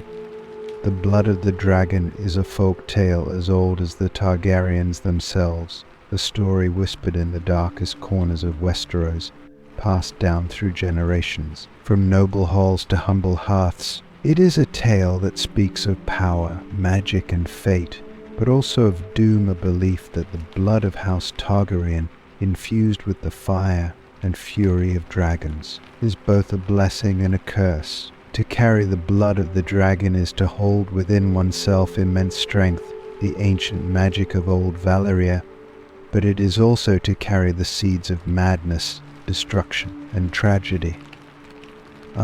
Throughout history, the Targaryens themselves believed that their blood was special, that it set them apart from the other families of Westeros, but the folk of the land saw it differently. To them, the blood of the dragon was something to be feared. The legend begins with the doom of Valyria, the catastrophic event that wiped out the greatest empire the world had ever known. Valyria had been a land of magic, where dragonlords rode beasts of fire and blood through the skies, shaping the world with their power. The Targaryens, though a lesser house among the Valyrian dragonlords, had been blessed or cursed with the foresight to leave Valyria before its destruction. Daenys the Dreamer, a Targaryen maiden, had foreseen the doom in her dreams, and her father, Rhaegar, had fled to Dragonstone with his family and their dragons. In doing so, the Targaryens had survived where the other dragonlords had perished, and their bloodline had remained unbroken. From the moment they set foot on Dragonstone, The Targaryens were marked as different. Their pale hair, silver as moonlight, and their violet eyes made them stand out among the dark-haired, dark-eyed people of Westeros. But it was not their appearance alone that set them apart, it was the magic that coursed through their veins. The blood of the dragon, they called it, a gift from their Valyrian ancestors, a power that bound them to their dragons and allowed them to control beasts of fire and flame. It was said that the Targaryens had fire in their blood, that they could walk through flame without burning, and that they could speak to their dragons with a word, a bond deeper than any known to man. For centuries the Targaryens nurtured this belief, marrying brother to sister to keep their blood pure, refusing to let their line be tainted by outsiders. They believed that their blood was the key to their power, that without it they would lose their connection to the dragons and the magic that made them special. But the small folk saw things differently. They whispered that the blood of the dragon was dangerous, that it was unnatural, and that those who carried it were doomed to madness and violence. To the people of Westeros, the Targaryens were not blessed, they were cursed. The folk tales about the Targaryen blood were as varied as they were chilling. Some spoke of the unnatural endurance of Targaryens in the face of fire. They would recall the story of Aegon the Conqueror, who had stood in the flames of his dragon Balerion's fire without flinching, or the tale of his sister, Visenya, who had walked barefoot through the smouldering ruins of Harrenhal after it had been burned by dragonfire, her skin untouched by the heat. But with these stories of invulnerability came darker tales of Targaryens driven mad by the very fire that coursed through their veins. The most infamous of these was the tale of King Maegor the Cruel, whose bloodlust and cruelty were unmatched. He had built the Red Keep upon the bodies of the men who had labored to construct it, and when he died it was said that the iron for his blood had become too dark, too tainted by the madness that consumed him. For the common folk, the Targaryens were as much creatures of myth as they were of flesh and blood. They feared the dragons that the Targaryens rode, but they feared the blood of the Targaryens even more. It was whispered that the Targaryens could not be trusted, that their blood would always lead them to madness, and that when a Targaryen was born, the gods flipped a coin one side for greatness, the other for insanity. This belief was not without foundation. As the Targaryen line continued, there were as many mad kings as there were great ones, and the history of their reign was littered with bloodshed, betrayal and tragedy. The story of the Dance of the Dragons, the great civil war between Rhaenyra and Aegon was one of the most tragic tales in the Targaryen lore. It was a war born from ambition and greed, but many believed it was the blood of the dragon that had truly driven Rhaenyra and Aegon to destroy one another. Both were fierce, determined, and utterly convinced of their right to rule, but their dragons, once symbols of Targaryen power, became the instruments of their downfall. The blood of the dragon, it was said, had turned them against each other, had driven them mad with the desire for power, until their war had wiped out nearly all the dragons in Westeros. Even the great kings of the Targaryen line could not escape the curse of their blood. King Jaehaerys I, known as the Old King, had ruled wisely for decades, bringing peace and prosperity to the realm, but even he could not prevent the tragedy that struck his family. His beloved son, Prince Baelon, died suddenly, leaving the succession uncertain. The grief of his wife, Queen Alysanne, nearly broke her, and Jaehaerys himself was left a shadow of the man he had once been. It was said that the blood of the dragon, with all its power, could not protect them from the sorrows that plagued ordinary men. Perhaps the most haunting tale of the blood of the dragon was that of King Aerys II. The mad king, his descent into madness was swift and terrifying, a stark reminder of the curse that hung over the Targaryen line. Aerys had once been a promising ruler, but over time, the fire in his blood seemed to consume him from within. His paranoia, his cruelty, and his obsession with fire grew until he became a monster, burning his enemies alive and plotting to burn the entire city of King's Landing rather than see it fall to his enemies. His madness, many believed, was the final proof that the blood of the dragon was a curse, that the fire in the Targaryens' veins would always drive them to destruction. But the tale of the blood of the dragon is not only one of madness and tragedy. There were those who saw it as a gift, a divine power that set the Targaryens apart from all others. Aegon the Conqueror had united the 7 kingdoms with the strength of his dragons and the fire in his blood, and many believed that his descendants still carried the potential for greatness. For every mad Targaryen, there was one like Daenerys Stormborn, the last of her line, who was said to have walked into her husband's funeral pyre and emerged unscathed, the blood of the dragon protecting her from the flames. She brought dragons back into the world, a symbol of the ancient power that had once ruled Westeros.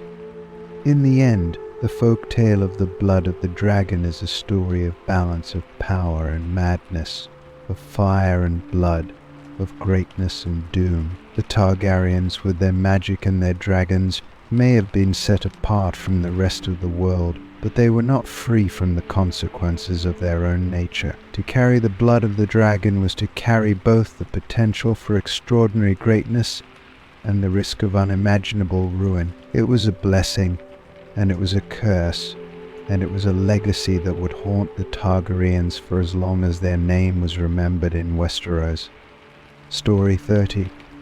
The Hidden Daughter of the Red Keep is a tale shrouded in mystery, whispered in secret among the court and the common folk alike. It speaks of a forgotten Targaryen daughter, one who lived her entire life within the dark, winding halls of the Red Keep, hidden from the world's view, her existence known to only a handful of trusted souls. Yet, despite her isolation, it is said that this daughter played a quiet yet profound role in shaping the history of the realm. Her story is one of intrigue, manipulation, and the unseen hand that guided the fates of kings and queens from the shadows. The daughter in question was born during a time of strife in the Targaryen dynasty, when whispers of civil war and treachery echoed through the halls of the Red Keep. She was the daughter of a Targaryen king, whose reign was marked by paranoia and suspicion. Though her name is lost to history, the story of her life has survived, passed down in fragments, pieced together from the cryptic accounts of maesters, servants, and courtiers who may have crossed her path. Some say she was the illegitimate child of a king, born in secret and hidden away to avoid scandal. Others claim she was the rightful heir, but her existence threatened the delicate balance of power within the realm, forcing her to be concealed. Her mother, it was said, was a lady of the court, possibly of noble birth, though her identity remains unknown. What is certain, however, is that the child was spirited away shortly after her birth, taken deep into the bowels of the Red Keep, where she was raised in isolation, far from the eyes of the court. Hidden away in secret chambers and tunnels known only to a select few, she grew up surrounded by whispers of the outside world, but never allowed to see it for herself. The Red Keep is a labyrinthine fortress full of hidden passages and forgotten rooms, many of which had been built during the reign of Maegor the Cruel. It was said that Maegor himself had ordered the construction of secret chambers, places where he could hide from his enemies or conduct dark deeds away from prying eyes. These same chambers became the home of the hidden Targaryen daughter. Her world was one of shadows and silence, a life lived in the dimly lit corridors beneath the castle, her only company the loyal servants sworn to protect her secret. They raised her, taught her, and made sure she knew her place forever hidden, forever unseen.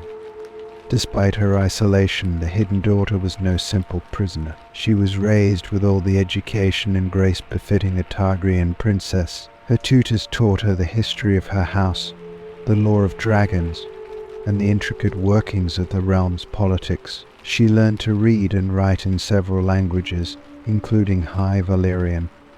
and was said to have been as sharp as any ruler who had ever sat the Iron Throne. Her mind became her greatest weapon, and she used it to observe and understand the world from the shadows. The walls of the Red Keep held many secrets, and through the eyes and ears of the servants and spies who moved between the Hidden Daughter's chambers and the court above, she learned of every intrigue, every alliance, and every betrayal that shaped the fate of Westeros.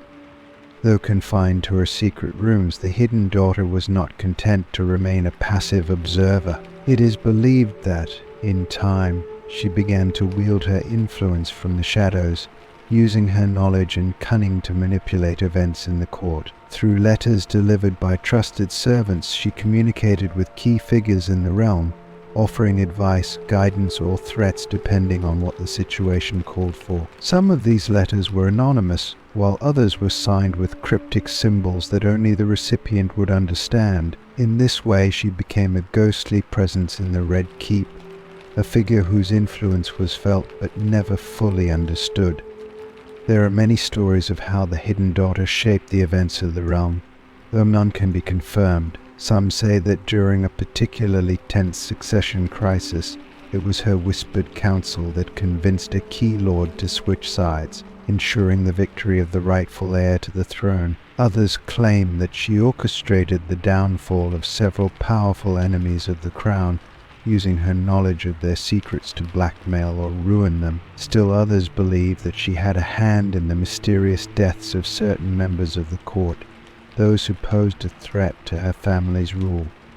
One of the most enduring legends surrounding the Hidden Daughter is the belief that she played a role in the Targaryen civil war, known as the Dance of the Dragons. According to this tale, it was she who, from her hidden chambers, advised Queen Rhaenyra during the early days of the war, offering strategic insights that helped the queen gain an early advantage against her half-brother. Aegon, the Hidden Daughter, it is said, was fiercely loyal to Rhaenyra, believing her to be the true heir to the Iron Throne. Though Rhaenyra's eventual defeat and death were unavoidable, the Hidden Daughter's influence on the war is believed to have been substantial, though always from the shadows. Another, darker tale speaks of a love affair between the Hidden Daughter and a prominent knight of the Kingsguard. It is said that, despite her isolation, she managed to form a secret relationship with the knight, who had been tasked with guarding the Red Keep's most secure and mysterious locations. The knight, unaware of the daughter's true identity at first, eventually discovered the secret and fell deeply in love with her. The affair, of course, could never be made public, and it is said that the knight eventually met a tragic end, either by the hand of a jealous king or through some mysterious accident. The Hidden Daughter, heartbroken, became even more withdrawn after his death, her anger and grief fueling her actions from the shadows. As the years passed, the Hidden Daughter's influence began to wane. The political landscape of Westeros shifted, and new players emerged who had no knowledge of her existence. The old servants who had once carried her messages grew old or died, and the few who knew of her began to disappear. In time, the Hidden Daughter herself faded into legend, her role in shaping the realm's history obscured by time and secrecy. What became of her remains a mystery. Some believe that she died in her chambers, alone and forgotten, her body entombed in the same secret halls that had been her prison. Others claim that she escaped the Red Keep in her old age, slipping away in the dead of night and living out her final years in obscurity far from the politics of the realm. There are even those who suggest that she had children of her own, born in secret, whose bloodlines still carry the legacy of the Hidden Daughter today. The tale of the Hidden Daughter of the Red Keep endures, passed down through generations as a story of mystery and intrigue. To this day, some say that if you listen closely in the darkest corners of the Red Keep, you can still hear her footsteps echoing through the secret halls, her presence lingering in the shadows, shaping the fate of the realm long after her death. The Hidden Daughter may have been forgotten by history, but her influence, subtle and unseen, remains a part of the Targaryen legacy, woven into the very stones of the Red Keep she once called home.